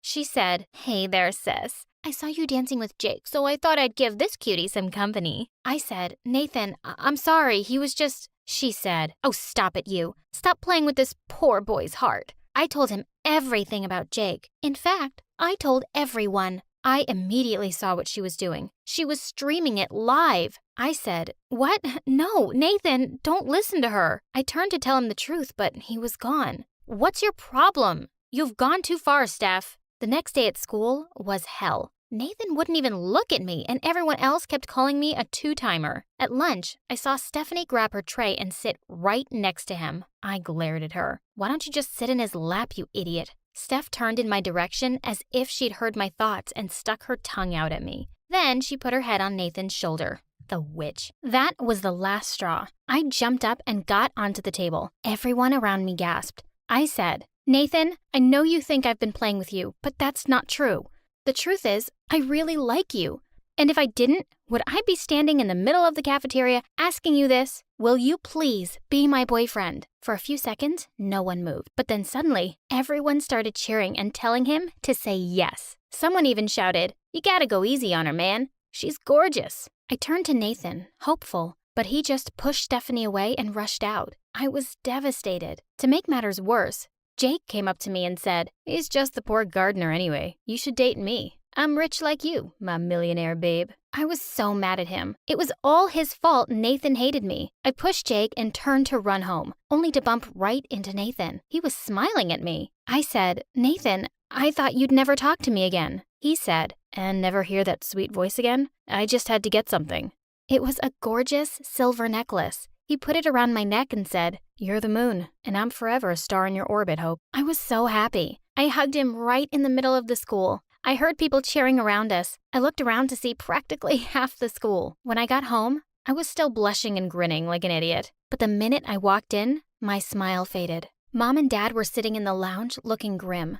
As soon as I entered, Mom jumped up and started to cry. Mom said, How could you do this to us, Hope? Falling for a poor homeless boy. He'll run away with all of it. He'll ruin us. For a minute, I had no idea what she was talking about. But then she showed me her phone. It was a video of me and Nathan hugging. How did they find out so soon? Just then, I saw Stephanie sitting in the corner of the room. She caught my eye and grinned. Of course she had a hand in this. I said, "Mom, Nathan is not homeless. His parents aren't poor. He just works so he can help pitch in for school." Stephanie said, "She's lying, Mom. Dad, you saw his car. It was tiny. He's just after her money." I tried to protest and said, "He doesn't even know I'm rich. He didn't recognize me at all." But no matter how hard I tried, Stephanie just yelled louder that Nathan was lying to me. I couldn't take it anymore, so I ran to my room. I needed to think straight. I felt like I was a character in one of the videos from my favorite YouTube channel, My Story Animated, my experience with dating a billionaire girlfriend. But there was no way Nathan was lying to steal my money, was he? The very next day after school, he slipped a note into my hand. The envelope read, "Follow this heart. It'll bring you mine." Then he took me to his favorite spot in the city, and sitting next to him, I couldn't care less about what Mom and Dad said. Nathan really cared about me. Somehow, we would make it work. As we came back, Nathan said we would visit his mom before he took me home. "She's been really ill. Dad and I were really worried for months, but I've managed to finally get my hands on the money I needed for her treatment. You're like a good luck charm for me." I blushed hearing that. How could someone be so handsome and still be so sweet? Answer, they can't. As soon as we pulled into his driveway, everything changed. There seemed to be a crowd outside his house. There was Jake, looking furious, and two people who I assumed were Jake's parents. And behind them was Stephanie, grinning like the idiot that she was. Her camera was out, and I knew we were being streamed live. Nathan said, "What now?" To my utter horror, Jake started shouting about how Nathan was a thief. He said Nathan had stolen his wallet. I said, "That's ridiculous. And Steph, put away that stupid phone." Jake said, "Oh yeah? Then what was this doing in your room?" Then he waved his wallet in Nathan's face. He looked like he'd seen a ghost. Nathan said, "No, that can't be. I don't know how." But just then, Nathan's dad stepped up and said, "Don't lie, son. We saw them pick it out from a pile of clothes. I've never been more disappointed in you." I tried to defend him again when suddenly Stephanie showed me something horrible. Stephanie said, "Guess what else we found, sis? My diamond bracelet. I hadn't even realized it was missing." I turned to Nathan in horror and said, "How could you? Is this how you plan to pay your mom's bills? I could have given you the money, you just had to ask." Then I turned and ran away. I felt pity for Nathan, but I was devastated. I never thought he'd stoop so low.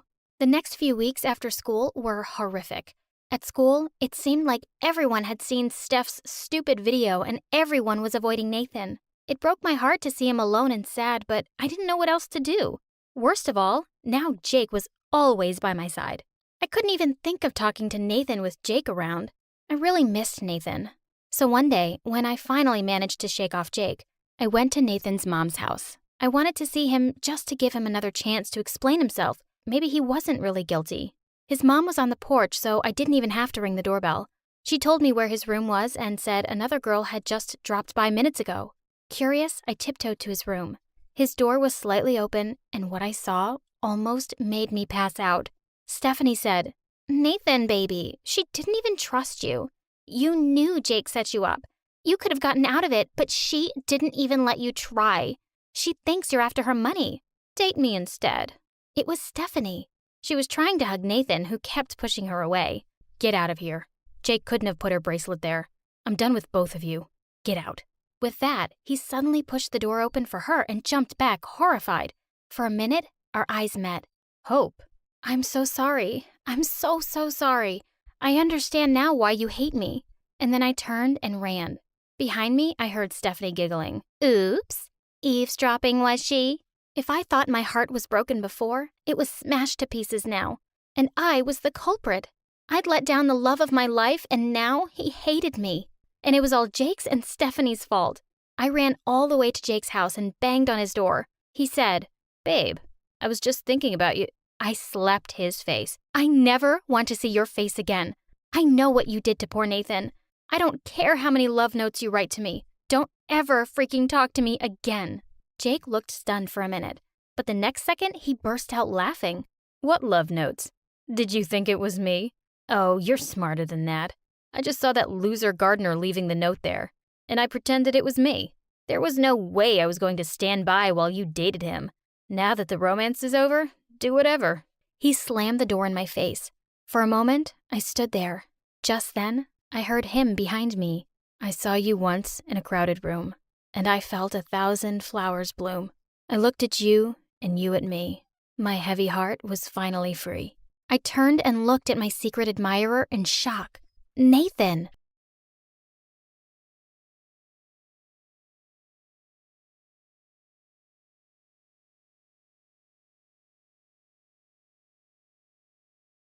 It all started with my grandpa, who built a robotics empire after falling for my grandma. My dad met my mom on a cruise. They had my siblings, both happily in love. And then there's me, the only single one, until they decided ChatGPT could replace a real boyfriend. Hi, I'm Alina, and I like to believe there's a perfect match for me. Probably because everyone in my family found theirs. My best friend Melissa, on the other hand, thinks I'll die alone in a garage full of cats. You can't keep blaming your family for setting the bar too high. The problem is you. Being picky is not a bad thing, okay? It's like finding the perfect shoe. Too tight, you'll get a blister. Too loose, you'll trip and break your neck. You get what I'm saying? I get that you're a total psycho. You've turned down 4 guys this week and it's only Tuesday. She wasn't entirely wrong, but it wasn't my fault all the guys at school were marshmallows. I wanted someone who'd fight for me, who'd cross rivers of lava just to get me McDonald's at 11 p.m.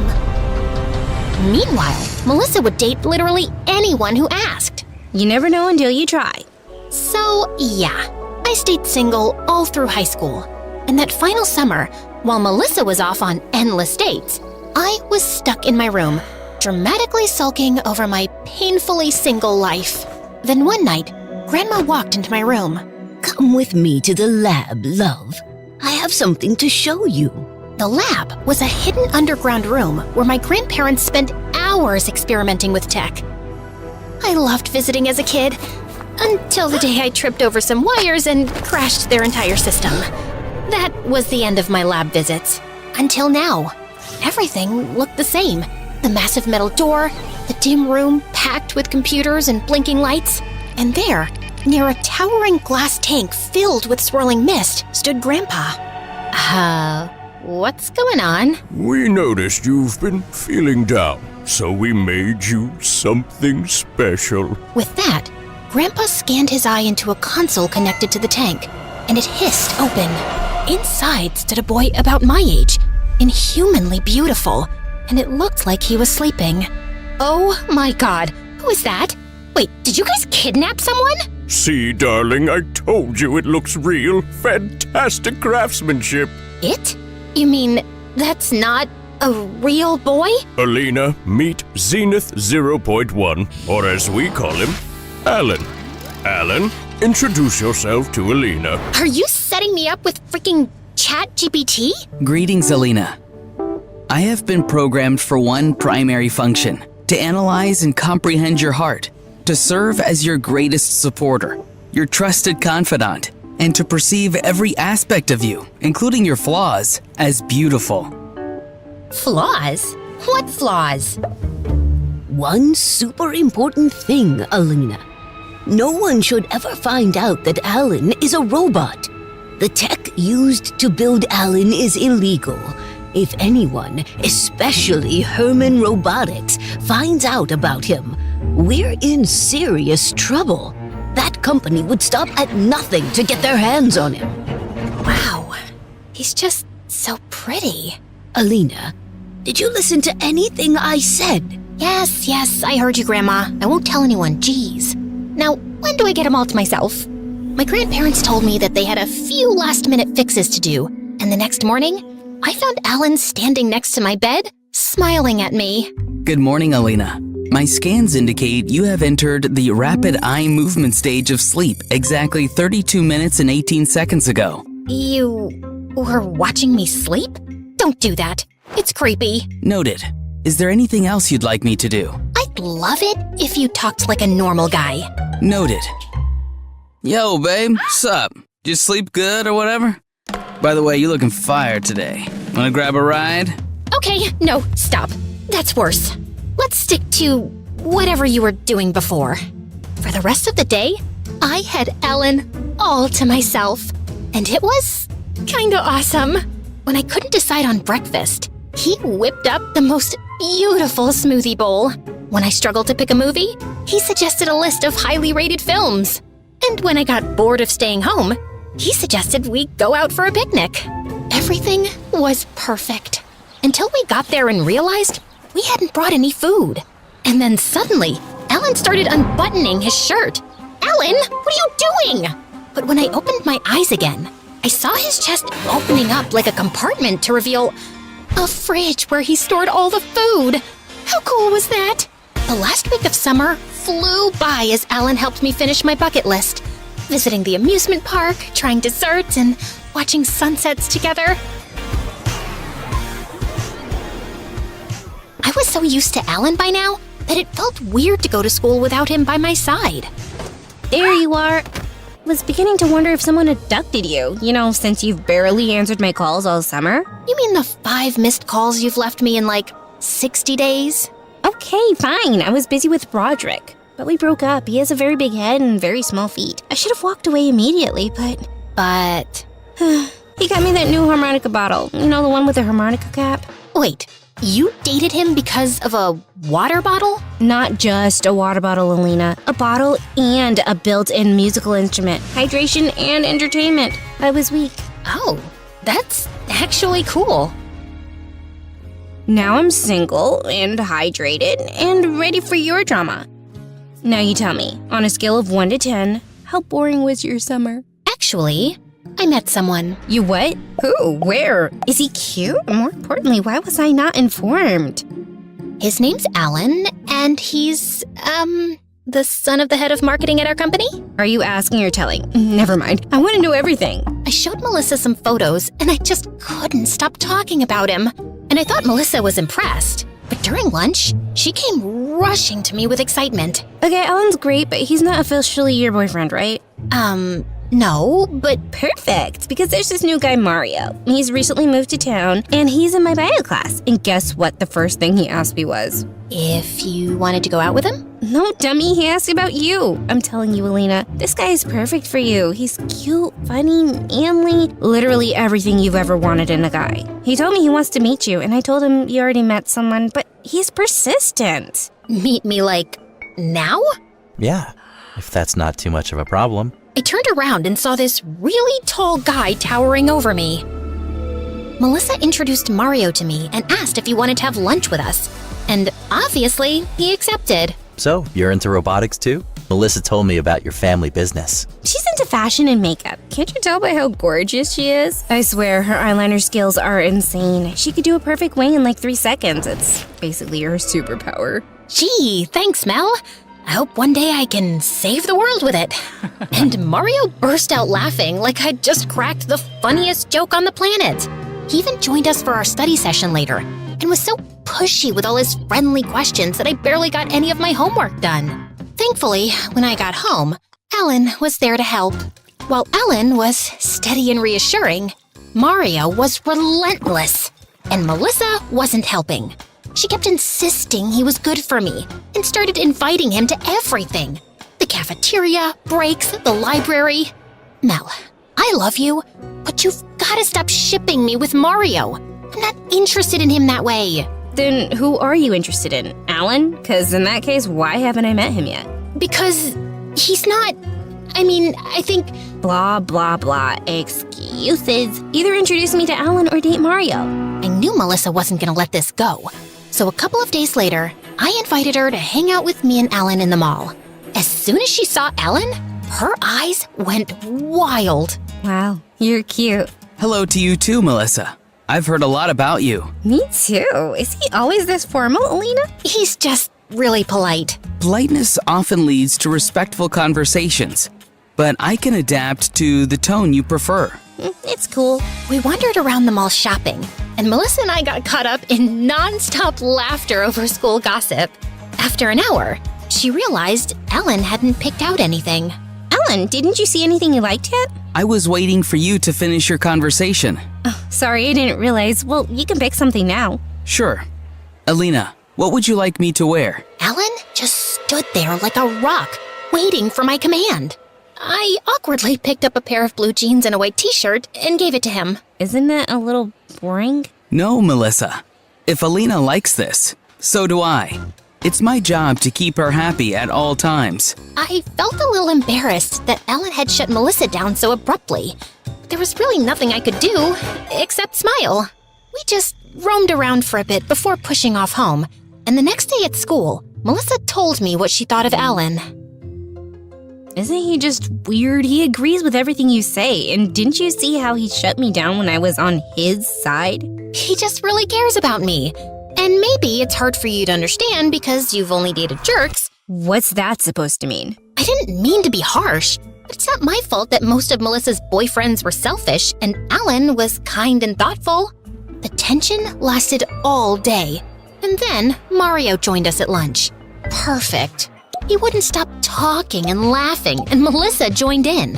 My mood was a bit too sour to be part of their merrymaking, so I decided to leave. Leaving so soon? Let her be. She's just cranky because of that weird boyfriend of hers. I felt mad that my best friend would say such a thing in front of someone I barely knew. So I ignored both of them and went home. I decided not to speak to Melissa for some time. But later that day, the doorbell rang, and Melissa walked in. Hello, Melissa. What brings you here at this hour? I need to talk to my best friend. Alone. It's okay, Alan. You can leave us alone. And Alan nodded and left.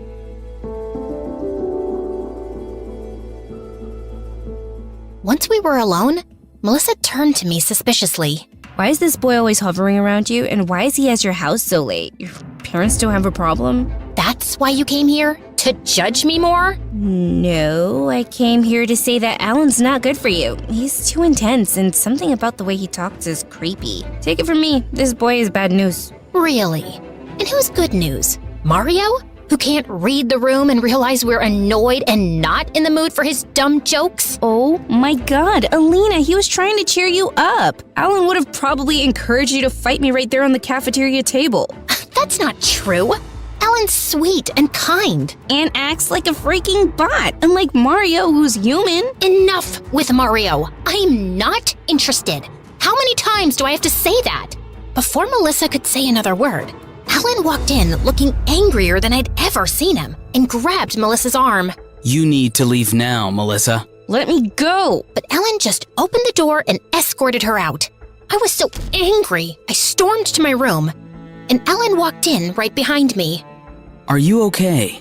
No, I'm not. I don't understand why Mel is so pushy about Mario. Why can't she just let me be?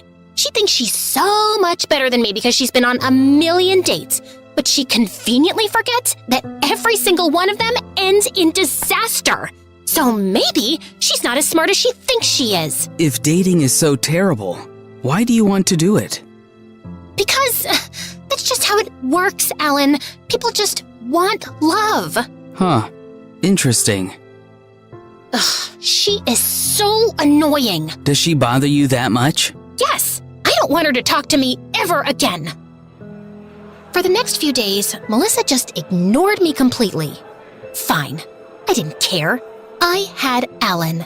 I spent my breaks texting him, and he was always spot on with his replies. After school, we hung out, but his endless nodding and smiling started to feel empty. I missed Melissa, and I tried apologizing, but she wouldn't respond. We'd fought before, but usually we'd scream at each other, then 5 minutes later, she'd send me a meme and it'd be over. But this felt different. I felt really down one day, so when Alan asked me if I was okay, I simply burst out crying. Melissa just won't talk to me. Yeah, I said some things, but we always say things when we fight. Why is she dragging this out so much? Because I told her to never speak to you again. You did what? I asked Melissa to... Yeah, I heard that. But why? You told me you don't want to speak to her again. Oh my god, Alan! I said that because I was angry. Don't you get that? I understand. But my system prioritizes your desires above all else. And you said... I can't believe how stupid I was! Go! And don't come back! Alan looked confused, not moving from his spot. Why? Why? Do you not understand how serious what you did was? But That's what you asked for. I did what you wanted. I didn't want to... Alan, do your job properly. Put my desires above all and just leave me alone. Understood. Slowly, Alan stood up and walked away. And now, I was truly alone. I had to talk to someone about this, so I decided to tell Grandma what Alan had done, hoping to get some advice. Oh, wow. He's smarter than we thought. Well, his smartness cost me my friendship. No, darling. You lost your friend because you chose perfection over real human connection. Alan follows your commands because that's what he's designed to do. But you can't expect real people to fit into your world perfectly. You have to meet them halfway. I know, but Alan's the kind of guy I've always wanted. He's perfect. Like Grandpa is perfect for you. Dad is perfect for Mom. Why can't I have someone like that? When I started working with your grandpa, he couldn't stand me. Neither could anyone else in the lab. They didn't think women belonged there. It took years to prove myself, and forgiving him was another journey. And your mom was tough to live with. Your dad spent years adjusting to her temperament. We've all struggled, sweetie. No one's perfect. That's what makes us human. Grandma was right. And the next day at school, I walked into class thinking I'd talk to Melissa and fix things. But seeing her with her new boyfriend only made me more sad. She didn't need me. And I was ready to leave when Mario stepped in my way. You look sad. Let me guess. Your boyfriend did something again? I'm not sad. And Alan's not my boyfriend. Not anymore, that's for sure. Great. I mean, I'm sorry to hear that. You know, there's this cute ice cream place that serves the best sundaes. No pressure, but I have a feeling you could use some company right now. I did need a distraction, so I agreed. And to my surprise, it wasn't so bad. He was funny, sharp-witted, and surprisingly easy to talk to. The more time I spent with Mario, the more I found myself enjoying his company. And I started thinking we could be more than just friends. Until things started to get a little creepy. He kept asking about my grandparents, how they started their business, whether they were still inventing new technology, and if we could visit their labs. And weirdly enough, he was super curious about Alan. So, is Alan from this town? Nope. Then how did you guys meet? Through my parents. Do you have some pictures of the two of you? I don't have a social media account, so I haven't really seen how he looks. Why do you care so much? I don't. I'm just curious. Well, if you're so interested in Alan, maybe I can set you two up on a date.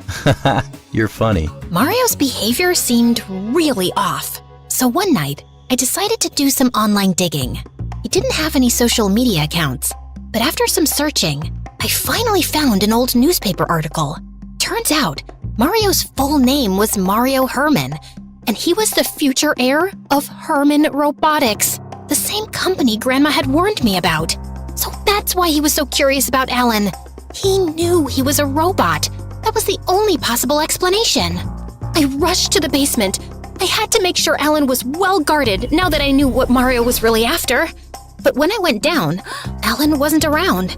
I searched the whole house, even spoke to the servants, but no one had a clue.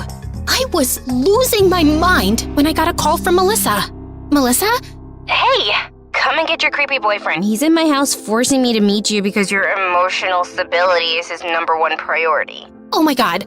Just please sit tight. I'll be right there. You better, or I will hit him with a frying pan. I strongly advise against that, Melissa. My exterior casting is tough. Your fry pan will sustain irreparable damage. You see what I mean? He's crazy. I immediately rushed to Melissa's house, which was just a few blocks away. I barged into her room, and there, in the middle, stood Alan looking confused. I stepped toward him and reached into my pocket, pulled out the key, and inserted it into the small slot on his back. In an instant, Alan shut down. What was that? What did you do to him? Nothing. He's just resting. That's it. I'm calling the cops. No, wait. Melissa, let me explain. I told Melissa everything about Alan, how he was a robot and how my grandparents made him for me, and Melissa just looked shocked. He's a robot? How? He looks so real. Yes, and I thought I could control him, but clearly I was wrong. But the worst part is Mario. I gave him a chance, but I've just found out he's about to inherit our rival company, Herman Robotics. He was using me to get to Alan, I'm sure of it. No wonder he was so persistent about meeting you. Ugh, I'm so sorry, Alina. I shouldn't have pushed you so hard to go out with that weirdo. It's okay, you didn't know. But now, I have a plan, and I need you. Whatever it is, I'm in. I gave Melissa a rundown of our plan, and she loved the idea. We needed a boy to help us out, and she convinced her boyfriend to be a part of it. The next day, we got to work. Mask, makeup, colored lenses, and clothes that made Melissa's boyfriend look almost too perfect to be human. Once everything was in place, we set the plan in motion. Morning, beautiful. Is everything okay? Not really, no. It's Alan. He wants to get back with me, but I told him that I like you. And now, he's mad. He says he wants to fight you, but I don't think you should. Instead of looking concerned, Mario's smirk only deepened. This was perfect for him. A chance to finally face Alan in person. You think I'm scared of him? When does he want to meet? I'll be there. He's waiting for us in the school courtyard. But please, Mario, don't go. Don't try to stop me. Mario puffed out his chest and marched toward the courtyard, and I ran after him. As soon as we reached the courtyard, I pointed to the bench where Melissa's boyfriend sat posing as Alan. I know what you are. A guy trying to read in peace. Oh, you think you can fool me, you freak of nature? Get up and fight me. Let's see what's under this sleeve. I bet everyone here would love to see some gears and wires. Dude, let go. But Mario kept tugging at his sleeve, trying to rip his shirt. Just then, a big burly guy stepped in. Mario's brother. I recognized him from the newspaper article. So, this is the robot you were talking about. Looks pretty real to me. And now he's ours. They lunged at Melissa's boyfriend, but he broke free and sprinted toward the cafeteria. Someone call security! Mario and his brother chased him into the cafeteria, and Melissa and I went running after. Just as we arrived, Mario hurled a chair at Melissa's boyfriend, and it crashed into a vending machine, sending a loud crack through the room. And all the students froze in place. Mario, stop! You're gonna hurt someone! Someone? Or your precious robot? I know your family's dirty little secret. My family moved me to your school. Herman Robotics is done being second place to you freaks! Have you lost it completely? He's not a robot! Shut up, Alina! My parents have been watching you. I know your grandparents developed this robot in their secret lab using illegal technology and named him Alan. You think I was following you around because I liked you? Get real. Listen up, everyone. Alina's family's crazy. They built this life-size robot because their precious little girl is too dumb to find a real boyfriend. And this is just a prototype. They are building an army of robots using illegal tech so one day they would take over the whole town. Let me show you. With that, Mario marched over to Melissa's boyfriend and started twisting the top of his head like he was trying to open a jar of jam. Ow, ow, ow! Hey, that's enough. You're hurting him. How the heck is that a robot if he's literally bleeding? Cut it out with this dumb joke already! Mario spun around, ready to yell at that guy, and Melissa's boyfriend seized the opportunity to break free. He stumbled to the ground, wincing in pain. While a group of guys rushed over to help him up, Melissa immediately ran to his side. The entire cafeteria erupted as people started throwing accusations at Mario and his brother. They desperately tried to defend themselves, insisting, over and over, that it was really a robot. But at this point, no one was buying it. Meanwhile, I sent a quick message to the principal explaining what was happening. And minutes later, he walked in, followed by 2 police officers. What's going on here? Sir, this guy is assaulting my friend. He pushed him and started telling everyone that he's a robot. That's a lie! Sir, Alina's family has a robot in their basement that looks like a man. They built it using illegal technology. They tricked me into thinking their friend was the robot. Mario, what nonsense! Do you hear yourself? You have to believe me. But the principal asked the officers to arrest Mario and his brother for assault and then kicked them off school property. It's not my fault. Mario's got problems. He's on meds for his head. I'm not crazy. This whole school is insane. I hesitantly walked over to Melissa and her boyfriend, a little worried. What if I went too far? What if he actually got hurt? But before I could say anything, Melissa turned to me with a very weird look on her face. Alina? I don't think this is my boyfriend. Excuse me? What now? Melissa's boyfriend lifted his head and looked right at me. Now that I was this close, I could clearly see no wig, no contacts. It was Alan himself. Alan? But you were in pain. We all saw it. Was it convincing? I tried to use everyday language that a teenager would use to fit in, but my calculations suggested I may have overestimated the appropriate pain response. As for the blood, I synthesized it myself and applied it to my hand. Why are you here?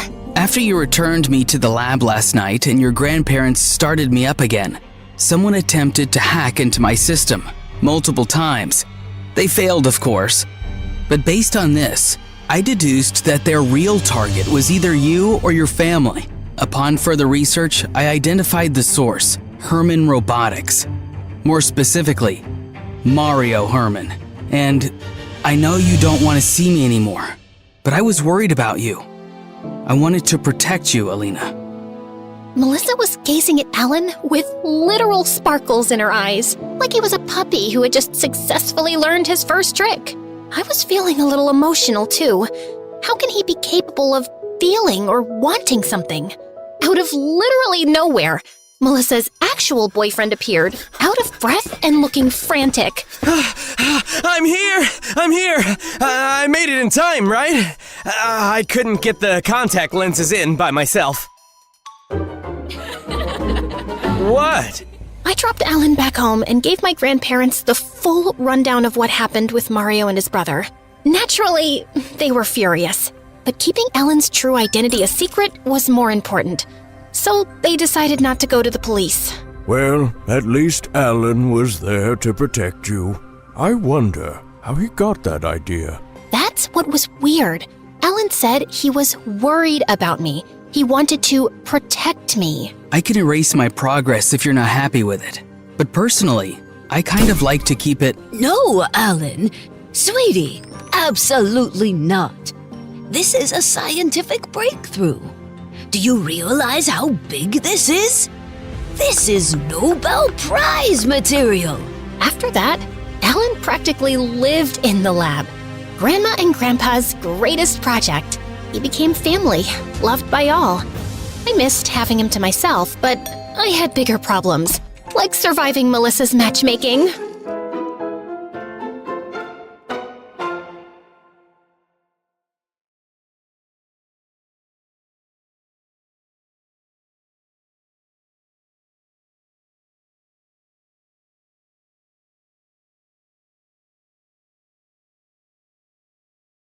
Hi there, I'm June, and today for My Story Animated, I'm going to tell you about the bizarre story of how my family convinced me I was in a coma for a year. It all started on my prom night. I was on top of the world. My life was perfect. I had everything I ever wanted and was excited to graduate and start living my adult life. That night, I was glowing. It was no surprise for anyone that I would be the prom queen. And when they announced it, I cried anyway.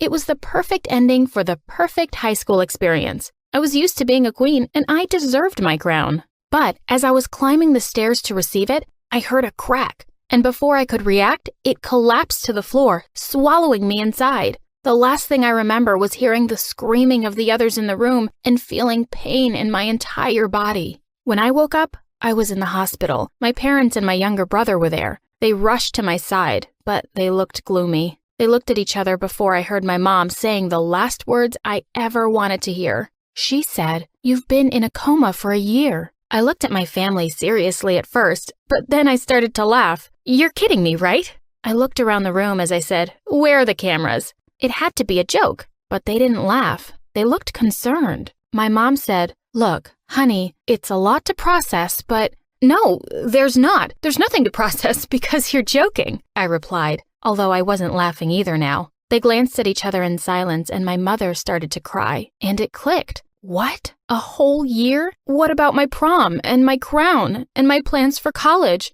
What about my boyfriend? Where was he? I couldn't understand. I couldn't think. I felt suddenly dizzy, and a second later, I threw up. This was not happening. I demanded my mom to give me my phone at once, but she said that the doctor recommended not to deal with the outside reality right now. A whole year had passed, and I needed to take things slow. When I asked about my boyfriend, they said he left for college on the other side of the country. When I asked about my college plans, they said I lost my scholarship. When I asked about my friends, they said they didn't know any, that no one had come to visit me in the past year. And that wasn't even the worst part of it all. When I told them to take me home, my dad said that because they had to pay hospital bills for a year, they now had many debts and they had to sell the house and move to a cheaper neighborhood. We were poor now? This was the most disgusting thing I've ever heard. I would have to go to community college. I threw up again. How could they do this to me? I hated them.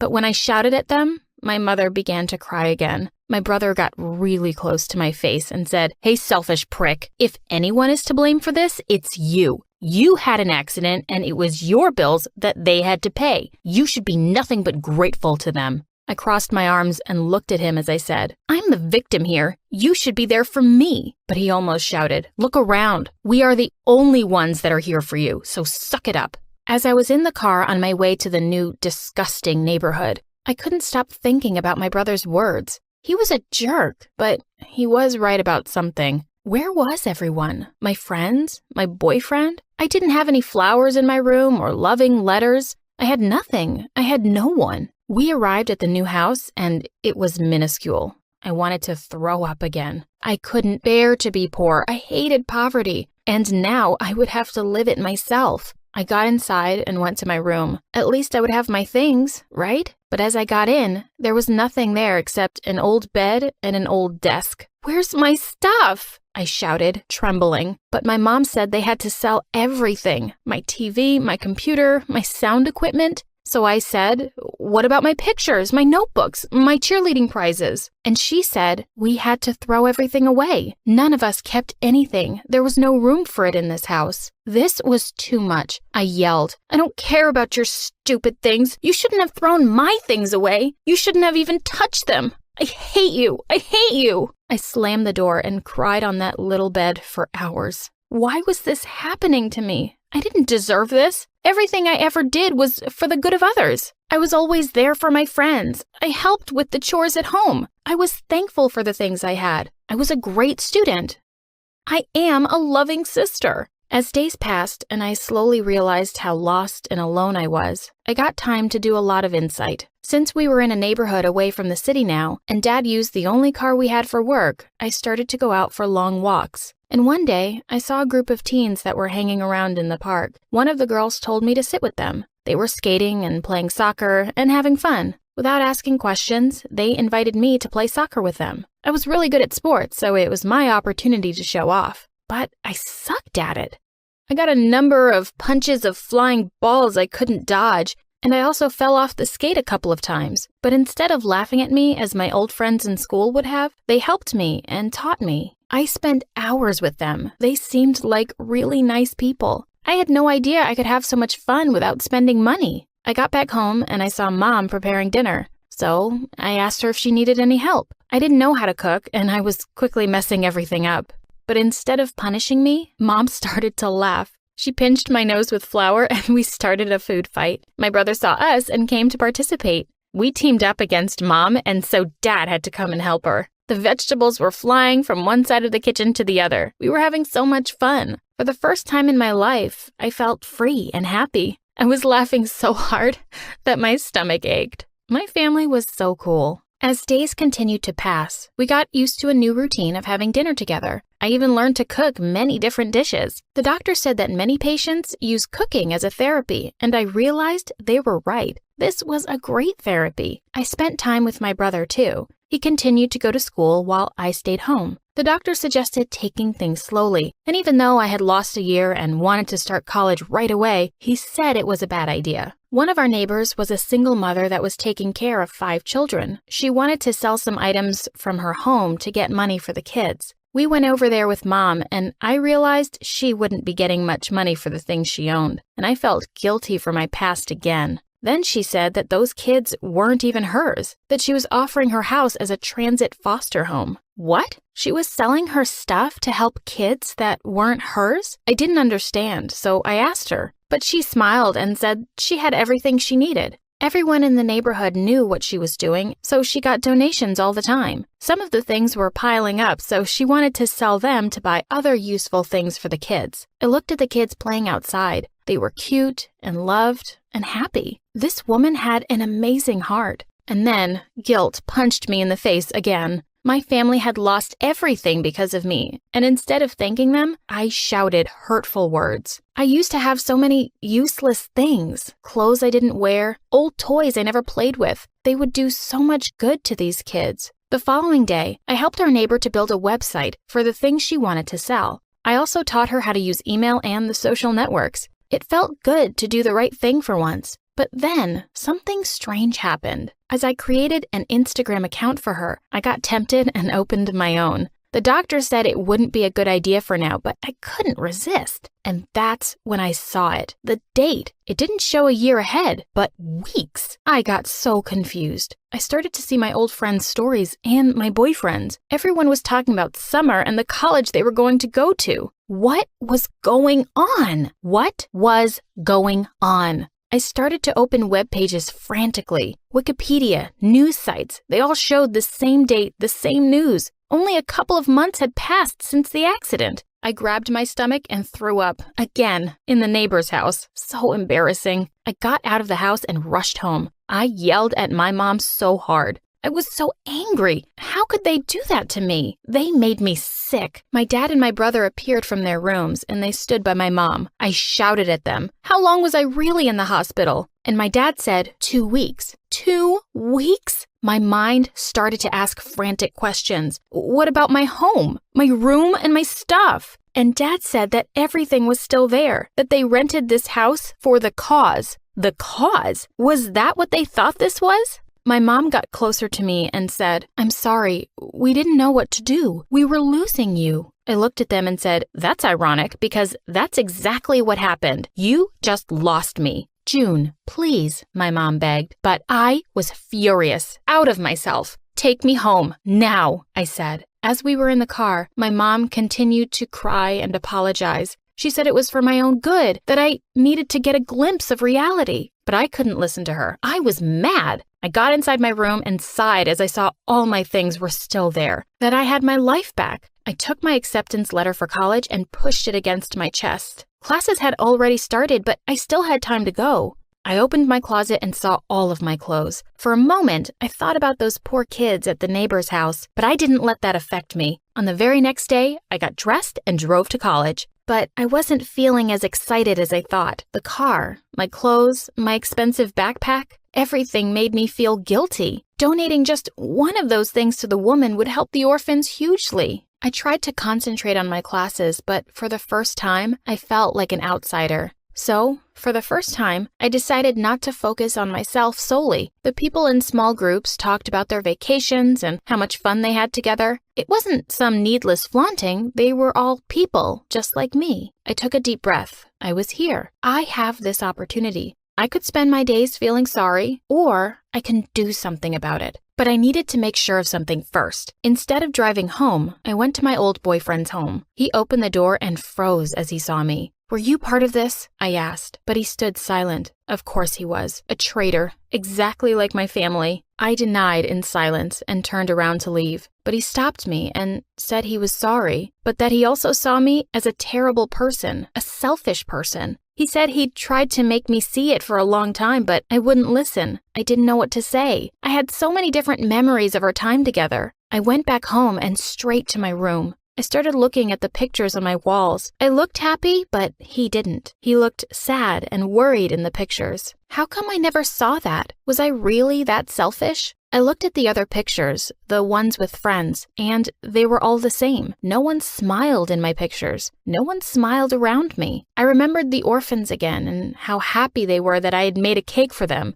I also remembered the teens at the park. They did laugh with me, for no particular reason. It was the simple things that made the difference. I'd been so self-absorbed in my own world that I never paid attention to anyone else. Not my friends, nor my boyfriend, not even my family. Things would have to change, and I was happy to know I still had time. If I had died in that accident, my life would have meant nothing. But I was alive, and there were a couple of things I could still do. I opened my closet and started to take out everything I didn't use. After just 1 hour, I couldn't believe how big the pile was. I hadn't taken out even half of it. Then I put all the clothes in bags. I also took with me all those old music players and pieces of technology I never used. I got in the car and with all of it drove back to the woman's house. The kids came out to greet me and hugged me. I started to cry as I hugged them too. The woman invited me in and asked me what was wrong. I told her my whole story, including the part of me being a terrible person. I didn't leave out any information. But I was still very angry with my family. Their actions weren't justified, no matter the results. And then the woman said the wisest words I've ever heard. She said that we should only put love in our hearts, not hate. Whatever my family did, they clearly did it for love, and that's what matters. This was an amazing woman with an endless loving heart, so I'd better take her advice. Afterwards, I went back home and told my parents I would go to community college and that I wanted to keep on helping the woman with the orphans. I also told them that their actions really hurt me, but that my past actions definitely hurt them too. And I thanked them for not losing their faith in me. Hi, I'm Lucy. Get some popcorn and settle down because my story is bonkers. Don't forget to like and subscribe to MSA. My childhood was crazy. Mom was super strict and was always breathing down my neck to make sure I followed all her dumb house rules. Lucy, this placemat is 0.5 inches to the left. I'm so disappointed in you. Seriously? I got no dessert because of freaking placemats. And Dad was a complete weirdo. He stayed in his study all day long and only left at night with a suspicious-looking briefcase. But whenever I asked him what was in it, he would always tell me to mind my own business. So rude. One day, I was playing football by myself in the park when two mean-looking men grabbed my ball and squished all the air out of it. Hey, are you stupid? You're supposed to kick the ball, not squish it. She's a little firecracker. Where's your dad, little girl? He owes us an apology. Why? Who are you? And what did my dad do to you? You ask too many questions. Let's just say your father isn't a very nice man. Selfie! And they took pictures with me and left. What was going on? I ran home and confronted Dad. He looked panicked but told me it was no big deal. But I wasn't going to let it go. That night, I sneaked out of my room like a ninja and tried to get into Dad's study. But suddenly, a loud alarm went off and red lights flashed all over the house.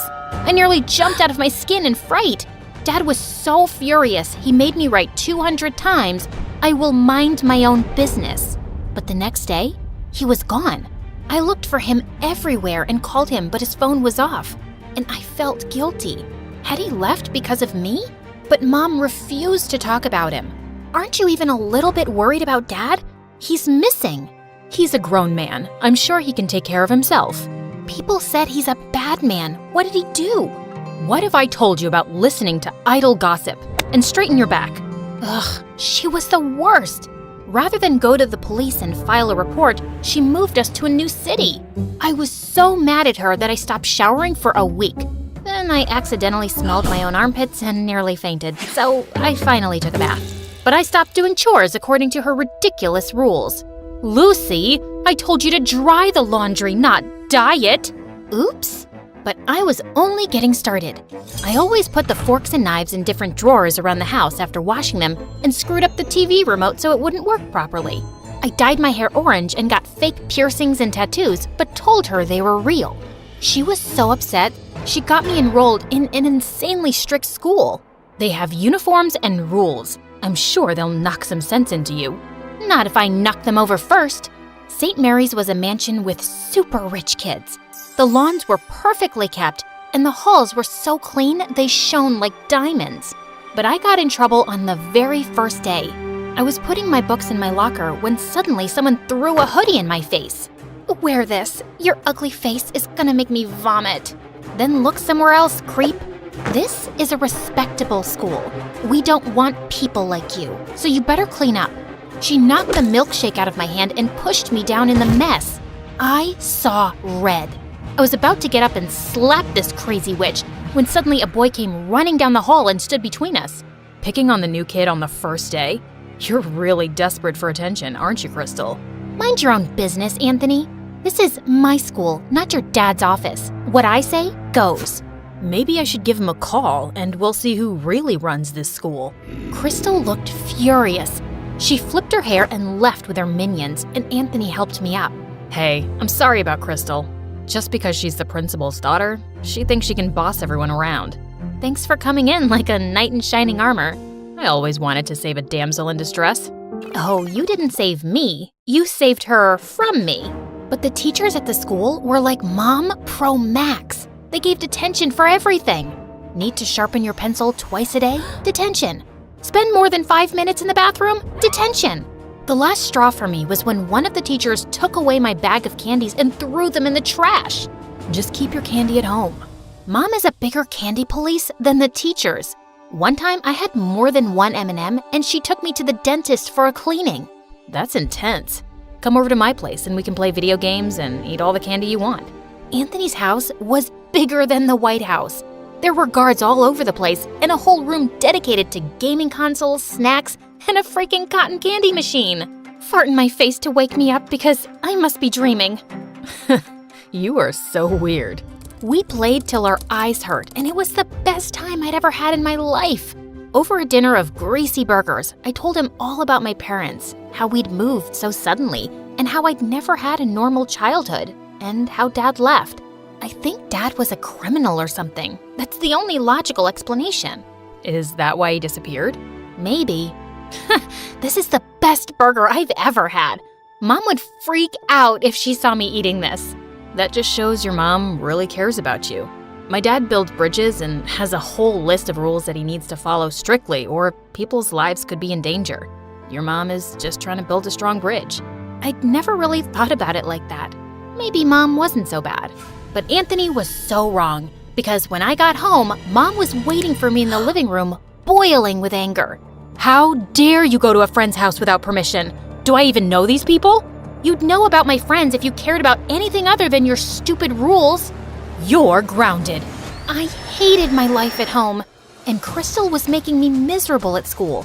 She was the student body president and was always after me for breaking some rule, which she made up herself. Ugh, I know you can't fix your ugly face, but at least have the decency not to smile.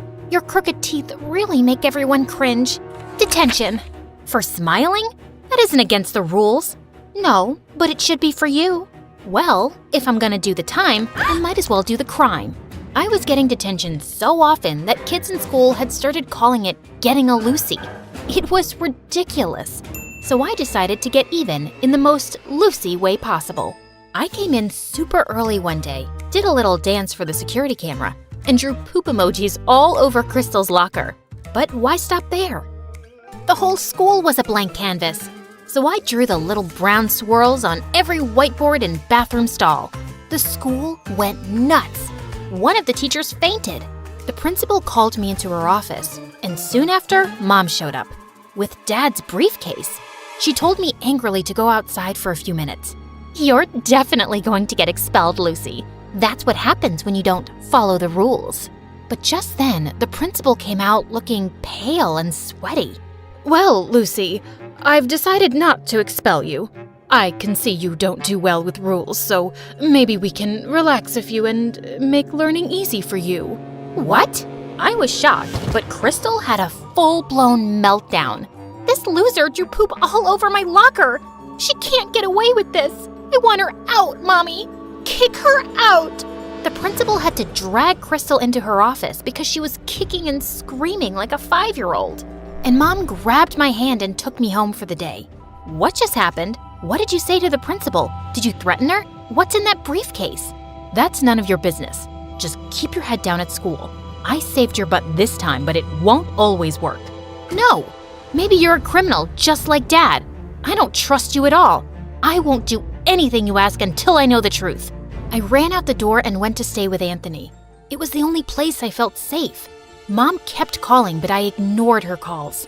The next day, people in school were looking at me like I was some kind of hero.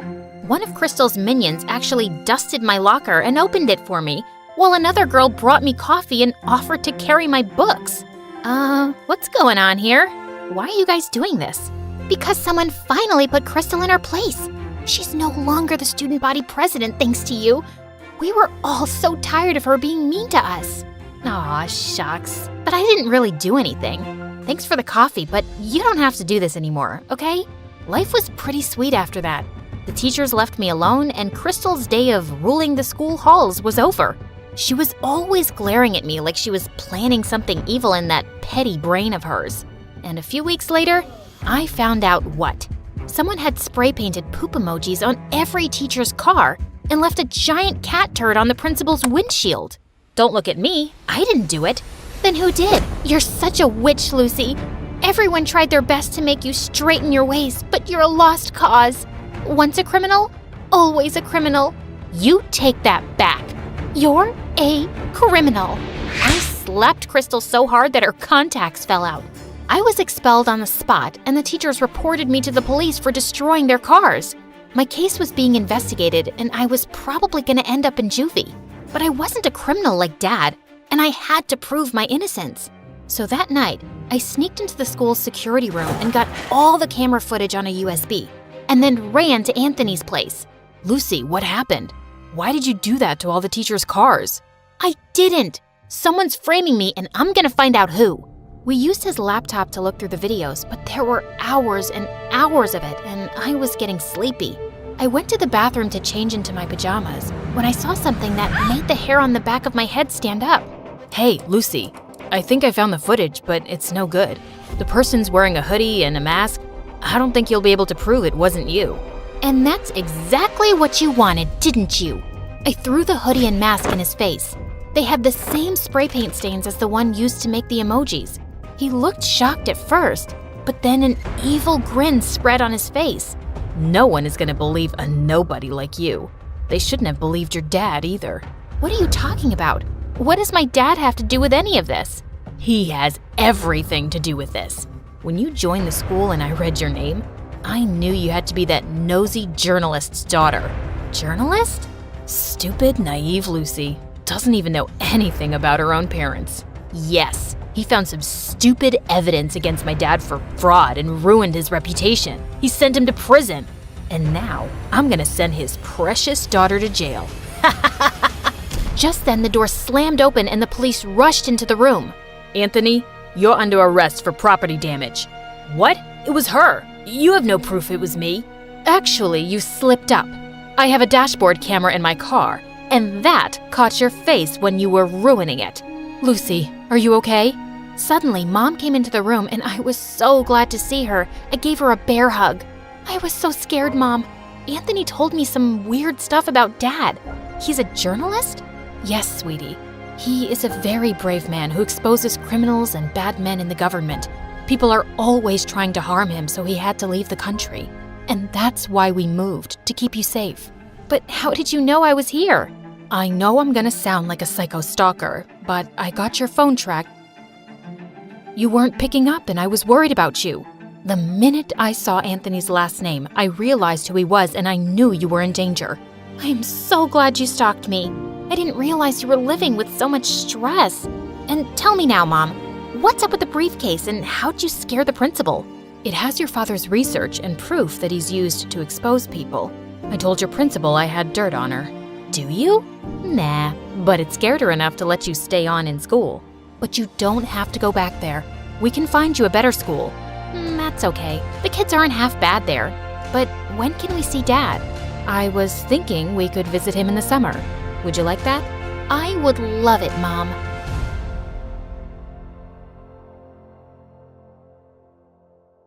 Hi, I'm Eden from California. Please like and subscribe to MSA. Ever since I was little, I hated my parents. They ignored me 24/7 because they were famous actors. They were always shooing me away while they signed autographs for their fans and talked on the phones with their agents. Can't you read me a bedtime story? Just this once? Eden, just take something from the shelf and look at the pictures. Luckily, I had someone at home to be with, so I didn't lose my sanity. My Aunt Zoe. Aunt Zoe was kind of a teenager. She wore heavy makeup and tight clothes and was obsessed with social media. Time for our morning selfie, baby girl. My aunt was my live-in BFF. But one day when I was in 10th grade, my parents decided to ruin my life.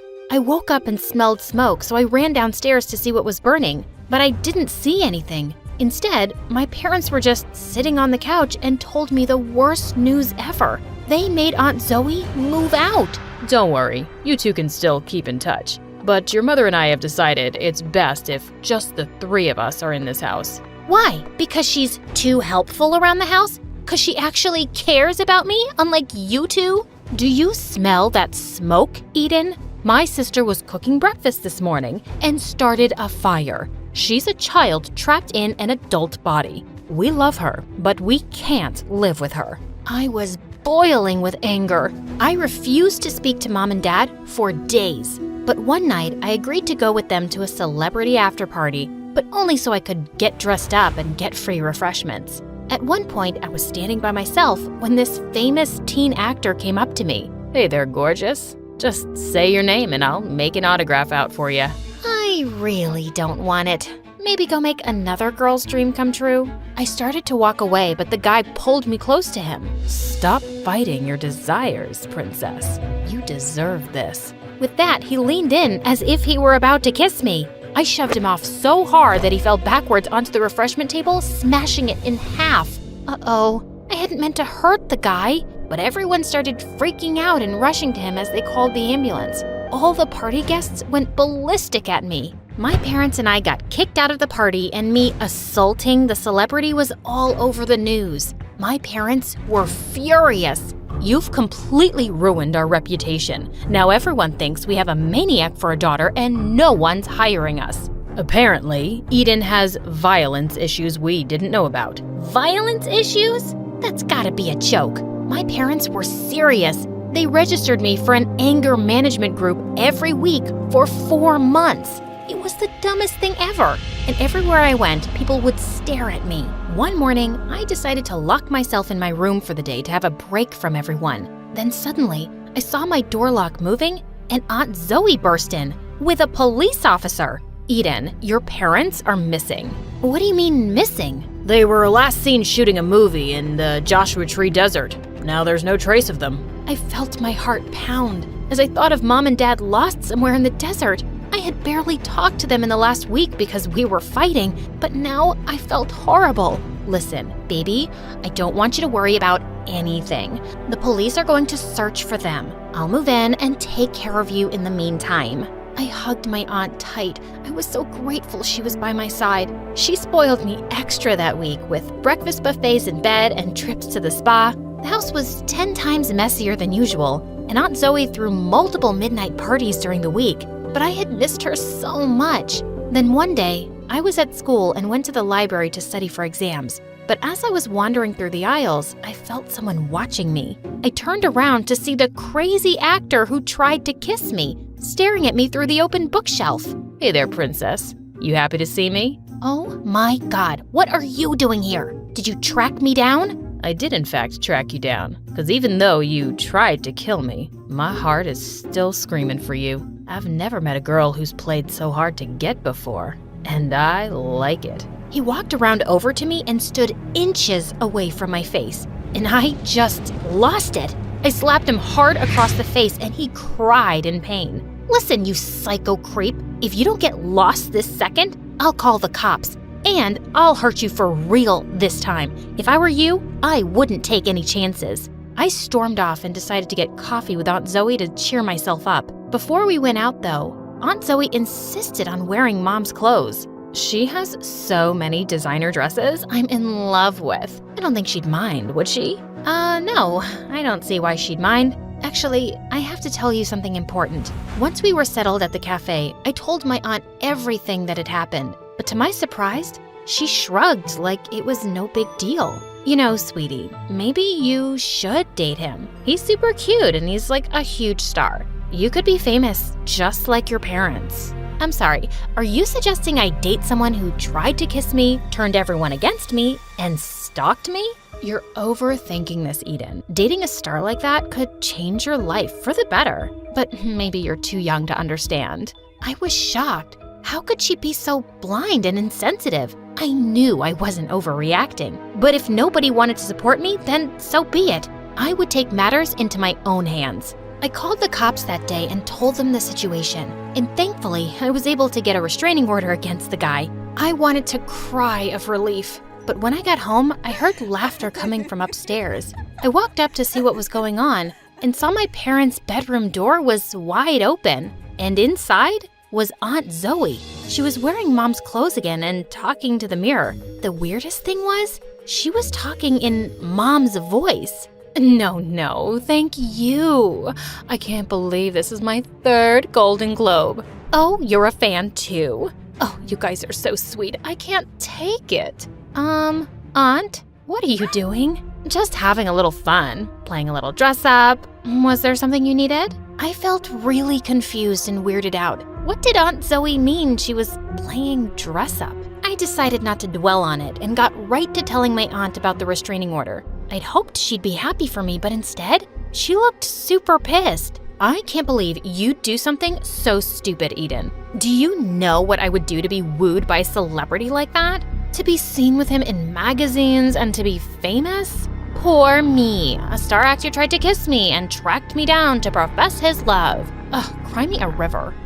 Yeah, he tried to ruin my life. Aunt Zoe ignored me and walked out of the room. Did she really think fame was more important than my own safety? She was insane. And the dressing up as Mom in the mirror was strange, too. Maybe Aunt Zoe just really missed my parents and was acting out. Things were awkward between us that week, and Aunt Zoe started acting weirder. Not only was she dressing every day in Mom's clothes and talking in Mom's voice, she started going by Mom's name. Eden, you're not allowed to call me Aunt Zoe anymore. You have to call me Aunt Savannah. And Aunt Savannah is off to an acting audition. How? You're not an actress. What are you talking about? Aunt Savannah is a star actress. Aunt Zoe pulled out her phone, which was opened to Mom's email account. She had been talking with a bunch of directors pretending to be Mom. If they notice I look different, I'll just tell them I had a little plastic surgery. Aunt Zoe started laughing as she walked out the door.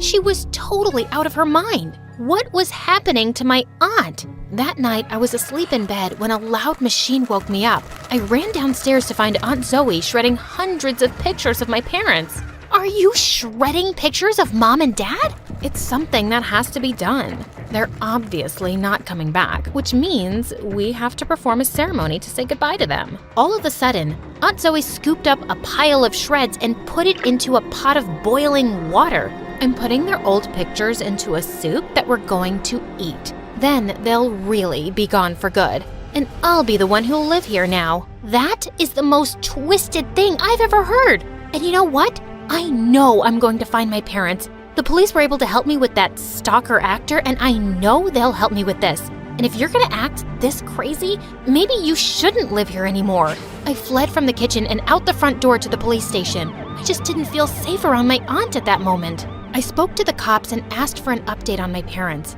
I also told them about Aunt Zoe's weird behavior. Eden, don't worry. We're gonna continue searching for your parents. Also, I think it's best I find you somewhere else to sleep tonight. Your aunt sounds mentally ill and you should stay away from her right now. I knew the policewoman was right, so I slept in a shelter nearby and went back to the station the next day. And when I got there, Aunt Zoe was waiting for me, looking furious. You little brat. You had me worried sick about you. Well, I'm sorry, but you were acting like a crazy person and I just couldn't be around you. Suddenly, Aunt Zoe ran up to one of the cops and hid behind them. Do you hear how mean my niece is being to me? She wasn't always like this. But ever since her parents went missing, she's turned all her anger on me. As her legal guardian, I want her to go to a psych ward so she can get proper help. I love her, but I can't live with her right now. I couldn't believe the words I was hearing. Luckily, the cop didn't believe Aunt Zoe and sent her to another room so they could do an investigation. I stayed with the police while they continued the search for my parents. I felt sick to my stomach. I wanted my parents back, and I wanted my aunt back. I stayed at the police station until midnight, feeling totally numb. Then suddenly, the door opened and the cops came in with my parents. I burst into tears and hugged them for the longest time.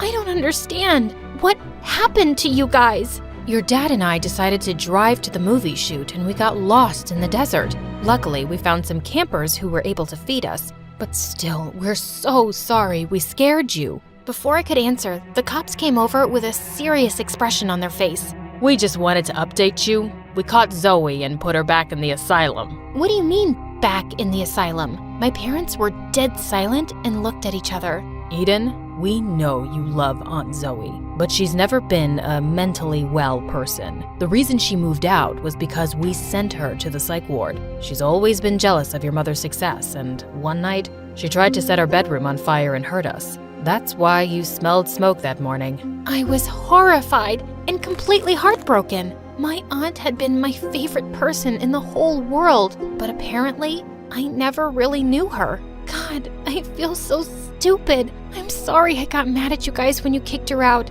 You were only trying to keep me safe. Oh, darling, we don't blame you. We've neglected you for so many years, and as crazy as my sister was, she did take good care of you. But we're taking time off from work now. We're ready to give you the love and attention you deserve. We are so sorry about everything. We love you, Eden. I love you guys too.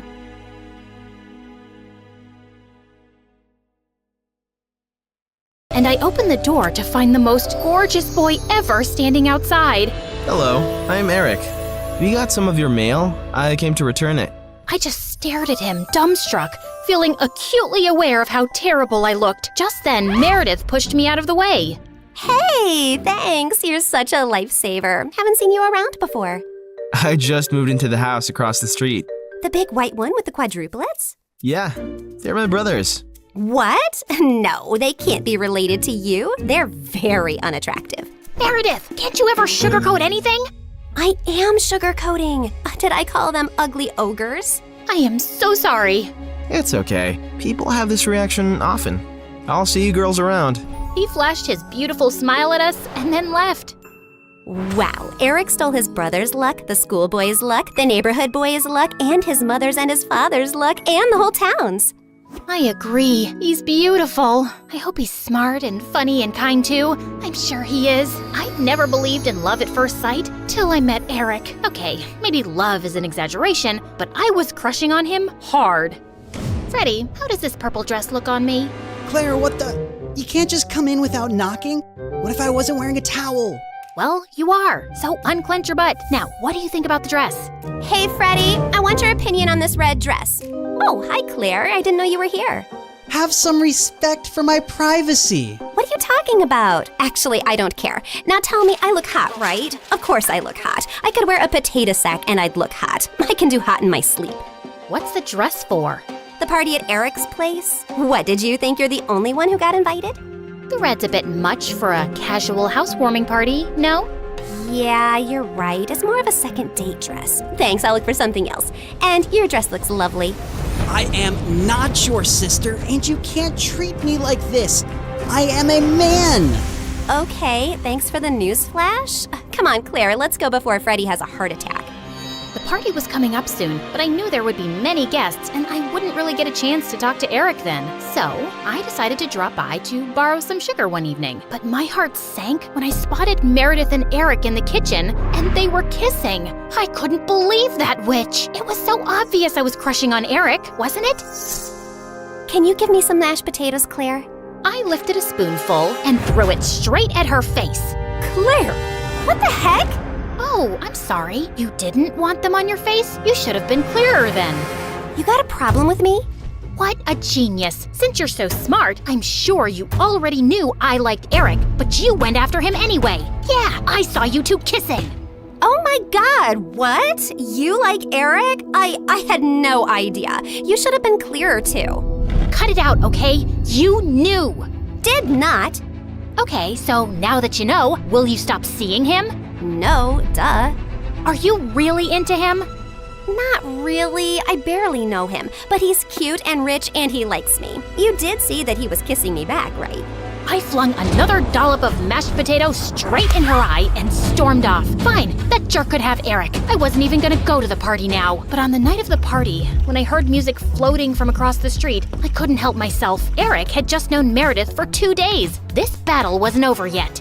I knew I looked smoking hot as I marched up to Eric and Meredith in her stupid red dress. She looked furious to see me before she turned sickly sweet. Oh, hi. I thought you were unwell and not coming, honey. How are you doing now, honey? I'm good, honey. How are you, honey? I'm great, honey. Do you like my honey, honey? What honey? Honey? The honey. I see no honey. Honey? What's happening here? Don't worry about it. Let's go get some honey. We don't have any honey, Meredith. Honey! You ruined it. You should have ended the sentence with honey. Don't mind her, Eric. You already know she's rude, and she has a vile temper. She once tried stealing money from an old lady and kicked her hard when she resisted. Oh, so that's how it's gonna be, huh? Eric, did you know that Claire is so dumb? I told her when we were kids that if she ate bluebells, her eyes would turn blue like mine. She ate a bunch and then pooped her pants in school. Didn't Meredith tell you she used to fart in the neighbor's jacuzzi just because they said they liked me more than her? It went on for a month. Oh, how about the time you dropped Mom's toothbrush in the toilet and just put it right back? Imagine someone being so awful to their own mother. Meredith has a boyfriend who works in a mental institution, and he steals the patient's clothes from there for her. Imagine doing that to sick people. Claire keeps acting like she doesn't know her best friend is in love with her, and she keeps using him for his money. What? Are you talking about Fred? I've never used him, and he's not in love with me. Oh, please. A blind person can see Freddie's been in love with you since day one. Shut up! You shut up! How about you shut the heck up? Not till you shut up first! I pushed Meredith out of my way, but I ended up pushing a little too hard and she crashed straight into the punch bowl. She got up and charged me, and we landed straight on the food table. As Eric was trying to pull us apart, Freddie suddenly ran in. Claire, Meredith, stop! Your mom, she isn't okay. You gotta come now. We ran outside to see Mom unconscious and being wheeled into an ambulance. Since Freddie's dad was a neurosurgeon, he took Mom's case and ran tests for weeks to discover that she had some inflammation in her brain for unknown reasons, which had sent her into a coma. Freddie's dad decided to enter her name in a clinical trial for rare brain diseases since she met all the criteria. But what's it gonna cost us? We take one pro bono case for the trial, but there will still be other hospital expenses. And you girls will have to figure out something soon. Do you have any relatives? We had to contact our grandparents, but to our surprise, Mom didn't even have their numbers saved in her phone. All we had was a framed picture with their names signed at the back. Freddie offered to hire a private investigator, and within a week, he said they'd been found and were flying over to see us. But I couldn't help noticing as they got out of the cab that they didn't look rich at all. Those paupers are our grandparents? They're definitely the people from the picture. Why do Grandma's shoes look like something out of a museum? And Grandpa's coat is missing 3 buttons. The old lady hobbled towards us and hugged us tight. Oh, girls, it's so good to see you. We had no idea we had granddaughters till yesterday. You look nothing like our son, though. Your son? No, we're your daughter's kids. Oh, honey, we don't have a daughter. The private investigator who tracked us down did say our daughter was looking for us, but we just assumed that was our son who ran away from home 18 years ago. He was always saying he'd change into a woman one day. What? Our mom used to be a man? No, this is crazy. Look at this picture. Does this woman look anything like your son? Our son is ugly, and I remember this woman. Alfred, you remember this beautiful lady came to stay at our motel many years ago? She disappeared suddenly one night, and the next day some mafia men turned up looking for her. Ah, yes. Those men kept turning up for weeks. They seemed like bad news. I'm happy to hear the lady is okay. So, you're not her parents? Then why does she have this picture of you guys? She took it from the motel. I don't know why.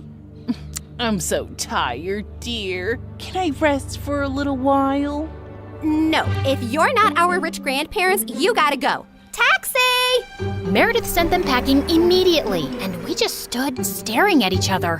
When was Mom in a motel? And why were there bad men after her? She told us all our lives these random people are our grandparents. What else has she been lying about? Apparently, a lot of things. When we checked out if she had any health insurance, she couldn't be found in the system. I went to the diner where she'd been working for years to see if the manager could help, only to find out that no one there had ever seen her. We had no clue where she'd been going all this time while she was pretending to work, or where she got her salary from. Meredith and I tore up Mom's room looking for more clues. We didn't find anything in the closets or under the bed, but I pulled the rug away and came across a loose floorboard. We pried it open to find a laptop and so many fake IDs and passports, all belonging to Mom. Oh my God. Mom? As a French redhead? Her hair is black here, and she's Swedish. We opened the laptop, but we couldn't get past the security code. We asked Freddie to come over and told him everything. And when he went over the laptop, he let out a low whistle. Whoa, this is heavy encryption and insane firewalls. Is your mom from the CIA or something? Have you ever seen her using this laptop? Yeah, I have once, but she told me she borrowed it from a friend to watch Keeping Up with the Kardashians. Who is this woman?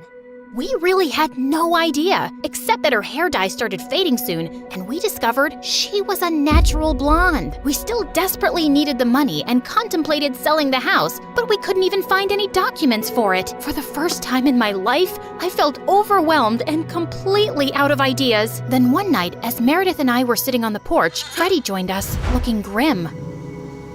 I need to tell you guys something about the clinical trial. There's only a 50% chance that your mom will get the drug that could make her well. What do you mean? Doesn't everyone get the drug? No, half the patients get a placebo drug. Oh God, I did something really wrong. I checked the files of everyone on the clinical trial, and your mom has been assigned the placebo drug. She's not gonna get the treatment. So that's it? We're just gonna sit back and watch, knowing there's no chance of her getting better? Make your dad give her the drug! I can't. Dad would lose his medical license if anyone thought he interfered with the trial. Then why did you even tell us, Freddie? Freddie looked at me silently. He told us because he and his dad can't do anything, but we can. Whatever you plan, I can't be part of it, but you have to do it soon. The trial starts next week. Thank you, Freddie. You don't know what this means to us. Of course. I'd do anything for you, Claire. For the first time, I saw what had maybe been so obvious all along. Freddie was in love with me, and I was about to use it to my advantage.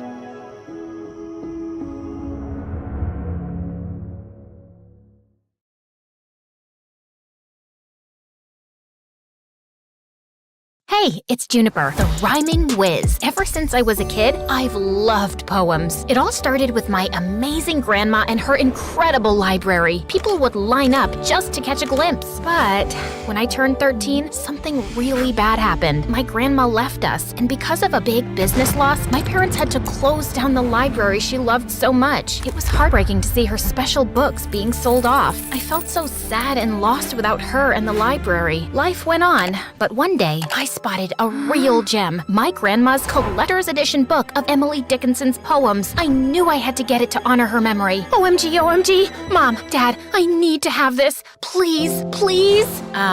It's pretty expensive. I know you want this because it once belonged to your grandma, but honey, we can't afford this. And you're just 16. Do something fun, like some TikTok dances. Isn't poetry like watching grass grow? I knew Mom and Dad would never understand my love for poetry, so I decided to take matters into my own hands. I took every job I could, from mowing lawns like a boss to delivering newspapers. I was working hard. One day, while I was sweating like crazy, Mrs. Peterson, our neighbor, approached me with an offer I just couldn't refuse, to babysit her toddler son, Tim, but I was a bit unsure. While Tim was as cute as a button, his older brother Jim was a handful. We were in the same class, and that dude had a special talent for getting into sticky situations with his failed magic tricks. But beggars can't be choosers. choosers, so I accepted the job. So there I was, babysitting like a pro, changing Tim's diapers and trying to keep Jim out of trouble. And one day, Jim called for help, all tangled up in chains while attempting a magic trick. I helped him out of the tangled mess, all the while laughing my heart out. You really need to be careful with your magic, Mr. Magician. Oh, I'm so sorry. But it's all part of the magic charm. How about being my assistant? Every magician needs one. One day in the library, I was reading a poem, and Jim looked over. What's so fascinating about those words? Poetry is like a secret language of feelings and thoughts. It's like life in a nutshell, bro. You should try it. And he did. For the first time, I had a friend who showed interest in poetry, and I appreciated it. One day, Jim and I were hanging out at the bowling alley, and he went to get me some water. Right then, something totally unexpected happened. Aaron, of all people, came over to me. I'm not gonna lie, my heart was literally racing with excitement. But what he said next shocked me. What are you doing here with Jim the Dim? Shouldn't you be with someone like me? Did he really have to? No way I was gonna just stand there and listen to him diss my bestie. Hey, don't call my friend that. Just look. He's so dumb. He couldn't even figure out how to get water without making a total fool of himself. What an idiot. Whatever. At least he's not a jerk like you. Fuck off, Aaron. Once Jim finally returned with a water bottle, he could tell something was up just by looking at my face. Hey, what's going on here? Is he bothering you? Back off, loser. Can't you see we're having a little chat here? She is my friend. If you're bothering her, you're bothering me too. That's right. We're a team, so just back off and let us enjoy. Aaron's face turned redder than a chili pepper at a hot sauce convention as he walked away, and I realized he's definitely not the guy I thought he was. I mean, sure, he's hot, but I should have known better. The dude's got a black belt in meanness. Lesson learned. Next time, check for both hotness and kindness before developing a crush. But the next day at school, when I saw Jim, I was stunned. He had a black eye. What the what? Who did this? It's nothing. I fell from— Don't you dare give me that fell from the stairs. Spill the beans. What happened? I got into a fight with Aaron. He did that? Oh, I am so gonna teach that jerk a lesson. Saying that, I ran to the parking lot where I knew Aaron always hung out with his goonies, and the moment I saw him, I threw a punch at him that left him stunned. You'll regret this, Juniper. I'll make you pay. How? By hitting a girl? You're worse than I thought you were, Aaron. Back off, Jim. It's between Juniper and me now. So, Junie, you think you're tough? Yes, she is. Want to see how tough she is? Let's settle this with a rap battle. Yeah, I know you've been preparing for it. So, Aaron, are you up for the challenge? 'Cause Juniper destroyed you here, and she's gonna destroy you there, too. Bet I will. I'm not afraid of you, Aaron. We'll see about that. But just so you know, if I win, you'll have to go on a date with me. No way. Oh, you will. And if I lose, I promise I'll apologize to Jim in front of the entire school. Fair deal, right? Bring it on. As Aaron walked away with his friends, reality hit me hard. I had just agreed to a rap battle with Aaron, and if I lost, I'd have to go on a date with him. While I would have been thrilled about the idea before, now that I knew Aaron was a jerk, I had zero interest. Jim, I don't know if I can do this. Juniper, you don't have to do this if you don't want to. But think about it. The cash prize is a whopping $5,000. We can split it. You can finally get those poetry books you've been dreaming of, and well, I can perhaps get that PlayStation 5. My mom's been denying forever. His words sparked a glimmer of hope within me. Maybe, just maybe, I could pull this off. All right, let's do this. And so, we went all in, writing and rehearsing like crazy. Aaron and his crew seemed just as determined, and we saw them often practicing at the nearby park every day after school. One rainy afternoon, as I was on my way home, I was about to slip in a puddle, but Aaron caught me just in time. Careful there. I didn't need you to rescue me. Even though I didn't want to, we both ended up finding shelter under a small roof, and there, I felt a bit uneasy. It was a tight space, and we had to stand close, making the situation all the more awkward. I never thought I'd be stuck in the rain with my archenemy's BFF. I don't know why you think he's your enemy. Jim's an amazing guy. It's you who's a grump all the time. Just like everyone else, you also probably think I'm just a jerk. Duh. You think you've got it all figured out, huh? Well, I've got it figured out that the tough guy act you put on, it's to keep others away. You know, you don't have to be a meanie all the time. Whatever. It's just that things at home aren't good. Everything feels like a mess. Well, everyone has problems, Aaron. I guess it's time you realize that and perhaps show people the goodness in you. You're weird. You know that? Takes one to know one, I guess. As Aaron and I kept talking, I realized he wasn't so bad after all. Once the rain finally eased up, we both went our separate ways, but I couldn't help but feel a newfound understanding for Aaron. As the days passed, I saw a new side of Aaron, and it amazed me. One time, I spotted him helping a stray dog find its way home, and another time, he even shared his lunch money with a classmate in need. One day, I noticed Aaron leaving school in a hurry, forgetting his phone. I chased after him on my bicycle and found him at a hospital, sitting in a room and crying. Hey, Aaron. What are you doing here? You left your phone at school. Is everything okay? You seem upset. It's none of your business. This is my mom. She's been in a coma for a long time. I come here every day to see her. Oh my God, I had no idea. I hope things get better for you. Yeah, thanks. From that day on, I saw Aaron in a totally new light, and when I told Jim about how Aaron's mom was sick, without revealing the part that I spoke to him, he just rolled his eyes. That guy's a phony. Don't believe everything you hear, Juniper. Jim hated Aaron, but I guess I had started to have feelings for him. One day, at lunchtime when Jim wasn't around, Aaron approached me. Hey, Juniper. Want to catch a movie together? Barbie's playing. I heard it's hilarious. Sure. Why not? But just as friends, right? But Barbie? Are you sure? Absolutely. I know you'll love it. If you love it, I'm sure I'll love it. I'm talking too much. See ya. Day of the movie arrived, and I had come up with a plan to watch Barbie with Aaron without Jim knowing. I told Jim I was feeling sick and needed to rest, which wasn't entirely a lie because I felt butterflies in my stomach at the thought of spending time with Aaron. At the cinema, Aaron and I laughed our hearts out at the silly scenes in Barbie. It was so fun. But as we left the cinema, I was in for a surprise. Jim was standing there looking heartbroken and hurt. Juniper, you lied to me. I thought we were supposed to be best friends, and here you are with Aaron of all people? It's not what you think, Jim. Aaron is a really nice guy. Juniper, please. This guy, he's a snake. Hey, dude, I'm standing right here. You better shut that mouth. You shut up and stay away from Juniper. Before I knew it, Jim threw a punch at Aaron and knocked him on the ground. I was shocked. Are you crazy, Jim? What's gotten into you? You hurt him badly. But Juniper, you're my friend. You're supposed to be on my side. Jim, I'll be friends with whoever I want. I can't stay around you. It's like I don't even know who you are. I then helped Aaron up and walked him home. He could have pressed charges against Jim, but he didn't, which was very kind of him. In the days that followed, Jim tried to contact me many times, but I wasn't ready to talk to him yet. It felt like everything was spinning out of control, and I needed some time to sort out my feelings. So, on the day of the rap battle, instead of participating, I messaged Jim that I wouldn't be joining. All he replied with was a simple okay. Feeling torn and anxious, I decided to at least visit the rap battle to see Aaron perform and support him, but what I saw there left me shook. Jim was trying his best, but Aaron, he was killing it, and not in a good way. Hey, Jimbo, you lost your friend.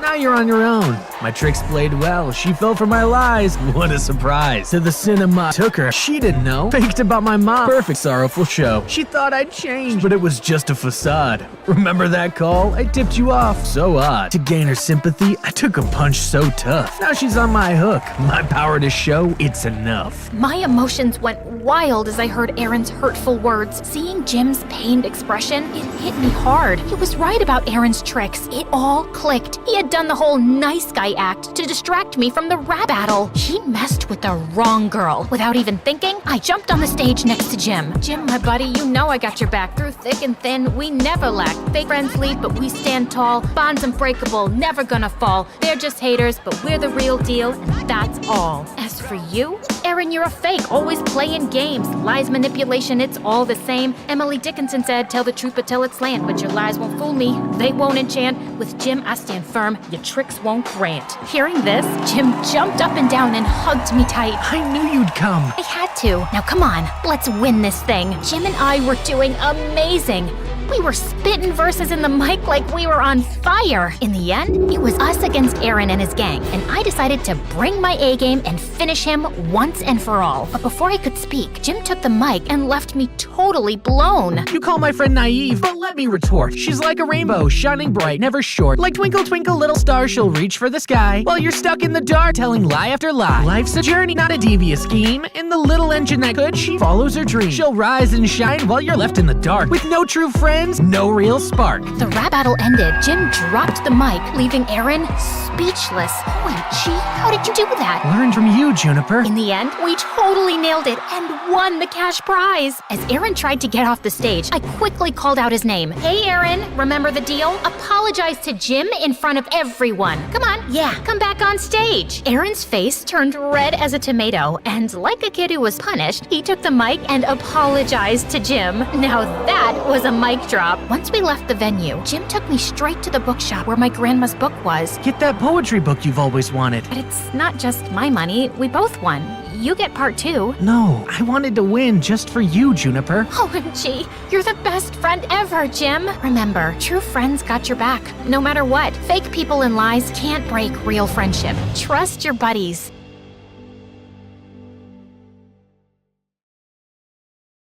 Hi, my name is May, and I live in Florida. My parents were both lawyers, so they were mostly away for work, and that left me alone with my little sister, June. June was a little different from other kids because she didn't have an arm below her left elbow, but I never let her feel any less about herself because of that. Growing up, I made sure she was loved to bits, especially with my parents being away often. I took care of everything, from feeding her, bathing her, to taking her out for rides. But then once when she was 4, Mom took us to the shopping mall. While Mom was in the changing room, another woman with a little kid came there, and the kid started screaming when he saw June. Freak! She's a freak! She's so scary, Mommy. She's gonna eat me just like she ate her arm. OMG, this kid was frickin' crazy. I immediately tried to hush him so June wasn't scared, but then his mom went all bonkers on me. How dare you lay a hand on him, you crazy girl? My baby is all scared. That made me so mad. That's enough, you ugly lady. There's nothing wrong with my sister, and you people should be the ones to leave because you're morons. Mom rushed us out of there before I made a bigger scene, but June always looked sad after that incident, and that's when I had an idea. I asked Mom and Dad to get a prosthetic arm for June, and they agreed. Oh, wow! This is so cool. Now I look just like you, May.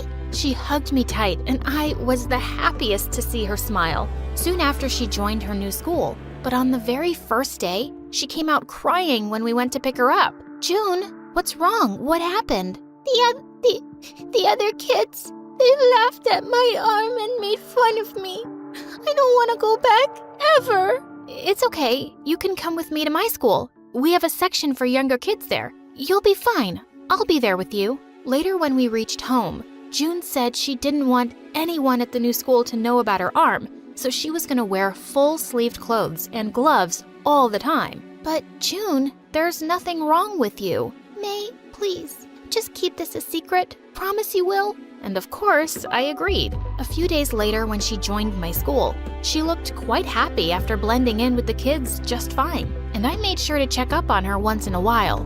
Grades passed by, and then one day, as I was watching her from the window outside her class, I suddenly lost my balance and tripped, but someone caught me just in time. It was my senior, Matt. He was known in school for being a math genius.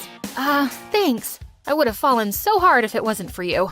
I wouldn't have let that happen. I'm Matt, and you don't look like a kid, so what are you doing in the junior section? Oh, I was just keeping an eye on my little sister. I'm May from 10th grade, by the way. Okay, May from 10th grade. Do you want to grab some lunch? Whoa, that was sudden, but sure. We had lunch together, and I had a really great time talking with him. I was looking forward to it again. But the next day, a senior girl showed up instead of Matt and splashed a full cup of coffee in my face. You witch. This is your last warning. Stay away from my boyfriend or else. Are you crazy? And who's your boyfriend anyway? Oh, don't act so innocent now. I know you're trying to steal Matt away, but I won't let that happen on my watch. Well, you're crazy to think that. We just had lunch once. I don't even know him that well. Oh, and you had lunch with him without knowing him, you witchy gold digger. Oh my God, she was a psycho. Before I could even reply, she jumped onto me.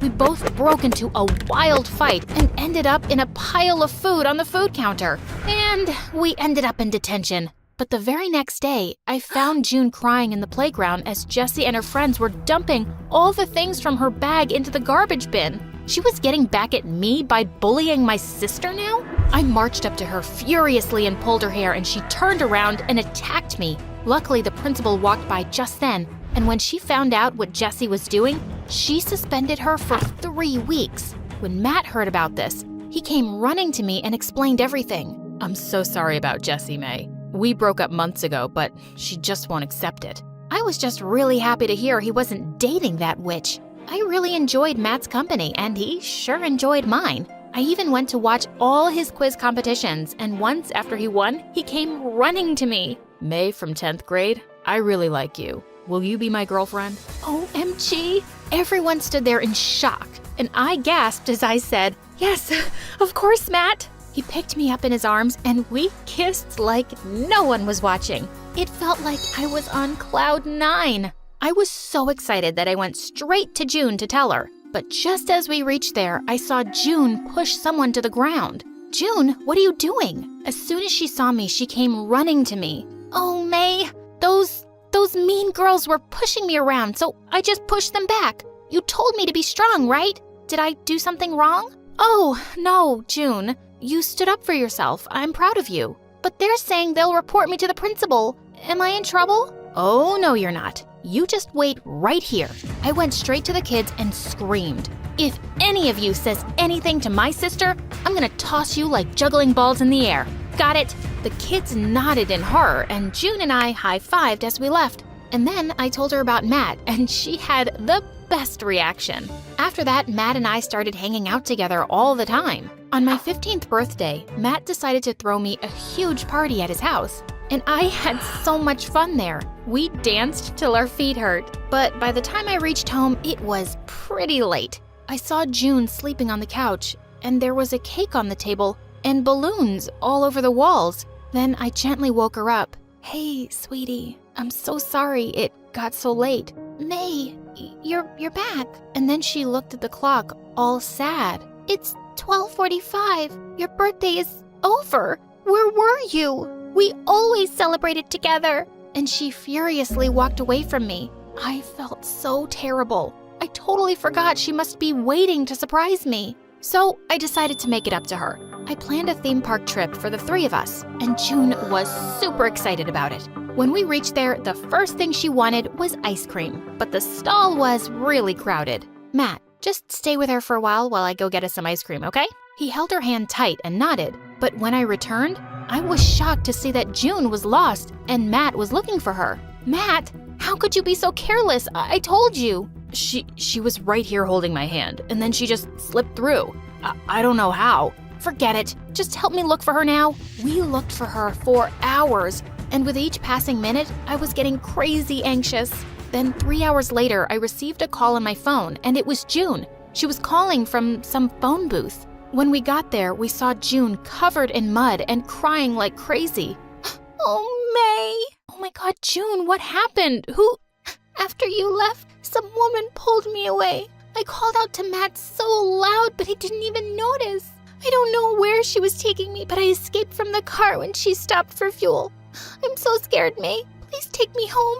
I turned to Matt. "I should have never trusted you with my sister. What was I even thinking?" Matt tried to explain, but I just took June's hand and stormed out of there. When we got home, I got June all cleaned up and even slept with her to make her feel safe. The next day when we went to school, June asked me to forgive Matt, first thing. "It wasn't his fault, you know. Let's look for him and make things up." June was right. Maybe I overreacted. We looked for him around the school, but then I found him kissing Jessie in the backyard. "Matt, you cheater! How could you?" His face turned white as a ghost. "May, I can explain. This isn't what it looks like." "Oh, it's exactly what it looks like. Just shut up. And Matt, we're done. I don't ever want to see your face again." He tried to run after me, but the witch Jessie stopped him, and honestly, I didn't care. June hugged me while I cried my heart out.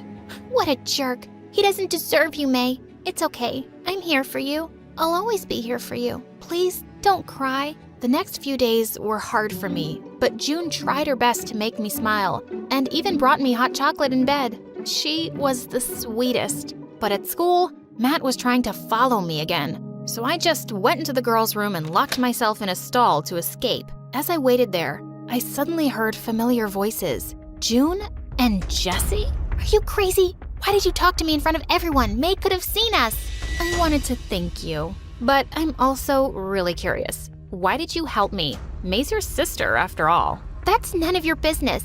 You got what you wanted. Now just get lost and don't talk to me again. And she just stormed out. I couldn't believe my ears. My own sister helped my boyfriend get back with his ex? But why? As I slammed the door open, Jesse looked shocked. You witch! You used my innocent sister to get my boyfriend? I pulled her by her collar, but she just pushed me aside and cackled like a witch. Innocent? It was your sister's idea. Go on, ask her. Like I'd believe her. But I had to ask June what was going on. I followed June around the hallway, and what I found shook me. I saw her snatch another kid's lunch and push her to the ground. You dumbo. No lunch for you until you complete my homework. Oh God, who was this girl? What are you doing, June? You pretended to be bullied in front of me, but you were the bully this entire time? No, wait, I can explain. I even heard you talking to Jesse in the bathroom. I heard everything. What's wrong with you? As I turned away from her, she held my hand and tried to stop me, but I just shook it away from her. As I did, her prosthetic arm detached and fell to the ground. Everyone around us gasped and started whispering, "Oh my God, look at her hand." Wow, the big bully is actually a big weirdo. Oh my God.